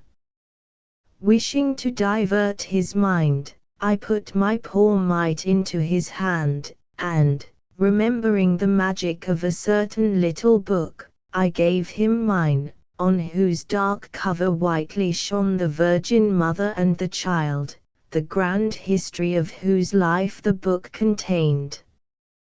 The money went into Robert's pocket with a grateful murmur, the book into his bosom with a long took and a tremulous, "I never saw my baby, m." I broke down then, and though my eyes were too dim to see, I felt the touch of lips upon my hands, heard the sound of departing feet, and knew my contraband was gone. When one feels an intense dislike, the less one says about the subject of it the better, therefore I shall merely record that the captain lived, in time was exchanged, and that, whoever the other party was, I am convinced the government got the best of the bargain. But long before this occurred, I had fulfilled my promise to Robert, for as soon as my patient recovered strength of memory enough to make his answer trustworthy, I asked, without any circumlocution, "Captain Fairfax, where is Lucy?" And too feeble to be angry, surprised, or insincere, he straightway answered, "Dead, Miss Dane." "And she killed herself, when you sold Bob." "How the devil did you know that?" he muttered, with an expression half remorseful, half amazed, but I was satisfied, and said no more. Of course, this went to Robert, waiting far away there in a lonely home, waiting, working, hoping for his Lucy. It almost broke my heart to do it, but delay was weak, deceit was wicked, so I sent the heavy tidings, and very soon the answer came, only 3 lines, but I felt that the sustaining power of the man's life was gone. I thought I'd never see her any more. I'm glad to know she's out of trouble. I thank you, and if they let us, I'll fight for you till I'm killed, which I hope will be for long. 6 months later he had his wish, and kept his word. Everyone knows the story of the attack on Fort Wagner, But we should not tire yet of recalling how our 54th, spent with 3 sleepless nights, a day's fast, and a march under the July sun, stormed the fort as night fell, facing death in many shapes, following their brave leaders through a fiery rain of shot and shell, fighting valiantly for God and Governor Andrew. How the regiment that went into action 700 strong came out having had nearly half its number captured, killed, or wounded, leaving their young commander to be buried, like a chief of earlier times, with his bodyguard around him, faithful to the death. Surely, the insult turns to honor, and the wide grave needs no monument but the heroism that consecrates it in our sight. Surely, the hearts that held him nearest see through their tears a noble victory in the seeming sad defeat, and surely, God's benediction was bestowed, when this loyal soul answered, as death called the roll, Lord, here I am, with the brothers thou hast given me. The future must show how well that fight was fought, for though Fort Wagner still defies us, public prejudice is down, and through the cannon smoke of that black night the manhood of the colored race shines before many eyes that would not see, rings in many ears that would not hear, wins many hearts that would not hitherto believe. When the news came that we were needed, there was none so glad as I to leave teaching contrabands, the new work I had taken up, and go to nurse our boys as my dusky flock so proudly called the wounded of the 54th. Feeling more satisfaction, as I assumed my big apron and turned up my cuffs, than if dressing for the President's levee, I fell to work on board the hospital ship in Hilton Head Harbor.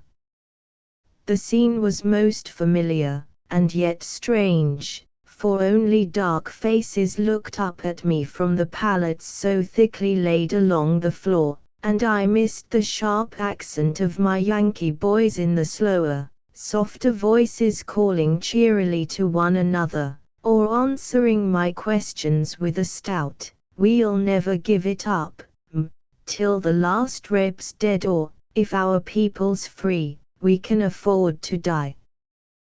Passing from bed to bed, intent on making one pair of hands do the work of 3, at least, I gradually washed, fed, and bandaged my way down the long line of sable heroes, and coming to the very last, found that he was my contraband. So old, so worn, so deathly weak and wan, I never should have known him but for the deep scar on his cheek. That side lay uppermost, and caught my eye at once, but even then I doubted, such an awful change had come upon him, when, turning to the ticket just above his head, I saw the name, Robert Dane. That both assured and touched me, for, remembering that he had no name, I knew that he had taken mine. I longed for him to speak to me, to tell how he had fared since I lost sight of him, and let me perform some little service for him in return for many he had done for me, but he seemed asleep, and as I stood reliving that strange night again, a bright lad, who lay next him softly waving an old fan across both beds, looked up and said, "I guess you know him, You are right. Do you?" As much as anyone was able to, "Why do you say was as if the man were dead and gone?" "I suppose because I know he'll have to go. He's got a bad jab in the breast, and is bleedin' inside, the doctor says. He don't suffer any, only gets weaker and weaker every minute. I've been fannin' him this long while, and he's talked a little, but he don't know me now, so he's most gone, I guess." There was so much sorrow and affection in the boy's face, that I remembered something, and asked, with redoubled interest, "Are you the one that brought him off?" I was told about a boy who nearly lost his life in saving that of his mate. I dare say the young fellow blushed, as any modest lad might have done. I could not see it, but I heard the chuckle of satisfaction that escaped him, as he glanced from his shattered arm and bandaged side to the pale figure opposite. "Lord, that's nothing, we boys always stand by one another, and I warn't he going to leave him to be tormented any more by them cussed rebs. He's been a slave once, though he don't look half so much like it as me, and was born in Boston." He did not, for the speaker was as black as the ace of spades. Being a sturdy specimen, the knave of clubs would perhaps be a fitter representative, but the dark freeman looked at the white slave with the pitiful, yet puzzled expression I have so often seen on the faces of our wisest men, when this tangled question of slavery presents itself, asking to be cut or patiently undone. "Tell me what you know of this man, for, even if he were awake, he is too weak to talk. I never saw him till I joined the regiment, and no one 'peared to have got much out of him. He was a shut-up sort of fella, and didn't seem to care for anything but get in at the rebs. Some say he was the first man of us that enlisted. I know he fretted till we were off, and when we pitched into old Wagner, he fought like the devil." "Were you with him when he was wounded?" "How was it?"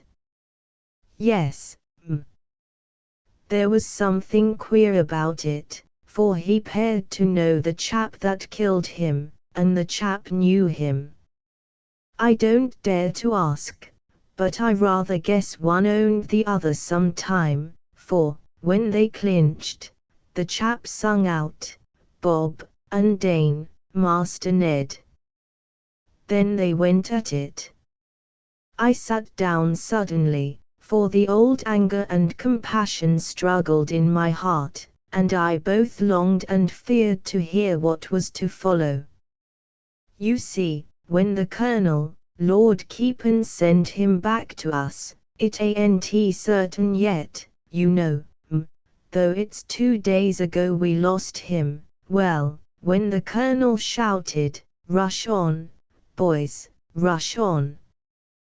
Dane tore away as if he was going to take the fort alone. I was next him, and kept close as we went through the ditch and up the wall. Hi!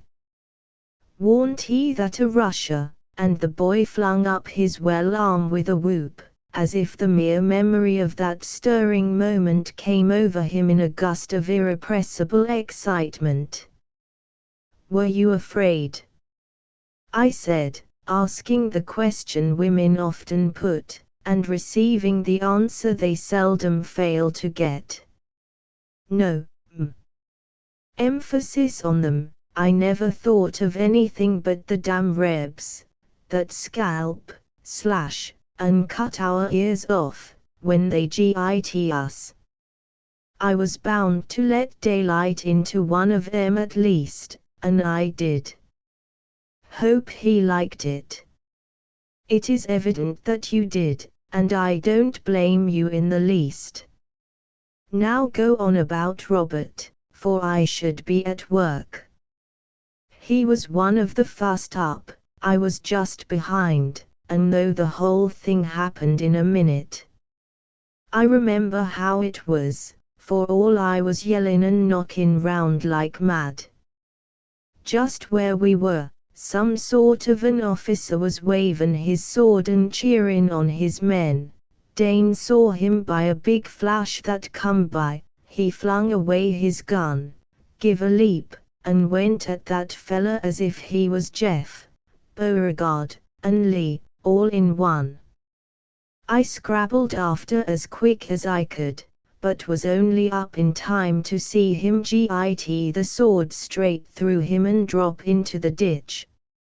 You needn't ask what I did next, for I don't quite know myself. All I'm clear about is that I managed somehow to pitch that reb into the fort as dead as Moses, git hold of Dane, and bring him off. Poor old fella. We said we went in to live or die, he said he went in to die, and he's done it. I had been intently watching the excited speaker, but as he regretfully added those last words I turned again, and Robert's eyes met mine, those melancholy eyes, so full of an intelligence that proved he had heard, remembered, and reflected with that preternatural power which often outlives all other faculties. He knew me, yet gave no greeting, was glad to see a woman's face, yet had no smile wherewith to welcome it, felt that he was dying, yet uttered no farewell. He was too far across the river to return or linger now. Departing thought, strength, breath, were spent in one grateful look, one murmur of submission to the last pang he could ever feel. His lips moved, and, bending to them, a whisper chilled my cheek, as it shaped the broken words, I would have done it, but it's better so, I'm satisfied. Ah! Well he might be, for, as he turned his face from the shadow of the life that was, the sunshine of the life to be touched it with a beautiful content, and in the drawing of a breath my contraband found wife and home, eternal liberty and God. Nellie's hospital. Nellie sat beside her mother picking lint, but while her fingers flew, her eyes often looked wistfully out into the meadow, golden with buttercups, and bright with sunshine. Presently she said, rather bashfully, but very earnestly, Mama, I want to tell you a little plan I've made, if you'll please not laugh. I think I can safely promise that, my dear, said her mother, putting down her work that she might listen quite respectfully. Nellie looked pleased, and went on confidingly, since Brother Will came home with his lame foot, and I've helped you tend him, I've heard a great deal about hospitals, and liked it very much. Today I said I wanted to go and be a nurse, like Aunt Mercy, but Will laughed, and told me I'd better begin by nursing sick birds and butterflies and pussies before I tried to take care of men. I did not like to be made fun of, but I've been thinking that it would be very pleasant to have a little hospital all my own, and be a nurse in it, because, if I took pains, so many pretty creatures might be made well, perhaps. Could I, Mama? Her mother wanted to smile at the idea, but did not, for Nellie looked up with her heart and eyes so full of tender compassion, both for the unknown men for whom her little hands had done their best, and for the smaller sufferers nearer home, that she stroked the shining head, and answered readily, Yes, Nellie, it will be a proper charity for such a young Samaritan, and you may learn much if you are in earnest. You must study how to feed and nurse your little patients, else your pity will do no good, and your hospital become a prison. I will help you, and Tony shall be your surgeon. Oh Mama, how good you always are to me. Indeed, I am in truly earnest. I will learn, I will be kind, and may I go now and begin? You may, but tell me first, where will you have your hospital? In my room, Mamma. It is so snug and sunny, and I never should forget it there, said Nelly. You must not forget it anywhere. I think that plan will not do.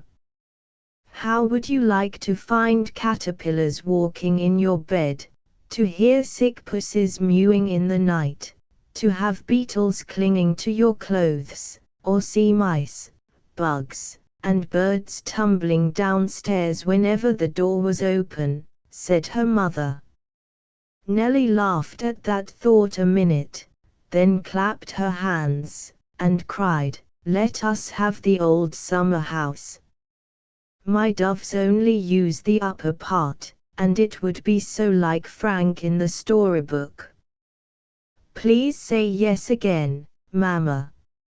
Her mother did say yes, and, snatching up her hat, Nelly ran to find Tony, the gardener's son, a pleasant lad of 12, who was Nelly's favorite playmate. Tony pronounced the plan a jolly one, and, leaving his work, followed his young mistress to the summer house, for she could not wait 1 minute. "What must we do first?" she asked, as they stood looking in at the dusty room, full of garden tools, bags of seeds, old flower pots, and watering cans. "Clear out the rubbish, miss," answered Tony. "Here it goes." Then and Nelly began bundling everything out in such haste that she broke 2 flower pots, scattered all the squash seeds, and brought a pile of rakes and hoes clattering down about her ears. "Just wait a bit, and let me take the lead, miss. You hand me things, I'll pile 'em in the barrow and wheel 'em off to the barn, then it will save time, and be finished up tidy." Nelly did as he advised, and very soon nothing but dust remained. "What next?" she asked, not knowing in the least. "I'll sweep up while you see if Polly can come and scrub the room out. It ought to be done before you stay here, let alone the patients." "So it had," said Nelly, looking very wise all of a sudden. "Well," says the wards, that means the rooms, Tony, "are scrubbed every day or 2, and kept very clean, and well venti something, I can't say it, but it means having a plenty of air come in. I can clean windows while Polly mops, and then we shall soon be done." Away she ran, feeling very busy and important. Polly came, and very soon the room looked like another place. The 4 latticed windows were set wide open, so the sunshine came dancing through the vines that grew outside, and curious roses peeped in to see what frolic was afoot. The walls shone white again, for not a spider dared to stay. The wide seat which encircled the room was dustless now, the floor as nice as willing hands could make it, and the south wind blew away all musty odors with its fragrant breath. "How fine it looks!" cried Nelly, dancing on the doorstep, lest a footprint should mar the still damp floor. "I'd almost like to fall sick for the sake of staying here," said Tony, admiringly. "Now, what sort of beds are you going to have, miss? I suppose it won't do to put butterflies and toads and worms into beds like the real soldiers where Will was," answered Nelly, looking anxious. Tony could hardly help shouting at the idea, but, rather than trouble his little mistress, he said very soberly, I'm afraid they wouldn't lay easy, not being used to it. Tucking up a butterfly would about kill him. The worms would be apt to get lost among the bedclothes, and the toads would tumble out the first thing. I shall have to ask Mamma about it. What will you do while I'm gone? Said Nellie, unwilling that a moment should be lost. I'll make frames for nettings to the windows, else the doves will come in and eat up the sick people. I think they will know that it is a hospital, and be too kind to hurt or frighten their neighbors, began Nellie, but as she spoke, a plump white dove walked in, looked about with its red-ringed eyes, and quietly pecked up a tiny bug that had just ventured out from the crack where it had taken refuge when the deluge came. Yes, we must have the nettings. I'll ask Mamma for some lace, said Nellie, when she saw that, and, taking her pet dove on her shoulder, told it about her hospital as she went toward the house, for, loving all little creatures as she did, it grieved her to have any harm befall even the least or plainest of them. She had a sweet child fancy that her playmates understood her language as she did theirs, and that birds, flowers, animals, and insects felt for her the same affection which she felt for them. Love always makes friends, and nothing seemed to fear the gentle child, but welcomed her like a little sun who shone alike on all, and never suffered an eclipse. She was gone some time, and when she came back her mind was full of new plans, one hand full of rushes, the other of books, while over her head floated the lace, and a bright green ribbon hung across her arm. Mamma says that the best beds will be little baskets, boxes, cages, and any sort of thing that suits the patients, for each will need different care and food and medicine. I have not baskets enough, so, as I cannot have pretty white beds, I am going to braid pretty green nests for my patients, and, while I do it, Mamma thought you'd read to me the pages she has marked, so that we may begin right. Yes, miss, I like that. But what is the ribbon for? Asked Tony. Oh, that's for you. Will says that, if you are to be an army surgeon, you must have a green band on your arm, so I got this to tie on when we play hospital. Tony let her decorate the sleeve of his grey jacket, and when the nettings were done, the welcome books were opened and enjoyed. It was a happy time, sitting in the sunshine, with leaves pleasantly astir all about them, doves cooing overhead, and flowers sweetly gossiping together through the summer afternoon. Nellie wove her smooth, green rushes. Tony pored over his pages, and both found something better than fairy legends in the family histories of insects, birds, and beasts. All manner of wonders appeared, and were explained to them, till Nellie felt as if a new world had been given her, so full of beauty, interest, and pleasure that she never could be tired of studying it.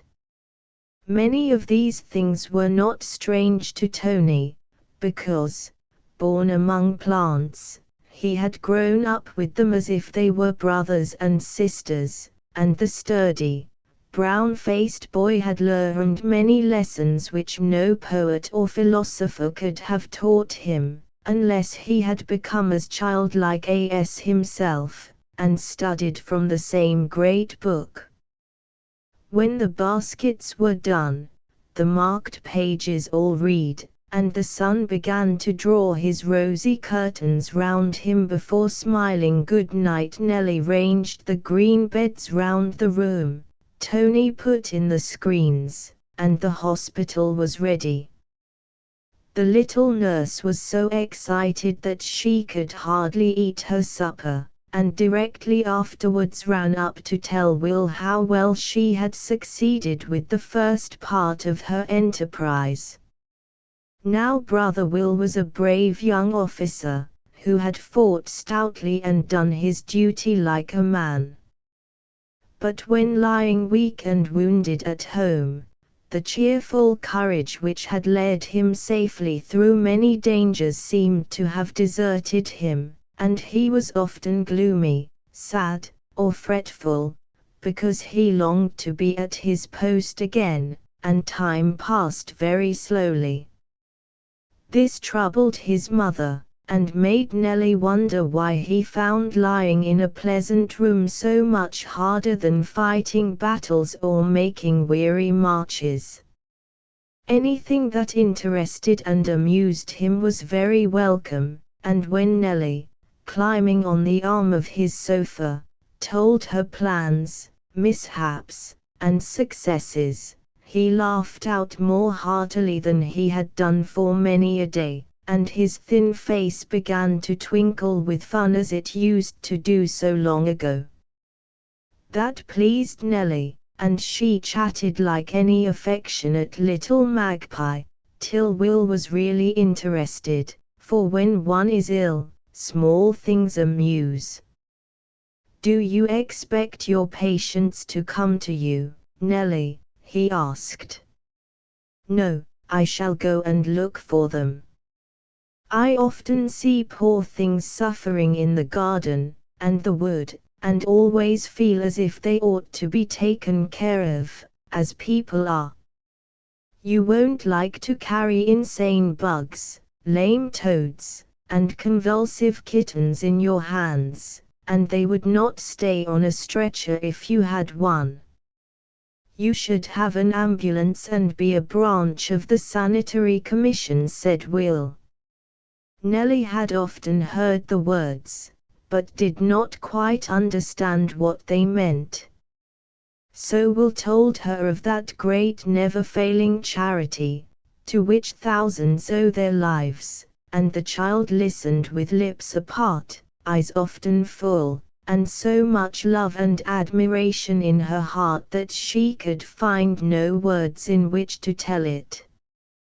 When her brother paused, she said earnestly, "Yes, I will be a sanitary. This little cart of mine shall be my ambassador lance, and I'll never let my water barrels go empty, never drive too fast, or be rough with my poor passengers, like some of the men you tell about. Does this look like an ambulance, Will?" "Not a bit, but it shall, if you and Mamma like to help me. I want 4 long bits of cane, a square of white cloth, some pieces of thin wood, and the gum pot," said Will, sitting up to examine the little cart, feeling like a boy again as he took out his knife and began to whittle.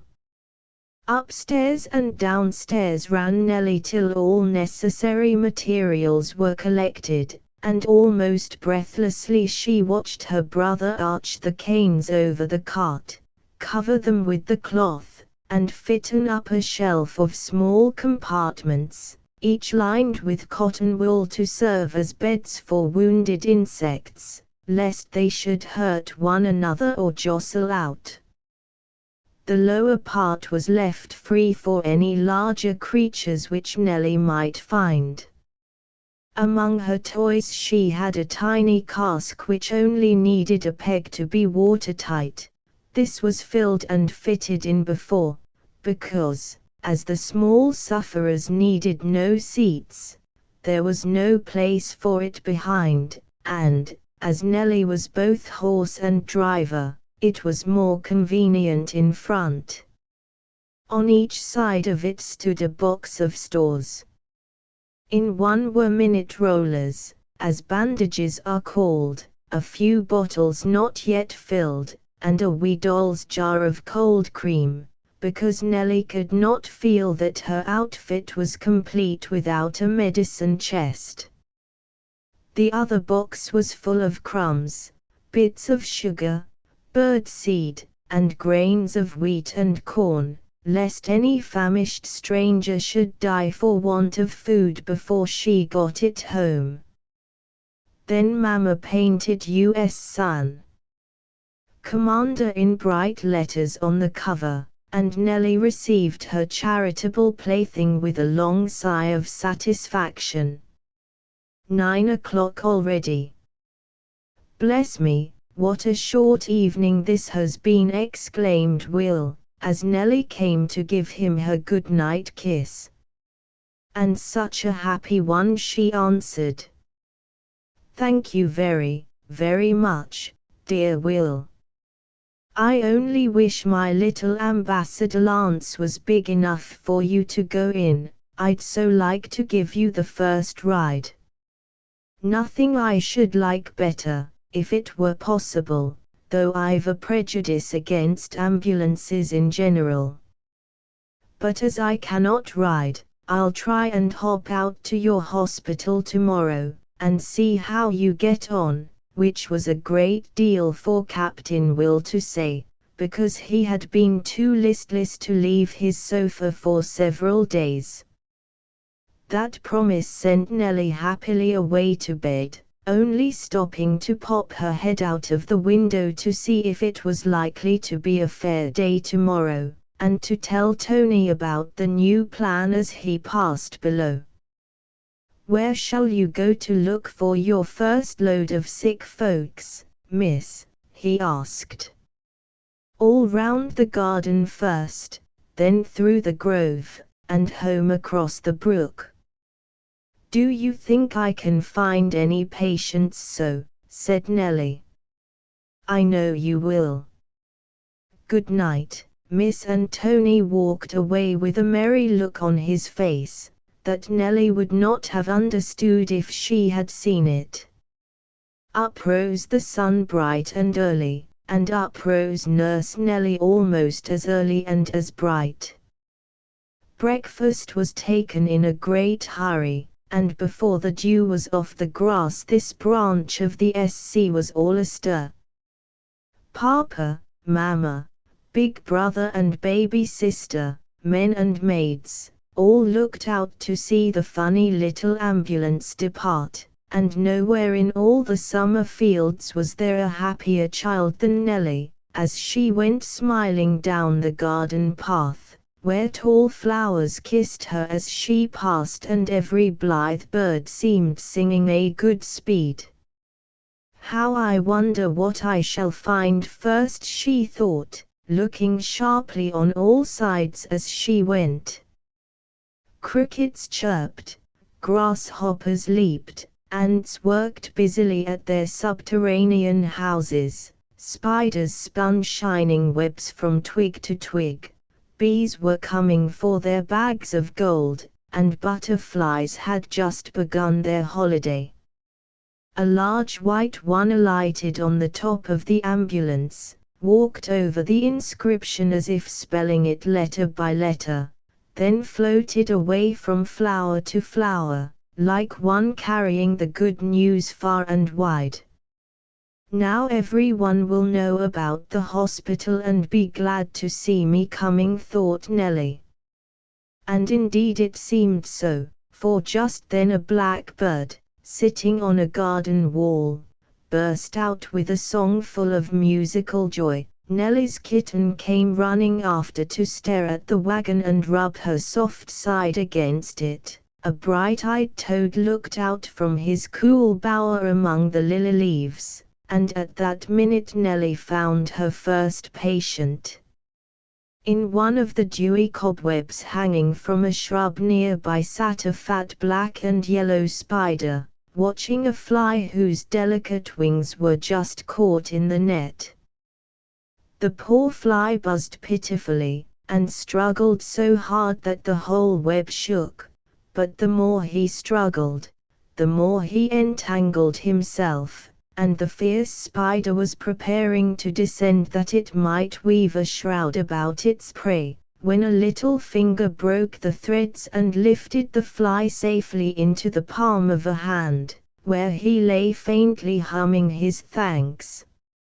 Nelly had heard much about contrabands, knew who they were, and was very much interested in them, so, when she freed the poor black fly, she played he was her contraband, and felt glad that her first patient was one that needed help so much. Carefully brushing away as much of the web as she could, she left small Pompey, as she named him, to free his own legs, lest her clumsy fingers should hurt him. Then she laid him in one of the soft beds with a grain or two of sugar if he needed refreshment, and bade him rest and recover from his fright, remembering that he was at liberty to fly away whenever he liked, because she had no wish to make a slave of him. Feeling very happy over this new friend, Nelly went on singing softly as she walked, and presently she found a pretty caterpillar dressed in brown fur, although the day was warm. He lay so still she thought him dead, till he rolled himself into a ball as she touched him. "I think you are either faint from the heat of this thick coat of yours, or that you are going to make a cocoon of yourself, Mr. Fuzz," said Nelly. "Now I want to see you turn into a butterfly, so I shall take you, and if get lively again I will let you go. I shall play that you have given out on a march, as the soldiers sometimes do, and been left behind for the sanitary people to see to." In went sulky Mr. Fuzz, and on trundled the ambulance till a golden green rose beetle was discovered, lying on his back kicking as if in a fit. "Dear me, what shall I do for him?" thought Nelly. "He acts as baby did when she was so ill, and Mamma put her in a warm bath. I haven't got my little tub here, or any hot water, and I'm afraid the beetle would not like it if I had. Perhaps he has pain in his stomach. I'll turn him over, and pat his back, as nurse does babies when she cries for pain like that." She set the beetle on his legs, and did her best to comfort him, but he was evidently in great distress, for he could not walk, and instead of lifting his emerald overcoat, and spreading the wings that lay underneath, be turned over again, and kicked more violently than before. Not knowing what to do, Nelly put him into one of her soft nests for Tony to cure if possible. She found no more patients in the garden except a dead bee, which she wrapped in a leaf, and took home to bury. When she came to the grove, it was so green and cool she longed to sit and listen to the whisper of the pines, and watch the larch tassels wave in the wind. But, recollecting her charitable errand, she went rustling along the pleasant path till she came to another patient, over which she stood considering several minutes before she could decide whether it was best to take it to her hospital, because it was a little gray snake, with bruised tail. She knew it would not hurt her, yet she was afraid of it. She thought it pretty, yet could not like it. She pitied its pain, yet shrunk from helping it, for it had a fiery eye, and a keep quivering tongue, that looked as if longing to bite.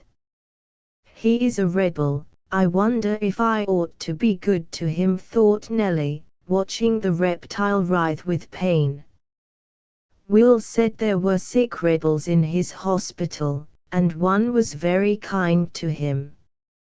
It says, too, in my little book, "Love your enemies."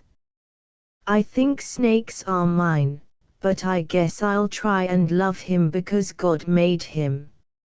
Some boy will kill him if I leave him here, and then perhaps his mother will be very sad about it. Come, poor worm, I wish to help you, so be patient, and don't frighten me." Then Nelly laid her little handkerchief on the ground, and with a stick gently lifted the wounded snake upon it, and, folding it together, laid it in the ambulance. She was thoughtful after that, and so busy puzzling her young head about the duty of loving those who hate us, and being kind to those who are disagreeable or unkind, that she went through the rest of the wood quite forgetful of her work. A soft squeak, squeak, made her look up and listen. The sound came from the long meadow grass, and, bending it carefully back, she found a half-fledged bird, with one wing trailing on the ground, and its eyes dim with pain or hunger. "You darling thing, did you fall out of your nest and hurt your wing?" cried Nelly, looking up into the single tree that stood nearby. No nest was to be seen, no parent birds hovered overhead, and little Robin could only tell its troubles in that mournful squeak, squeak, squeak. Nelly ran to get both her chests, and, sitting down beside the bird, tried to feed it. To her joy it ate crumb after crumb, as if it were half-starved, and soon fluttered nearer a confiding fearlessness that made her very proud. Soon baby Robin seemed quite comfortable, his eye brightened, he squeaked no more, and but for the drooping wing would have been himself again. With one of her bandages Nelly bound both wings closely to his sides for fear he should hurt himself by trying to fly, and though he seemed amazed at her proceedings, he behaved very well, only staring at her, and ruffling up his few feathers in a funny way that made her laugh. Then she had to discover some way of accommodating her two larger patients so that neither should hurt nor alarm the other. A bright thought came to her after much pondering.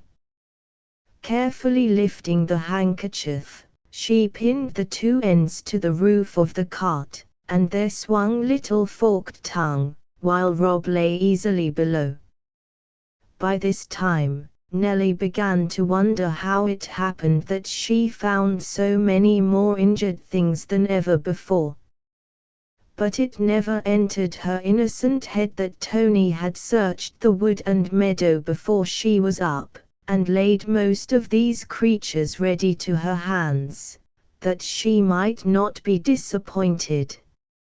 She had not yet lost her faith in fairies, so she fancied they too belonged to her small sisterhood, and presently it did really seem impossible to doubt that the good folk had been at work.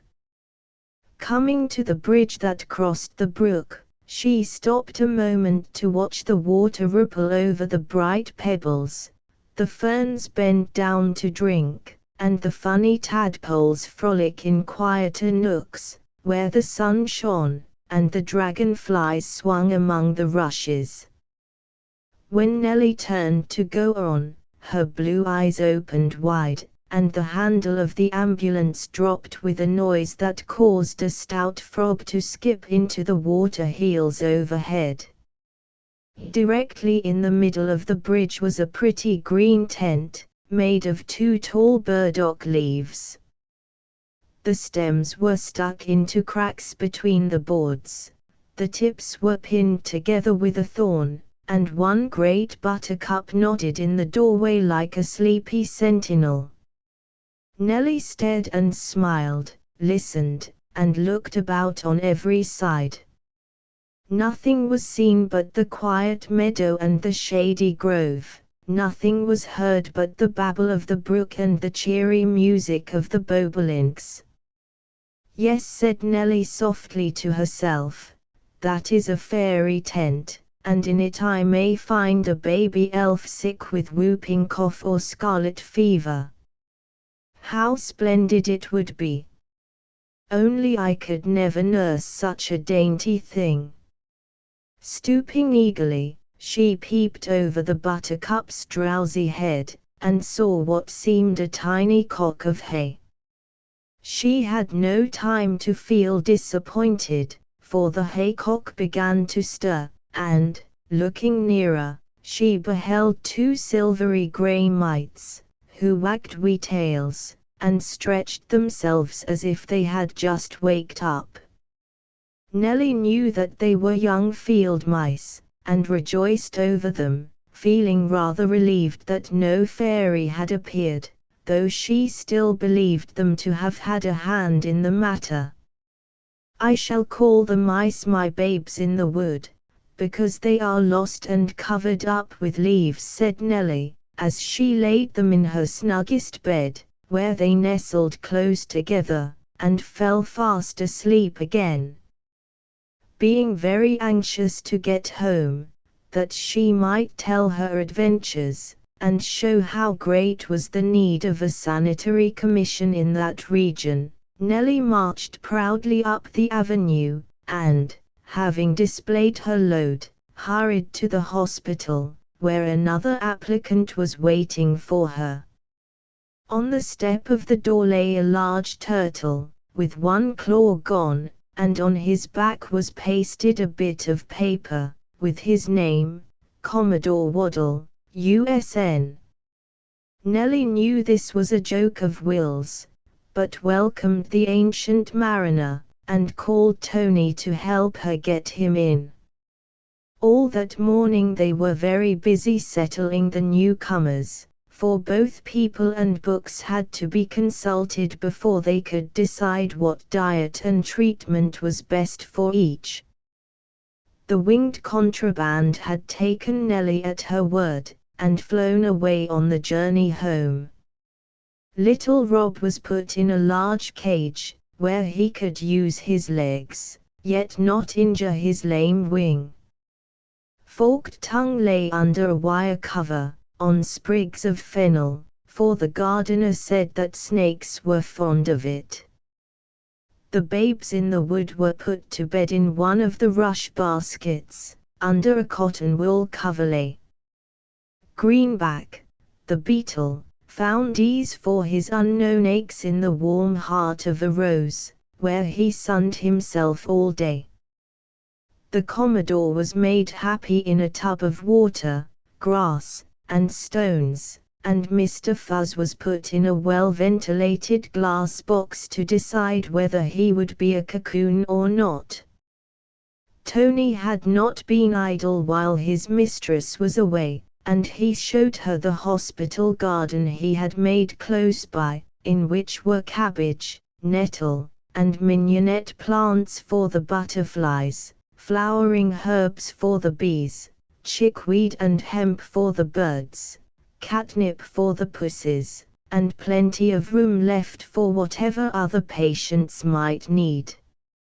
In the afternoon, while Nelly did her task at lint picking, talking busily to Will as she worked, and interesting him in her affairs, Tony cleared a pretty spot in the grove for the burying ground, and made ready some small bits of slate on which to write the names of those who died.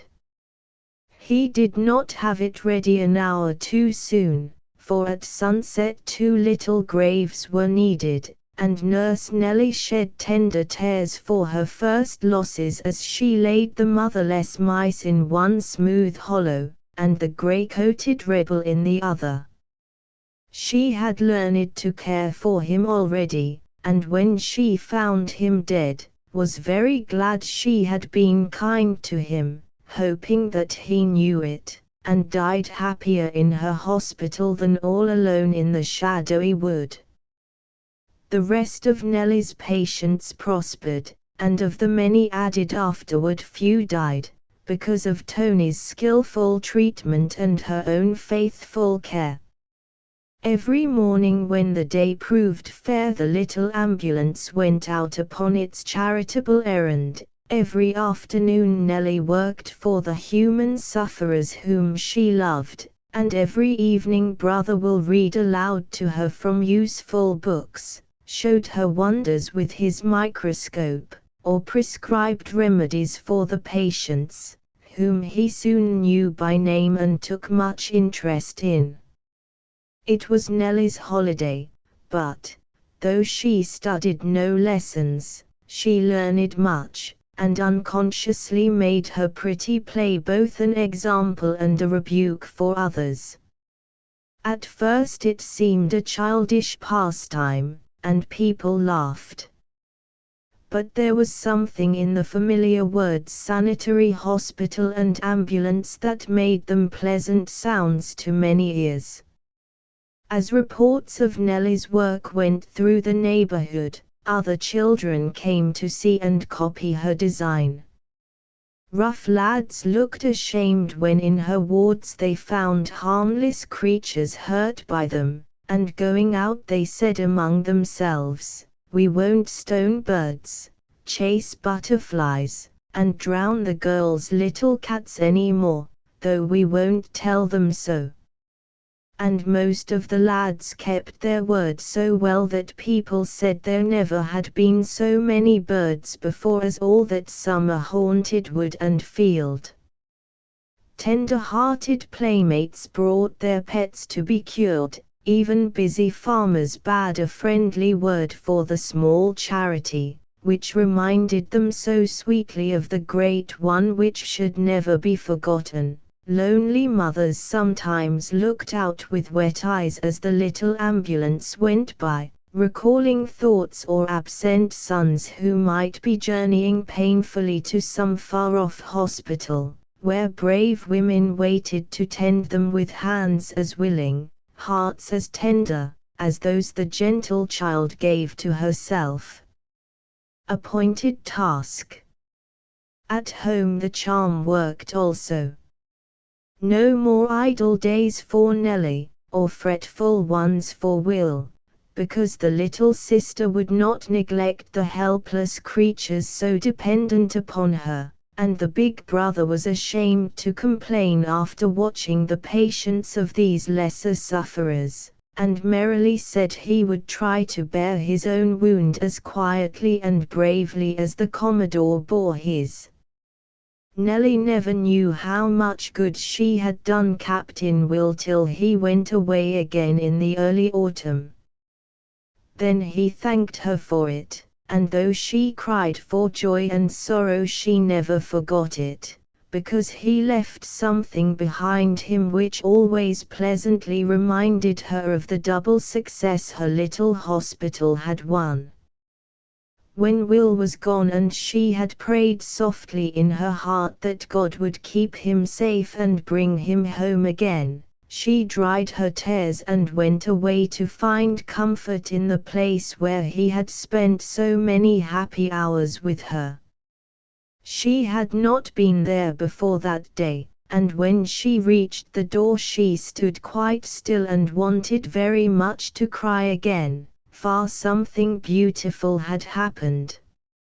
She had often asked Will for a motto for her hospital, and he had promised to find her one. She thought he had forgotten it, but even in the hurry of that busy day he had found time to do more than keep his word, while Nellie sat indoors, lovingly brightening the tarnished buttons on the blue coat that had seen so many battles. Above the roof, where the doves cooed in the sun, now rustled a white flag with the golden SC shining on it as the wind tossed it to and fro. Below, on the smooth panel of the door, a skillful pencil had drawn two arching ferns, in whose soft shadow, poised upon a mushroom, stood a little figure of Nurse Nellie, and underneath it another of Dr. Tony bottling medicine, with spectacles upon his nose.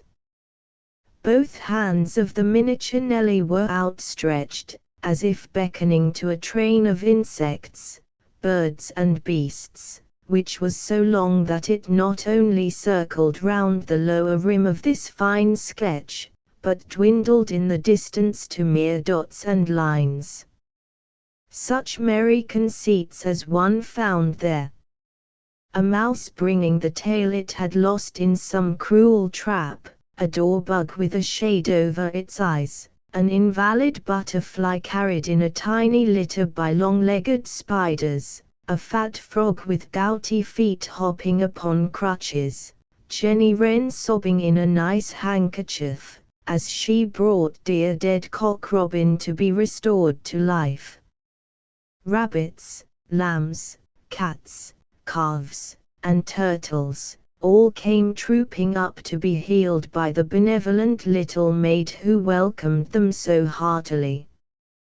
Nelly laughed at these comical mites till the tears ran down her cheeks, and thought she never could be tired of looking at them. But presently she saw 4 lines clearly printed underneath her picture, and her childish face grew sweetly serious as she read the words of a great poet, which Will had made both compliment and motto: He prayeth best who loveth best all things, both great and small, for the dear God who loveth us, He made and loveth all.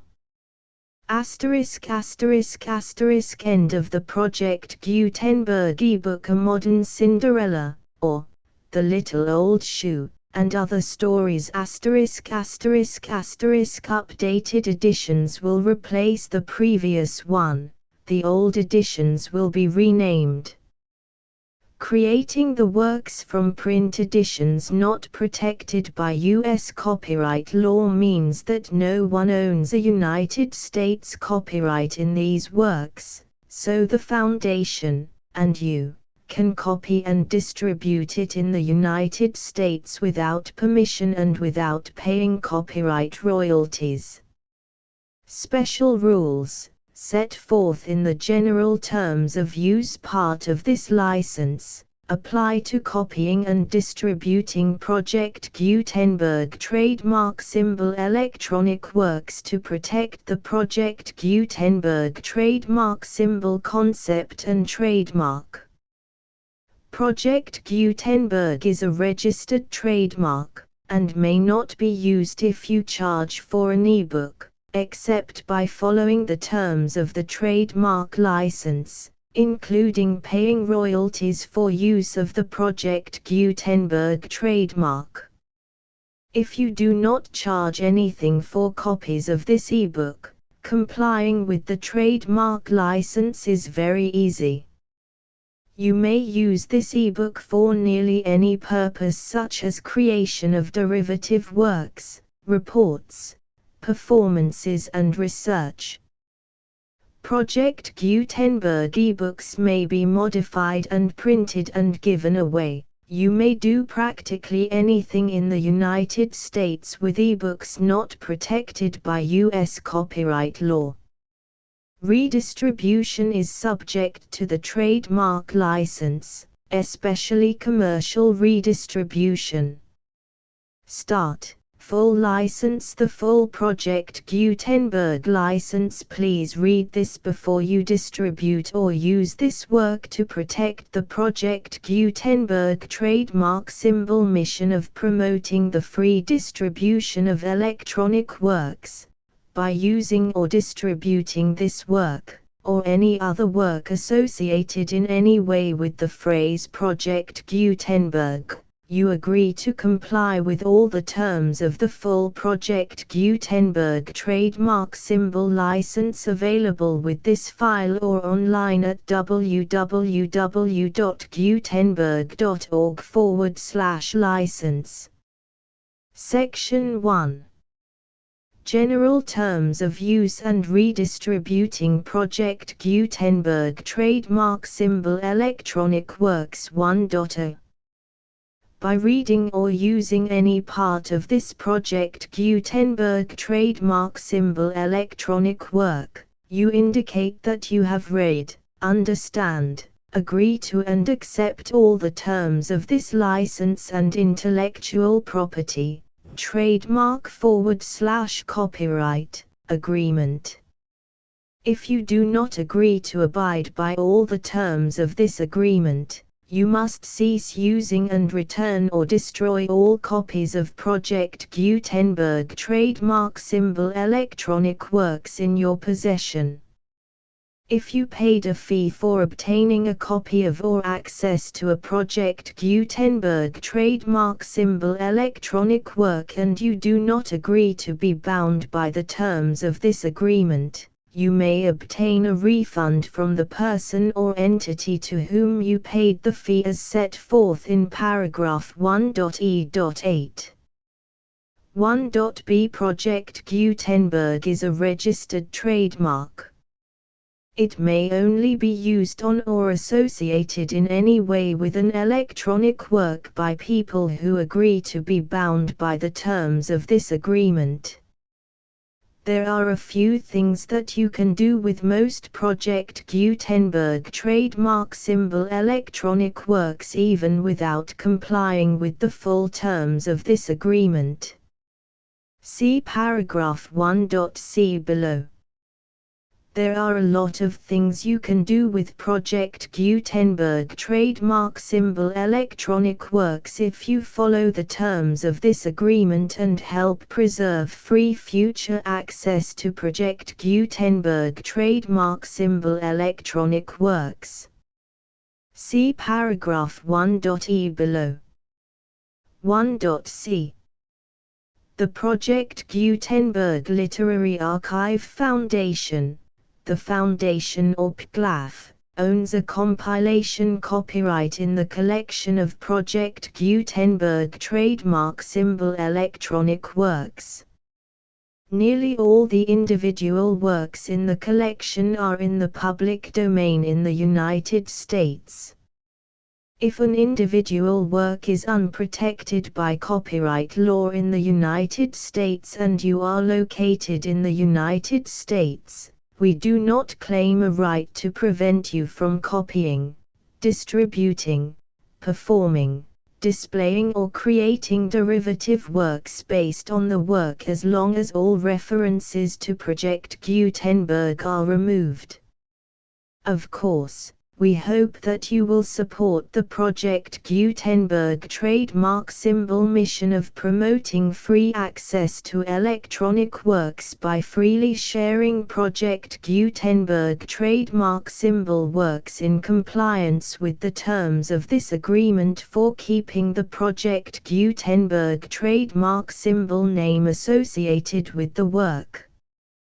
You can easily comply with the terms of this agreement by keeping this work in the same format with its attached full Project Gutenberg trademark symbol license when you share it without charge with others.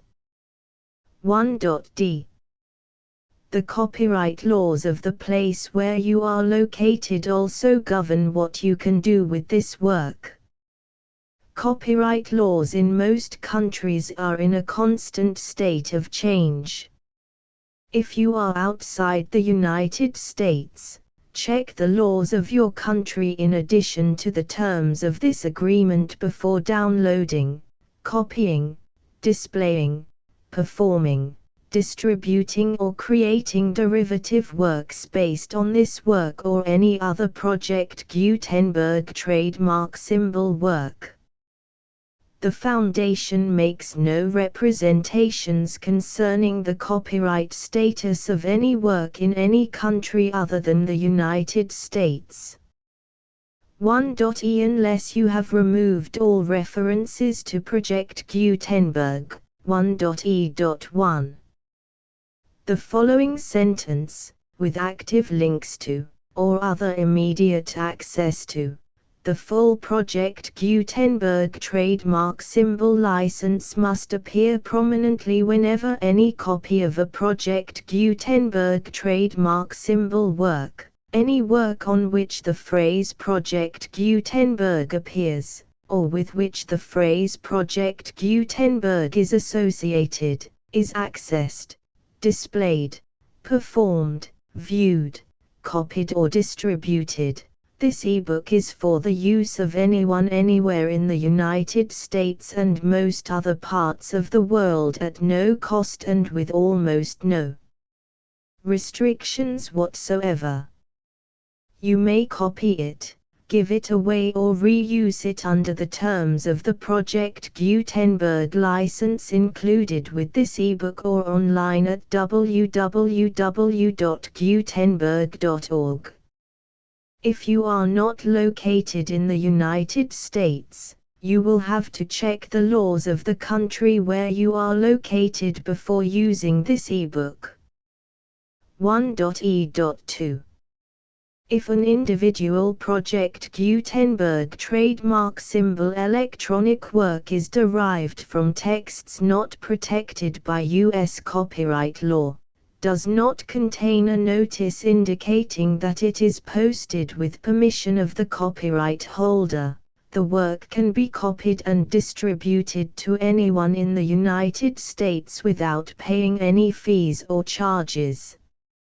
If you are redistributing or providing access to a work with the phrase Project Gutenberg associated with or appearing on the work, you must comply either with the requirements of paragraphs 1.e.1 through 1.e.7 or obtain permission for the use of the work and the Project Gutenberg trademark symbol trademark as set forth in paragraphs 1.e.8 or 1.e.9.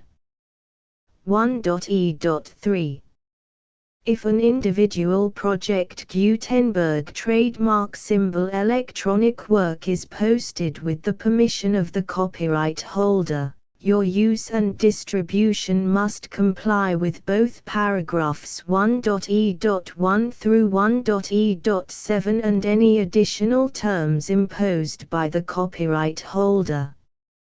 Additional terms will be linked to the Project Gutenberg trademark symbol license for all works posted with the permission of the copyright holder found at the beginning of this work. 1.e.4 Do not unlink or detach or remove the full Project Gutenberg trademark symbol license terms from this work, or any files containing a part of this work or any other work associated with Project Gutenberg trademark symbol.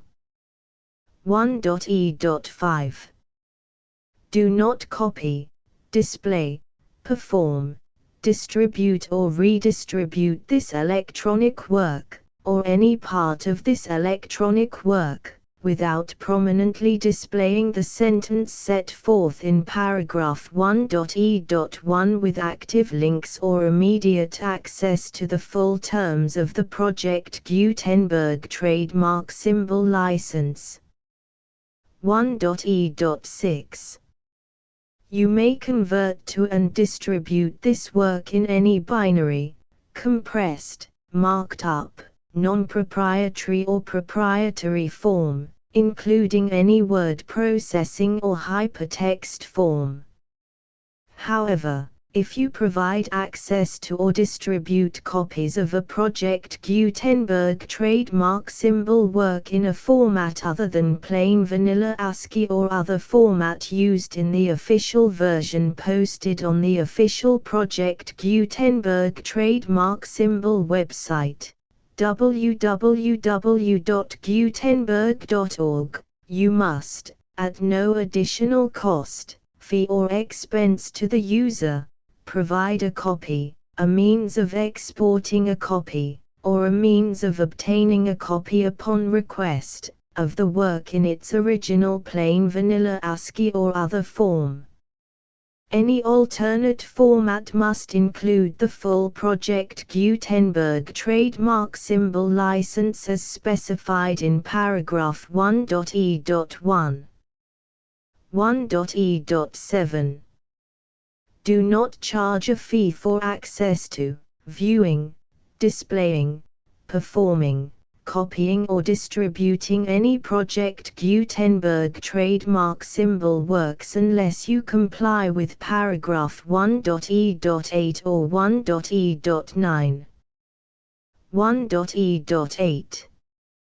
You may charge a reasonable fee for copies of or providing access to or distributing Project Gutenberg trademark symbol electronic works provided that you pay a royalty fee of 20% of the gross profits you derive from the use of Project Gutenberg trademark symbol works calculated using the method you already use to calculate your applicable taxes.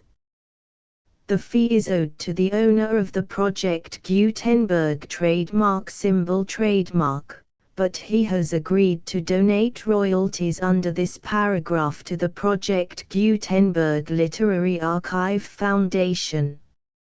Royalty payments must be paid within 60 days following each date on which you prepare, or are legally required to prepare, your periodic tax returns. Royalty payments should be clearly marked as such and sent to the Project Gutenberg Literary Archive Foundation at the address specified in Section 4. Information about donations to the Project Gutenberg Literary Archive Foundation. You provide a full refund of any money paid by a user who notifies you in writing, or by email, within 30 days of receipt that he does not agree to the terms of the full Project Gutenberg trademark symbol license. You must require such a user to return or destroy all copies of the works possessed in a physical medium and discontinue all use of and all access to other copies of Project Gutenberg trademark symbol works. You provide, in accordance with paragraph 1.f.3, a full refund of any money paid for a work or a replacement copy, if a defect in the electronic work is discovered and reported to you within 90 days of receipt of the work. You comply with all other terms of this agreement for free distribution of Project Gutenberg trademark symbol works. 1.e.9. If you wish to charge a fee or distribute a Project Gutenberg trademark symbol electronic work or group of works on different terms than are set forth in this agreement, you must obtain permission in writing from the Project Gutenberg Literary Archive Foundation, the manager of the Project Gutenberg trademark symbol trademark. Contact the Foundation as set forth in Section 3 below. 1.f1.f.1. Project Gutenberg volunteers and employees expend considerable effort to identify, do copyright research on, transcribe and proofread works not protected by U.S. copyright law in creating the Project Gutenberg trademark symbol collection. Despite these efforts, Project Gutenberg trademark symbol electronic works, and the medium on which they may be stored, may contain defects such as, but not limited to, incomplete, inaccurate or corrupt data, transcription errors, a copyright or other intellectual property infringement, a defective or damaged disk or other medium, a computer virus, or computer codes that damage or cannot be read by your equipment. 1.f.2. Limited warranty, disclaimer of damages, except for the right of replacement or refund described in paragraph 1.f.3, the Project Gutenberg Literary Archive Foundation, the owner of the Project Gutenberg trademark symbol trademark, and any other party distributing a Project Gutenberg trademark symbol electronic work under this agreement, disclaim all liability to you for damages, costs and expenses, including legal fees. You agree that you have no remedies for negligence, strict liability, breach of warranty or breach of contract except those provided in paragraph 1.f.3. You agree that the foundation, the trademark owner, and any distributor under this agreement will not be liable to you for actual, direct, indirect, consequential, punitive or incidental damages even if you give notice of the possibility of such damage. 1.f.3. Limited right of replacement or refund. If you discover a defect in this electronic work within 90 days of receiving it, you can receive a refund of the money, if any, you paid for it by sending a written explanation to the person you received the work from. If you received the work on a physical medium, you must return the medium with your written explanation. The person or entity that provided you with the defective work may elect to provide a replacement copy in lieu of a refund. If you received the work electronically, the person or entity providing it to you may choose to give you a second opportunity to receive the work electronically in lieu of a refund. If the second copy is also defective, you may demand a refund in writing without further opportunities to fix the problem. 1.f.4. Except for the limited right of replacement or refund set forth in paragraph 1.f.3, this work is provided to you as is, with no other warranties of any kind, express or implied, including but not limited to warranties of merchantability or fitness for any purpose. 1.f.5. Some states do not allow disclaimers of certain implied warranties or the exclusion or limitation of certain types of damages. If any disclaimer or limitation set forth in this agreement violates the law of the state applicable to this agreement, the agreement shall be interpreted to make the maximum disclaimer or limitation permitted by the applicable state law.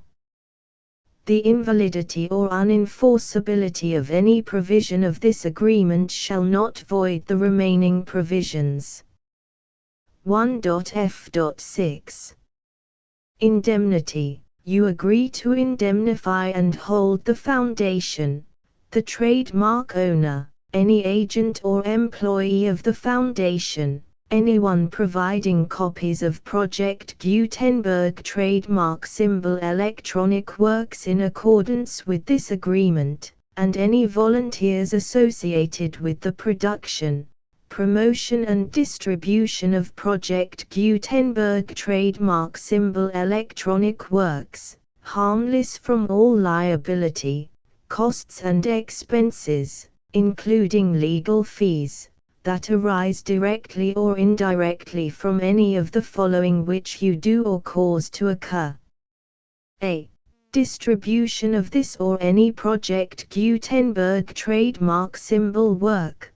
B. Alteration, modification, or additions or deletions to any Project Gutenberg trademark symbol work, and C. Any defect you cause. Section 2. Information about the mission of Project Gutenberg trademark symbol. Project Gutenberg trademark symbol is synonymous with the free distribution of electronic works in formats readable by the widest variety of computers, including obsolete, old, middle-aged and new computers.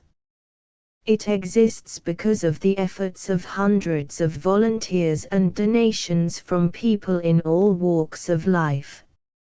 Volunteers and financial support to provide volunteers with the assistance they need are critical to reaching Project Gutenberg trademark symbol S goals and ensuring that the Project Gutenberg trademark symbol collection will remain freely available for generations to come. In 2001, the Project Gutenberg Literary Archive Foundation was created to provide a secure and permanent future for Project Gutenberg trademark symbol and future generations.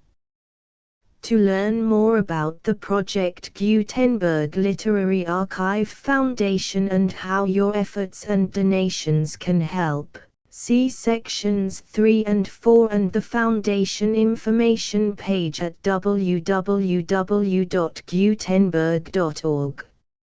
Section 3.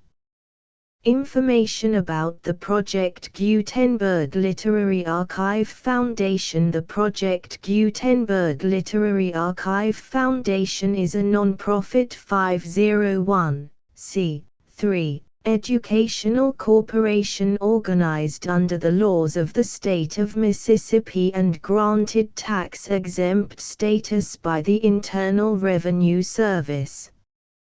The Foundation's IN or Federal Tax Identification Number is 64-6221541. Contributions to the Project Gutenberg Literary Archive Foundation are tax-deductible to the full extent permitted by U.S. federal laws and your state's laws. The Foundation's business office is located at 809 North 1500 West, Salt Lake City, UT 84116. 801-596-1887. Email contact links and up-to-date contact information can be found at the Foundation's website and official page at www.gutenberg.org/contact section 4. Information about donations to the Project Gutenberg Literary Archive Foundation. Project Gutenberg trademark symbol depends upon and cannot survive without widespread public support and donations to carry out its mission of increasing the number of public domain and licensed works that can be freely distributed in machine-readable form accessible by the widest array of equipment including outdated equipment. Many small donations, $1 to $5,000, are particularly important to maintaining tax-exempt status with the IRS. The Foundation is committed to complying with the laws regulating charities and charitable donations in all 50 states of the United States. Compliance requirements are not uniform and it takes a considerable effort, much paperwork and many fees to meet and keep up with these requirements. We do not solicit donations in locations where we have not received written confirmation of compliance. To send donations or determine the status of compliance for any particular state, visit www.gutenberg.org/donate. While we cannot and do not solicit contributions from states where we have not met the solicitation requirements, we know of no prohibition against accepting unsolicited donations from donors in such states who approach us with offers to donate. International donations are gratefully accepted, but we cannot make any statements concerning tax treatment of donations received from outside the United States. U.S. laws alone swamp our small staff. Please check the Project Gutenberg web pages for current donation methods and addresses. Donations are accepted in a number of other ways, including checks, online payments and credit card donations. To donate, please visit www.gutenberg.org/donate. Section 5. General information about Project Gutenberg Trademark Symbol Electronic Works. Professor Michael S. Hart was the originator of the Project Gutenberg trademark symbol concept of a library of electronic works that could be freely shared with anyone. For 40 years, he produced and distributed Project Gutenberg trademark symbol ebooks with only a loose network of volunteer support. Project Gutenberg trademark symbol ebooks are often created from several printed editions, all of which are confirmed as not protected by copyright in the US unless a copyright notice is included. Thus, we do not necessarily keep ebooks in compliance with any particular paper edition. Most people start at our website, which has the main PG search facility, www.gutenberg.org. This website includes information about Project Gutenberg trademark symbol, including how to make donations to the Project Gutenberg Literary Archive Foundation, how to help produce our new ebooks, and how to subscribe to our email newsletter to hear about new ebooks.